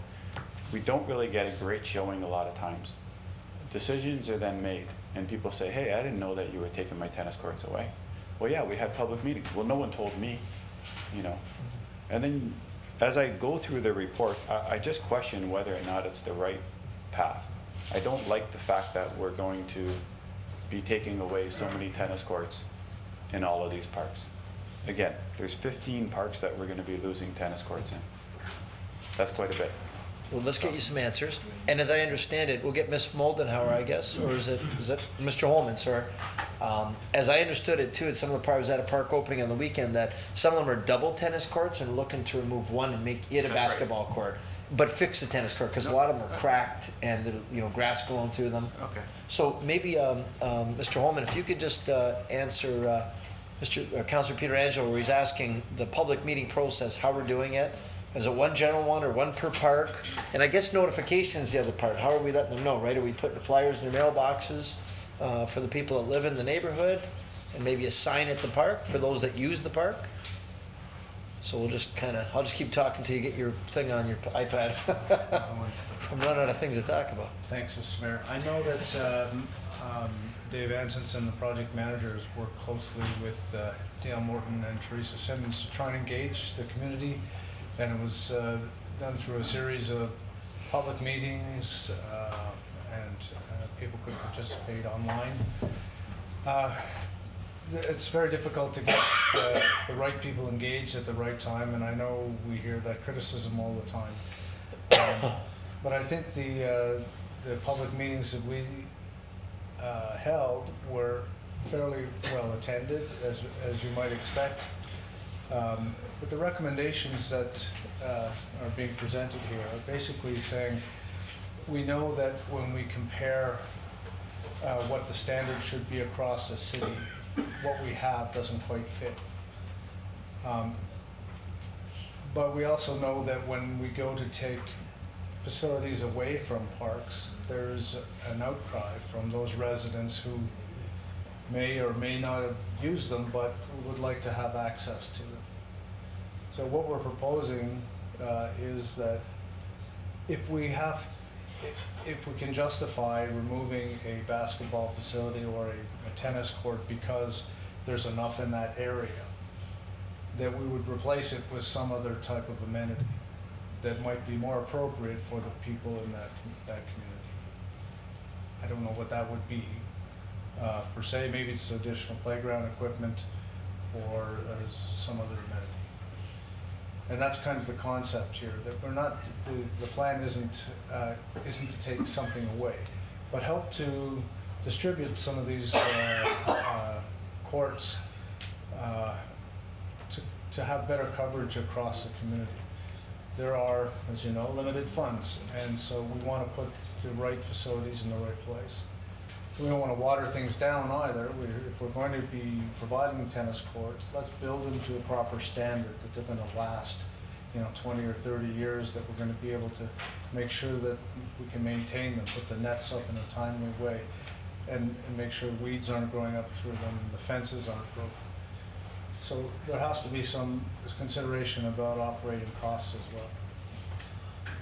And the recommendation here is to include and make those improvements over a 2-year timeline, which is very expensive, but it will help us to get to some of those tennis courts that have been ignored, I guess, over the past 5 or 10 years.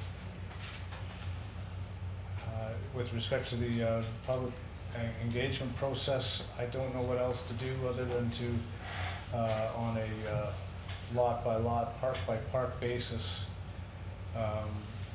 when time comes at budget time,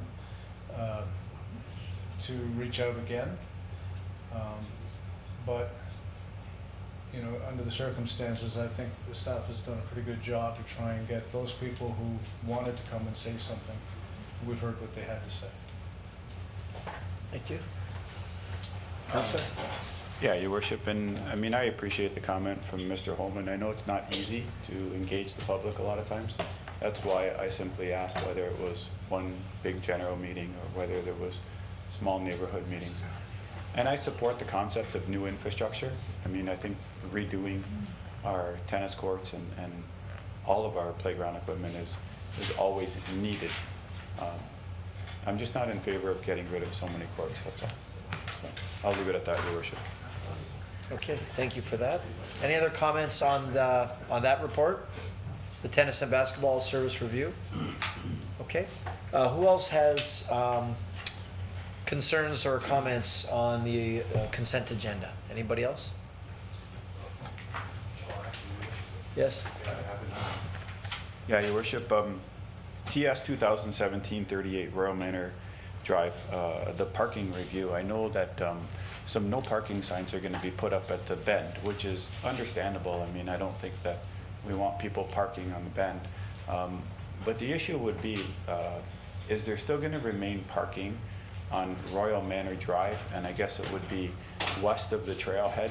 Because right now, the Millennium Trail comes all the way through out to Royal Manor Drive, but there really isn't a parking lot unless you go all the way to McLeod Road, which is about 3 kilometers away. When you look at what we've done with the Paisley-Janbury Trail and then the extension, which would be the Lions Trail, there's a parking lot on Portage, there's a parking lot on Stanley and Thorold Stone, and then there's another parking lot that you can use over on Whirlpool Road. And then there's another parking lot over on the Parks Commission property. There's a lot of parking lots.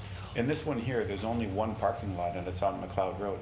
So do we have any plans to either put a parking lot in somewhere, or at least allow parking west of the trail? On Royal Manor, you're On saying, Royal right? Manor. So, Mr. Dren, do we have any feedback on that? And I know what you're saying, because we were at the park opening on Sunday, and there's cars on the street, there's nowhere to park. Yeah. So from my perspective, with respect to Royal Manor Drive, west of the trail, there is parking permitted along the roadway. As far as a parking lot, I think I would have to refer that to Ms. Mullen now.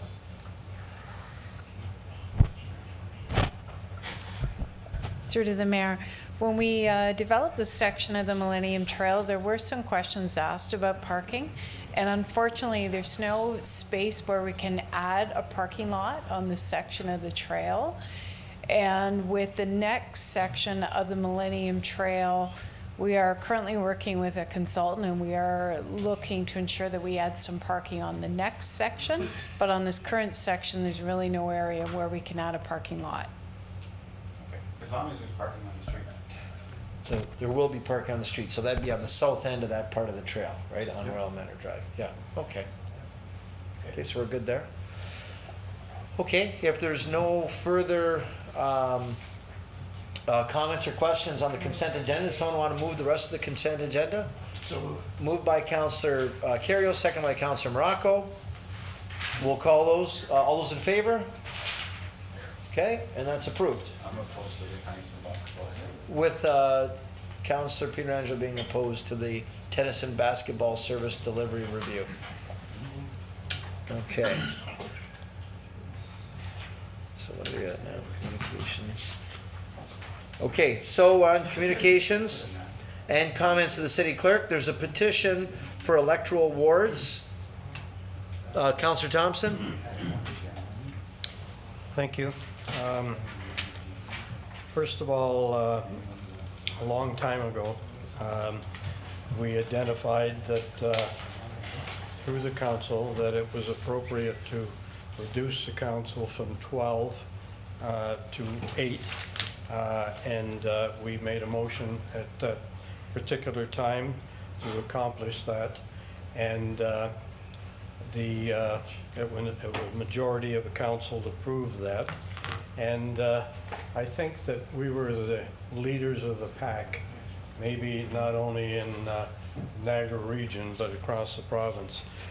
Still today, small municipalities have 12 council members sitting around the table, and I think that's probably inappropriate. If you look at Mississauga, 5 council members for that municipality. What do they have, 500,000 people? So I think that was the right move to make at that time. And I think that the other decision with respect to the at-large and getting rid of the wards came from a lot of frustration at that particular time on trying to accomplish some of our objectives with the Willoughby, Crowland, Chippewa, some of the outer wards didn't have the same enthusiasm for development, and it was very difficult. So we had a majority pass the motion to go at large, and this was opposed vigorously by several people. Most of them people who were upset that the council was reduced, and secondly that they would have to run at large for council, and that would make it very difficult. And I have all the minutes here and all the information from the debates and the discussion that went on at that particular time. But what has happened, you gave the opportunity for everybody in the city of Niagara Falls to vote for every council member that's elected democratically. How can you argue about that? There's also bringing the entire council together as a one-team system rather than having segmented people throughout the community. People would sabotage something that was very good for the overall community so that they could have something that they wanted to happen within their particular ward. So in my opinion, it was not a good system, and what we've provided since 2002 is something that gives the opportunity for everybody on this council to be responsible for every decision that is made in this community. I used to get people calling me, what ward person do I call? And I would say, well, that's so-and-so. Oh, I don't even like him. I'm not going to talk to him. You know, I would get this all the time. Was it your ward? Pardon me? Was it your ward? I think that was probably anyway, I think we made the right decision. I don't think the people who have sent in this petition really have researched this properly. There are 12 signatures. The clerk can tell you that first of all, they need a minimum of 500 to submit, one to be considered by council. The other thing is that the council has 90 days in which to consider that, and it isn't going to have any effect on this next election because you're obviously going to have an OMB hearing, which could take up to a year. If my motion doesn't pass, I'll be appealing it to the OMB. So it isn't going to have any impact on the 2018 election, and I don't think the merit is there to go back to a ward system. So I would make a motion that we receive and file the petition. Okay, moved by Councillor Thompson, second by Councillor Morocco, that we receive and file the petition. Any other discussion or comments on that? Okay, we'll call the vote. All those in favor? Okay, and that's unanimous. Thank you for that, Councillor. Next item is the Double Hat Firefighters. Recommendation came from, it's a resolution that came from the town of Niagara-on-the-Lake. Do we have any comments of council?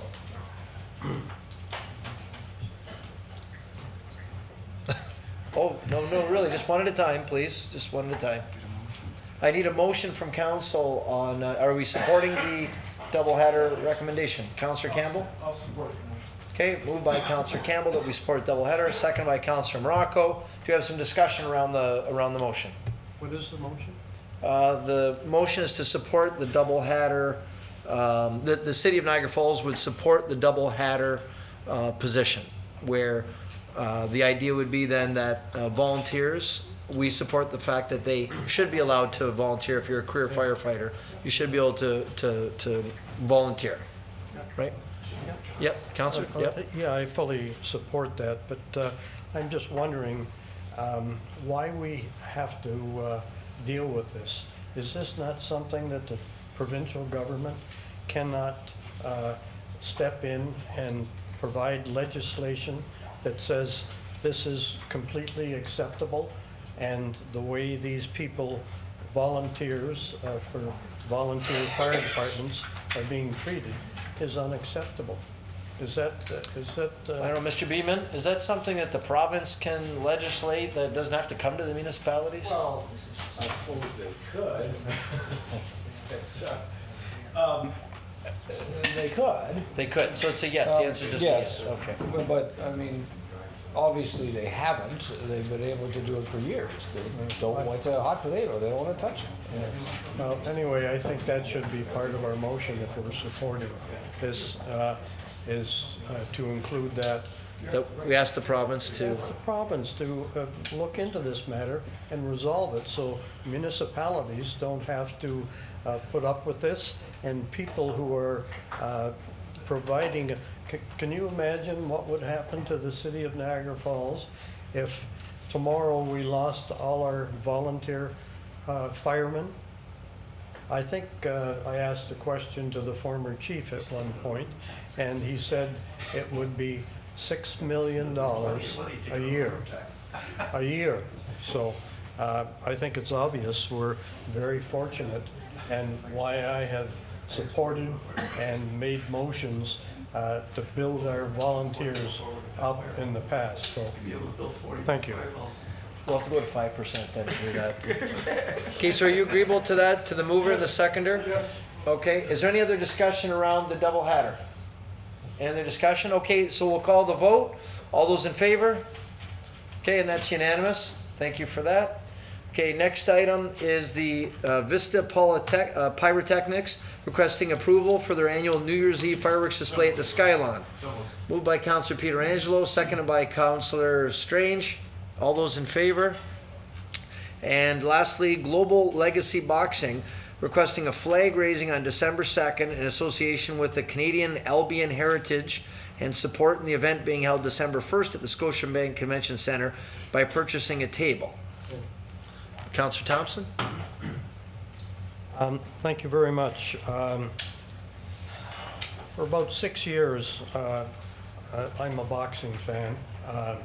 Probably got into it when Councillor Strange was Olympian, and had a great opportunity to him and Billy Irwin at the same time.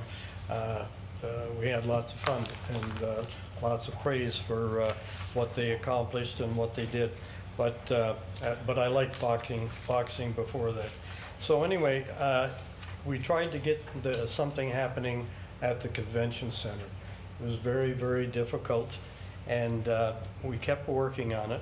And in the last year, we have had tremendous success in dealing with Lennox Lewis, the world champion for many, many years, who actually said to me, we are excited to be in Niagara Falls, and we are going to make Niagara Falls the boxing capital of Canada. And we've already had one fight, and we have one coming up on Friday, a championship for Canadian heavyweight boxing. And this is incredible. And one of the boxers is from Albanian descent, and as a result, there is 1,000 supporters of his, Albanian, coming to the fight in Niagara Falls at the convention center.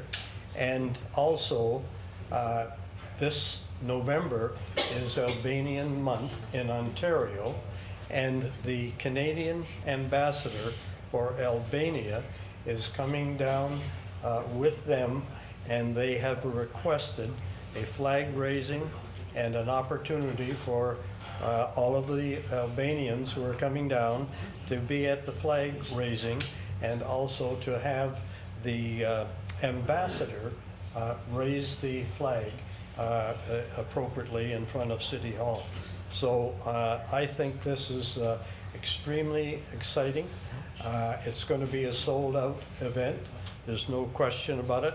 And this is going to happen 4 or 5 times a year. The tourist industry people are extremely excited about this, with the exception of Cario. He didn't know anything about it. Talked to him earlier. And so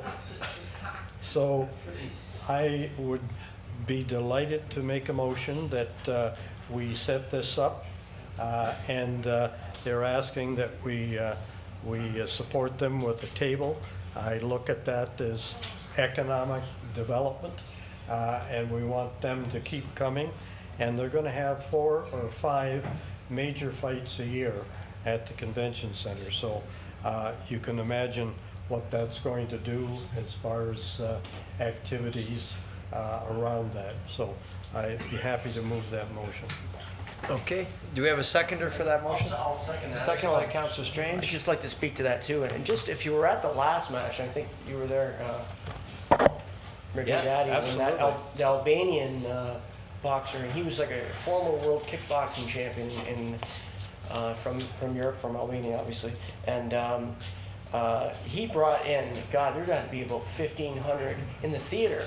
It only holds about, I don't know, 1,700 or something like that. So they're fighting in the big hall this time, so they're expecting about 2,500 Albanians to come down. So to them to come down, and they're spending the night, and they're going to our restaurants and sticking around for the next day for the flag raising. It's going to be awesome for our city. So hopefully everyone can come out and support. And it'll be nice to see Lennox Lewis and Les Woods from Global Legacy Boxing is really pumping up Niagara Falls and treating it like a little mini Las Vegas here for boxing. And we have a Canadian Heavyweight Championship, big country Dylan Carmen. He was just on Big Brother actually, and on that reality show. So he's going to be competing for his and trying to get back his Canadian title. And remain champion, and it's going to be. I think there's only a couple tables left. It's almost sold out, and I'm sure most of the Albanians have bought everything. But it's going to be a great night. So hopefully we can all support it, and looking forward to Lennox Lewis coming down. And Lennox Lewis, the only heavyweight champion that has retired world champion too. So it's quite a feat. And You got a good story about him too. I do. I can't share that. And, that could go in the smoking campaign. Anyways, I'll be happy to second that. So that was a second, okay, Councillor Cario? Well, Your Worship, I am a boxing fan, as well as Councillor Thompson. I just have a bit of a problem buying a $3,000 table and putting that on the backs of the taxpayers. And I'm sure that some of them aren't going to be real happy that they couldn't afford to buy a $3,000 ticket to a fight, but we're going to buy it for ourselves and go to the fight. So I'd be happy to support the motion and make a contribution, but to buy a $3,000 table so councillors can go and sit at the fight. If I'm going to go to the fight, I'll buy my own ticket. Okay. Councillor Pietrangelo?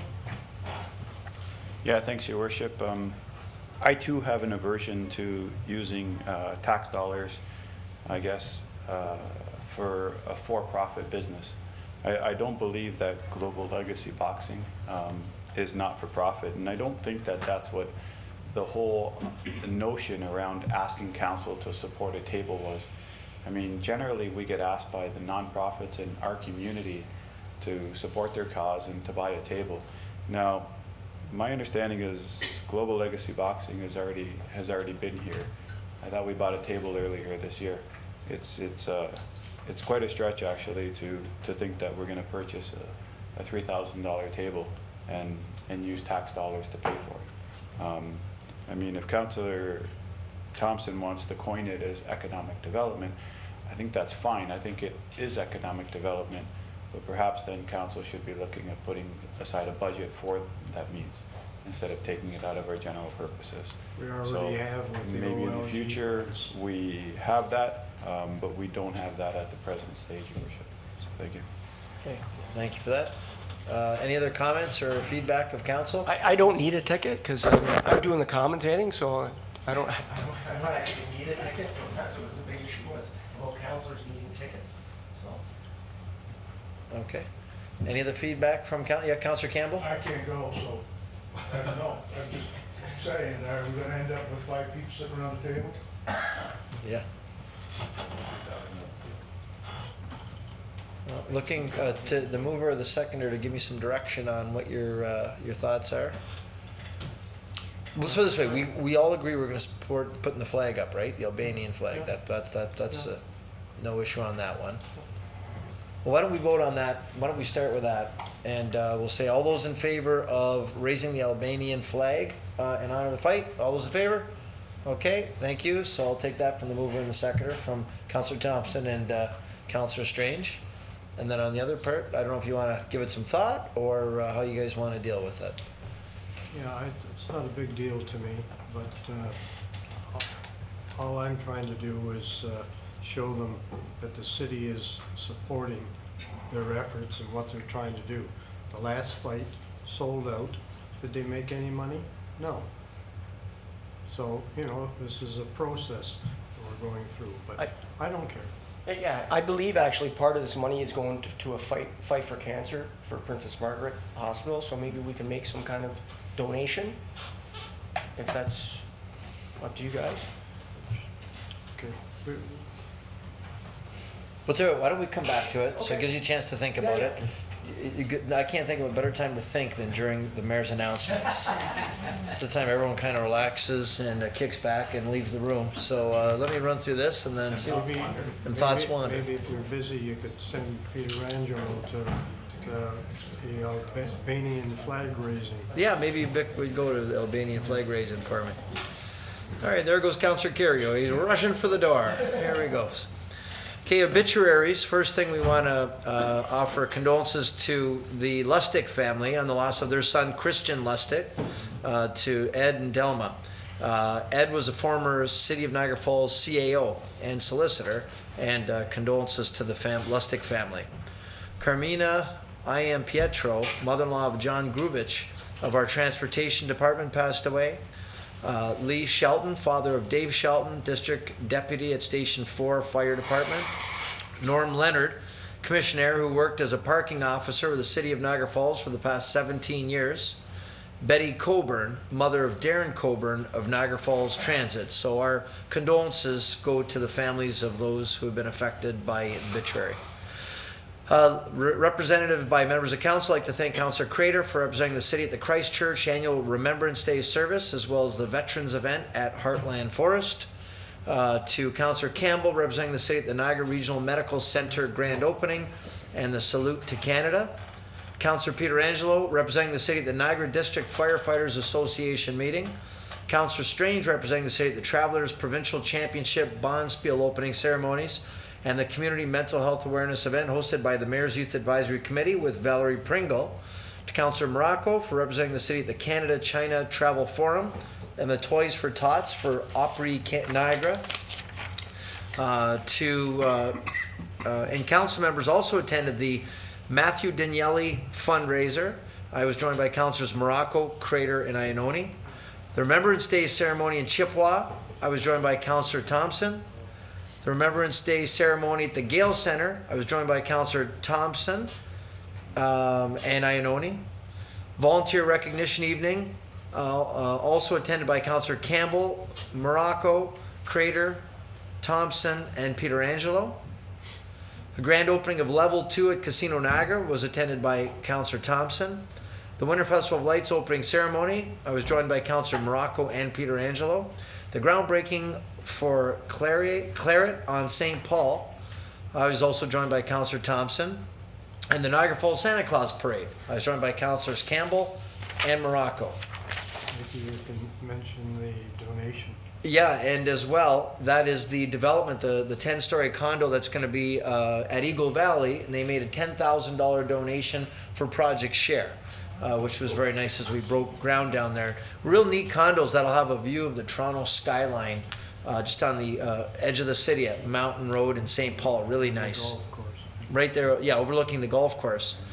We'd also like to thank our staff for decorating chambers and our offices in festive Christmas decorations.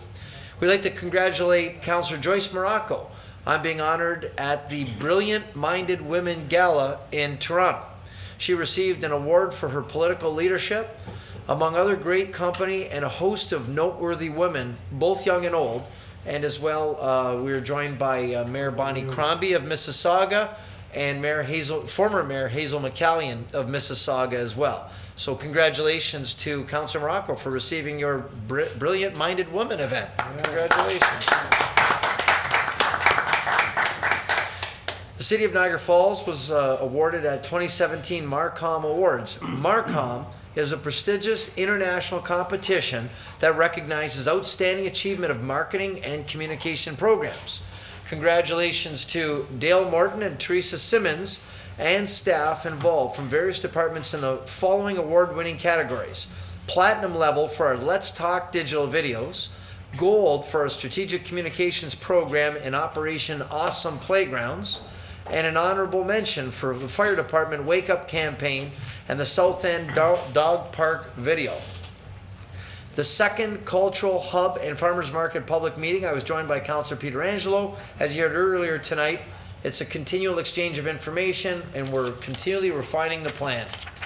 And lastly, I'd like to thank staff for doing a great job on Sunday at the Royal Manor Park reopening, where we put in brand new playground equipment. It's the 5th of 10 for this year's new parks, so we're halfway there as we refurbish the parks. That was a Canadiana theme park as part of our Canada 150 legacy here in Niagara Falls. It was a nice addition along with the trail at Royal Manor, which was named after the Canada 150 Legacy Trail, and I was joined by Councillor Crater as well. So our next council meeting, the last one of the year, will be Tuesday, December the 12th. So make sure you mark that on your calendars. And that ends the mayor's report. We're now on to... Okay, that's right. I overlooked that in the beginning, didn't I? No, this is a good time. Okay. So now we are looking for, in place of resolutions, we're going to have a ratification of in-camera actions. Can I get a motion to ratify? Moved by Councillor Strange, second by Councillor Morocco, that we ratify our in-camera actions. All those in favor? Raise your hands. Yes, Councillor Peter Angelo. Yeah, thanks, Your Worship. I was opposed to the one. I'm not sure whether or not it's going to be ratified, so I'll wait to hear the ratification first. Okay. Yeah, I'll just take a moment and read off the ratifications from in camera. Firstly, it was ordered on the motion of Councillor Thompson, seconded by Councillor Strange, that the recommendations from November 28th, 2017 in-camera meeting pertaining to proposed conveyance of city-owned lands within the Montrose Business Park be supported, so that council accept two offers to purchase separate lands within the Montrose Business Park for the price of $33,000 an acre, as per reports L 2017-22 and L 2017-25. Secondly, ordered on the motion of Councillor Thompson, seconded by Mayor Diodati, that the recommendations from the November 28th, 2017 in-camera meeting pertaining to Barker Street School and Drummond Hill Cemetery be supported, so that the city will take appropriate steps to address any remediation of 6015 Barker Street that is required to be undertaken by substances migrating from the Drummond Hill Cemetery. And lastly, it was ordered on the motion of Councillor Morocco, seconded by Councillor Strange, that the recommendations from the November 28th, 2017 in-camera meeting pertaining to the Niagara Catholic District School Board Education Development Charges Bylaw be supported, so that the City of Niagara Falls consent to settle its appeal of the Niagara Catholic District School Board's Development Charges Bylaw on the terms described within Report L 2017-26. Thank you for that. Councillor Peter Angelo. Yeah, thanks, Your Worship. I just wanted to reiterate that I did have a conflict with the issue that dealt with the Niagara Catholic District School Board.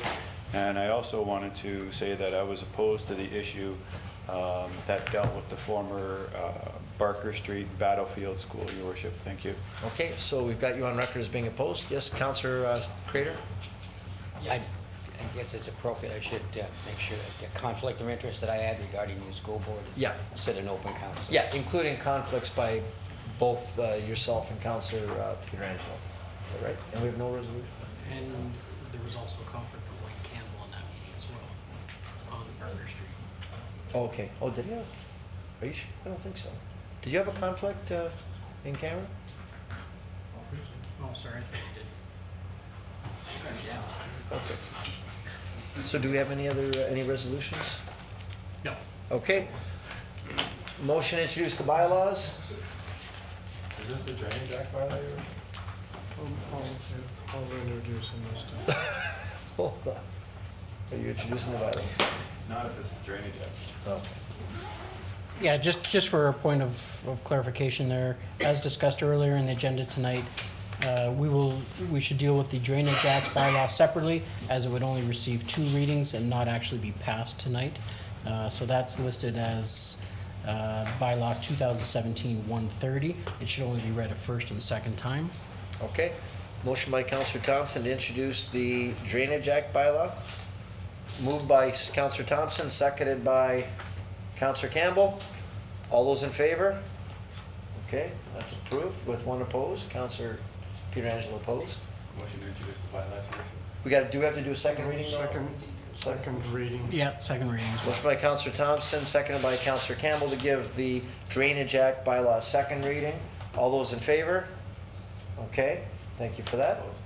With opposed, Councillor Pietrangelo opposed, and Councillor Pietrangelo introduces the rest of the bylaws, seconded by Councillor Thompson. All those in favor? Okay, that's approved. So bylaws 2017-130, sorry, 130, that would be 131 through 2017 144, read a first and second time. Second, please. First time, Yeah, sorry. first, yeah. Moved by Councillor Pietrangelo, second by Councillor Thompson. The bylaws be given a second and third reading. All those in favor? Bylaws 2017-131 through to 2017-144, read a second and third time, passed. Thank you. New business. Councillor Thompson, Crater, Strange, Pietrangelo. First of all, I'd like to mention an event that took place late last week at the Skylon Tower for the 40th anniversary for Heart Niagara, and honoring Dr. Stafford Dobbin. Wonderful event. And reason I mention, and I know that we're going to maybe deal with that in the future meeting, but the Yerich family was approached about having the event up in the Summit Suite, and as soon as they heard it was for Heart Niagara, they immediately said, we're providing the facility and we're providing all the food, and gave the opportunity for Heart Niagara, I think, to raise $9,000. It was, they expected 100 people. I think they probably came close to 250. So thank you very much to the Skylon and the people at the Skylon were just wonderful about that. I'd like to make a motion that this came in late for the Ice Wine Festival this year, which will be held January 26th and 27th, the largest ice wine in Ontario. And this is being held at the Scotiabank, and they want to have this as a significant event for the liquor board. So I'll give that back to the clerk, and I would so move. Okay, moved by Councillor Thompson, second by Councillor Campbell, that this ice wine event at the Scotiabank Convention Center be considered a significant event. That's for special occasions permit? Yes. Okay. Yes. All those in favor? Okay, that's approved. Okay. This one I'm extremely surprised about, and thank you for handing that to me, but I'm sure you had something to do with that. We have a letter from the Minister of Finance.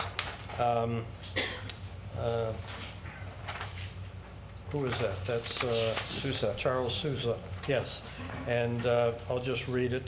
I am writing to follow up letter to send to Charles Sousa, Minister of Finance, to your head of council on October 27th, 2017.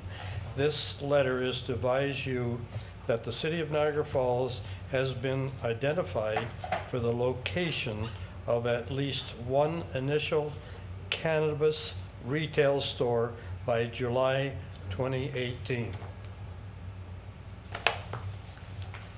Congratulations. There's already one down the street from me. No, that's your place. Anyway. Well, I think they heard about your they heard about Councillor Thompson's resolution coming, and they cut him off at the pass, and they made sure they passed it before you had a chance to pass your resolution. So good job on that, Councillor. Thank you for that. That's awesome. Councillor Crater? Good business. Thank you. I just wanted to compliment staff, Todd Harrison. We had, as a council, indicated we wanted to have some public meetings with our budget, and fortunately, I was able to get out to a number of them just to kind of stand around, and I was at the Senior Center, McBain Center, there was 2 other locations. So I just want to say congratulations. Not a big turnout, but the most important thing is the first step, and I've always said I'd like to see more engagement with the public. Fair number of people I watched came over and talked with Todd and the staff. He had a number of graphs up there, and the one that I noticed most people really caught their attention was the graph that showed where our expenditures go. And I know most of the councilors have seen that one, like the OLG money that shows the things where it goes, and the capital expenditures. It was quite impressive when people that took the time to speak to him. So I just want to say congratulations. He looked good all dressed up there in his blue jeans and sweats. It was pretty good to see. He actually had a shirt and tie on, but it was well received. So I think it's the first step for us to get the public a little more active and involved with our budgets. So congratulations to the staff. That's great. Super. Councillor Strange, then Peter Angelo. Yeah, Mr. Mayor, I'd just like to acknowledge a young teenager from this city. Last, I don't know, about a year and a half, he's just been showing so much courage. Young Alex Louis, a young teenager who got diagnosed with osteosarcoma, went through chemo and everything, and as you know, same cancer as Terry Fox. They were forced to active hockey player, and actually his knee started hurting during practice, and his coach Adam Dunn was telling me the story about it, and he was a little discouraged about it. Went down, found out he had osteosarcoma, did chemo, and the result, they had to actually amputate his leg. He likes hockey, he likes sports so much that he got it amputated in a way that he could play so many different sports, and he's still out in the ice right now. I think actually you might have skated with him or been on the ice with him. And just a great kid, and one of his heroes and he wanted to meet was Alex Ovechkin. So it actually happened at the hometown hockey they had here. He actually did a hockey night in Canada via satellite with Ovechkin, but it was a special surprise last weekend where they were playing the Toronto Maple Leafs. And so we got into the dressing room to see Alex, and he actually got to do the lineup where he's shouting out the players' names, and they got to go out and find out that they're the starting line for the day or for the night they're playing. And Alex Ovechkin promised Alex Louis that he would score a goal that night for him. And it reminds me of that, I don't know, that older movie with that baseball player when he promised him, Little Billy or whatever it was, gave him a home run, and he scored like three home runs for him. But Babe Ruth. But anyways, just it was Wayne Thompson. Anyways, it was awesome to see, and he not only scored one goal, but he scored a hat trick for little Alex, and it went kind of viral, and just a special boy. And I was just wondering if we might be able to acknowledge Alex, and if we have room on our next meeting to bring him down here beforehand and maybe give him a little presentation. I'd love to hear the story of young Alex and how he met Ovechkin and his hero, and what a little hero and the courage that he's shown and perseverance. And I know he's going to be telling that story about meeting Ovechkin and him scoring that hat trick for the rest of his life. And hopefully he'll be sharing that story, to all their children who are fighting cancer and have knocked out cancer like Alex is doing. So I'd like to make that motion. Make that motion? If we have room for him for December 12th, I believe, bring him in and we can acknowledge him, would be great. Okay, motion by Councillor Strange, second by Councillor Morocco, that we try to bring in Alex Louie to our December 12th meeting. Okay, we'll call the vote. All those in favor? Okay, that's great. No, that's a great idea. Councillor Pietrangelo. Thank you, Worship. The first item I had, I think all of council would have received an email that was in regards to closed captioning. And we had a resident who let us know that there is no closed captioning on Cogeco. I think what we were told is that it takes 2 or 3 days and then the closed captioning is there. I kind of went a little back and forth with the resident on email, and I was led to believe that the city had partial responsibility for not requesting it. I don't know whether or not that's true. Maybe I can ask a staff member whether or not that's true, but if it is, I mean, I'd like to go on record saying that we would request that Cogeco provide closed captioning for our meetings. I can tell you that's 100% not true, because we've had those discussions before, and there were problems with the technology. There is Google Translate, but apparently it wasn't good enough for some. But we absolutely wanted it, and there was some technology involved in getting it. But we need our IT staff here to get engaged to tell you. But I can tell you, absolutely, Councilor, we can make a motion to reaffirm our support to have. Did you have any other feedback on that one, or Mr. Acting Clerk? Did you have any feedback on that? Being put on the spot here, I just was copied on the email regarding that closed captioning.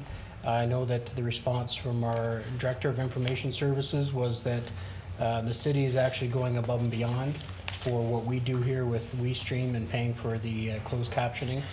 We don't have control over what Cogeco does with their closed captioning. They felt that under the legislation that they don't have to, because they're a community-based television network, that they don't have to provide it live. Not yet anyway. There are requirements coming with further legislation in the year or years to come.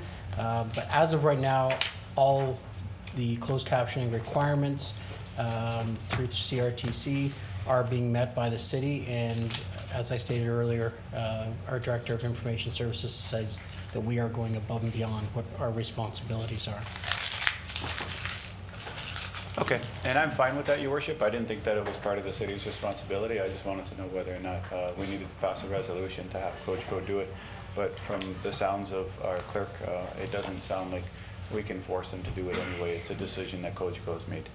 So moving on then, Your Worship, I know Airbnb was brought up a couple times tonight. It was brought up when Orchard Avenue came forward, and it was brought up with the hotel tax as well.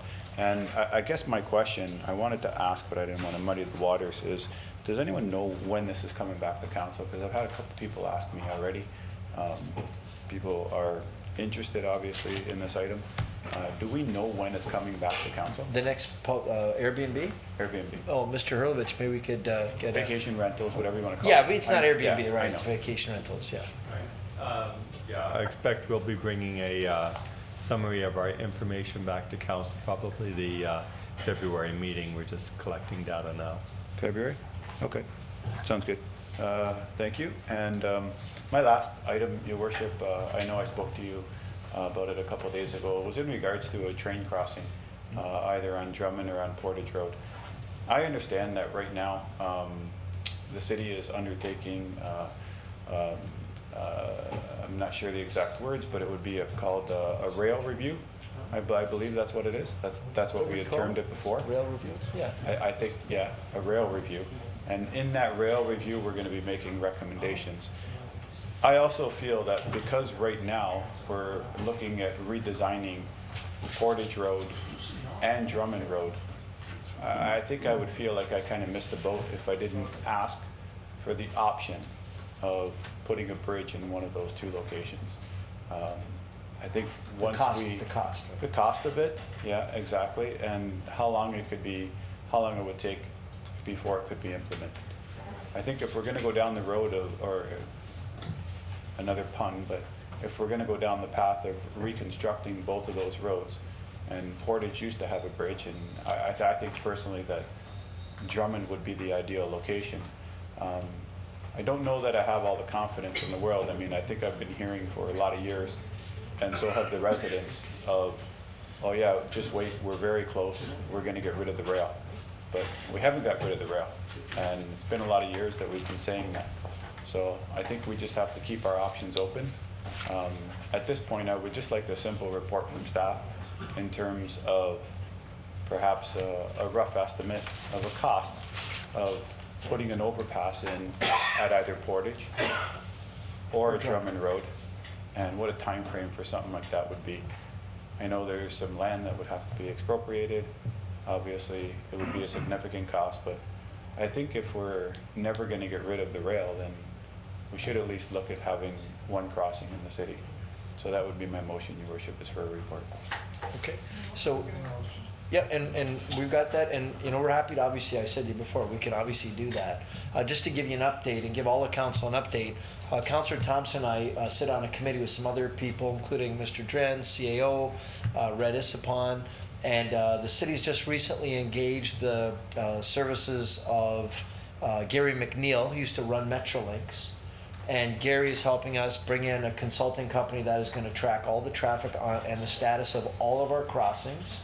And I can tell you that this will include dialogue. CAO and I have met with the top executives, COOs, senior VPs of CN. I've done the same with senior VP of CP. CP, the idea is CP owns track that diagonals the region that completely misses the city and goes right to their destination, which is Black Rock. So at one time, we heard discussion earlier about the CP bridge. They used to come into Niagara Falls, cross over the bridge into Niagara Falls, New York. That doesn't happen anymore. They come in the city, they block about 15 crossings, and then they leave the city. We've got like 2 rail spurs, rarely ever used. So there's no reason for them to ever be in the city. And they told us point blank, we don't want to be in any cities. We're not, we don't need to be. We have liability, we have to slow our trains down, they break down, we have a lot of problems. We don't want to be there. So I said, I think we'd rather put our money toward helping you use the reciprocal agreement on the CP track to get out of the city. They're very open to the dialogue, but it's a complicated process for sure, because they're big organizations, and they don't move fast. So we do have a strategy coming forward, but I agree, why not get the pricing while we're doing work there, and at least we've got the two to compare. But I can tell you that we're finally moving forward, and we're gonna have something to report back early in the new year to council. Yes. And just on that point, Your Worship, I think that's great, really, that you're having that dialogue. And these two processes can run parallel.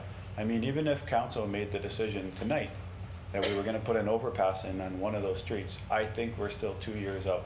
There would have to be design work that would have to be done. There'd have to be environmental assessment that would have to be done. We'd have to talk to landowners and acquire some land. So we're quite a ways out from getting there. And I think that gives you some time as well to go through your process that you're going to. So I think we can do both of them, Your Worship, and then make a decision later. Yeah, fair enough. So, yeah, Councillor Thompson?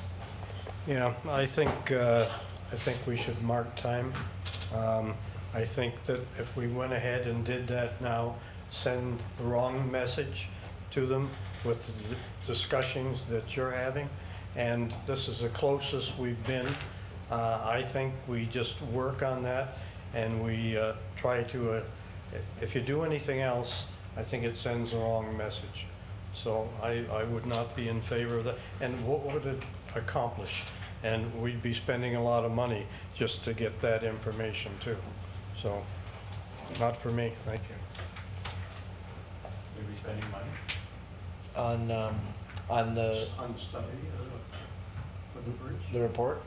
Really? Yeah. Once you put one bridge in, you're dead. Well, I agree with that too. If you do put one bridge, we were told, you put in a bridge, that's guaranteeing they'll be here. Just don't waste your time there. You're just guaranteeing they'll be here. But regardless, to get a price on a bridge, you know. So we got a motion by Councilor Pietrangelo to get a price on doing a rail crossing, either Portage or Drummond Road. Did I get a seconder?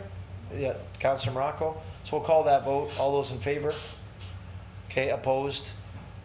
Okay. Any other new business? Motion for adjournment. Councilor Strange, second by Councilor Gamble. All those in favor? Thank you.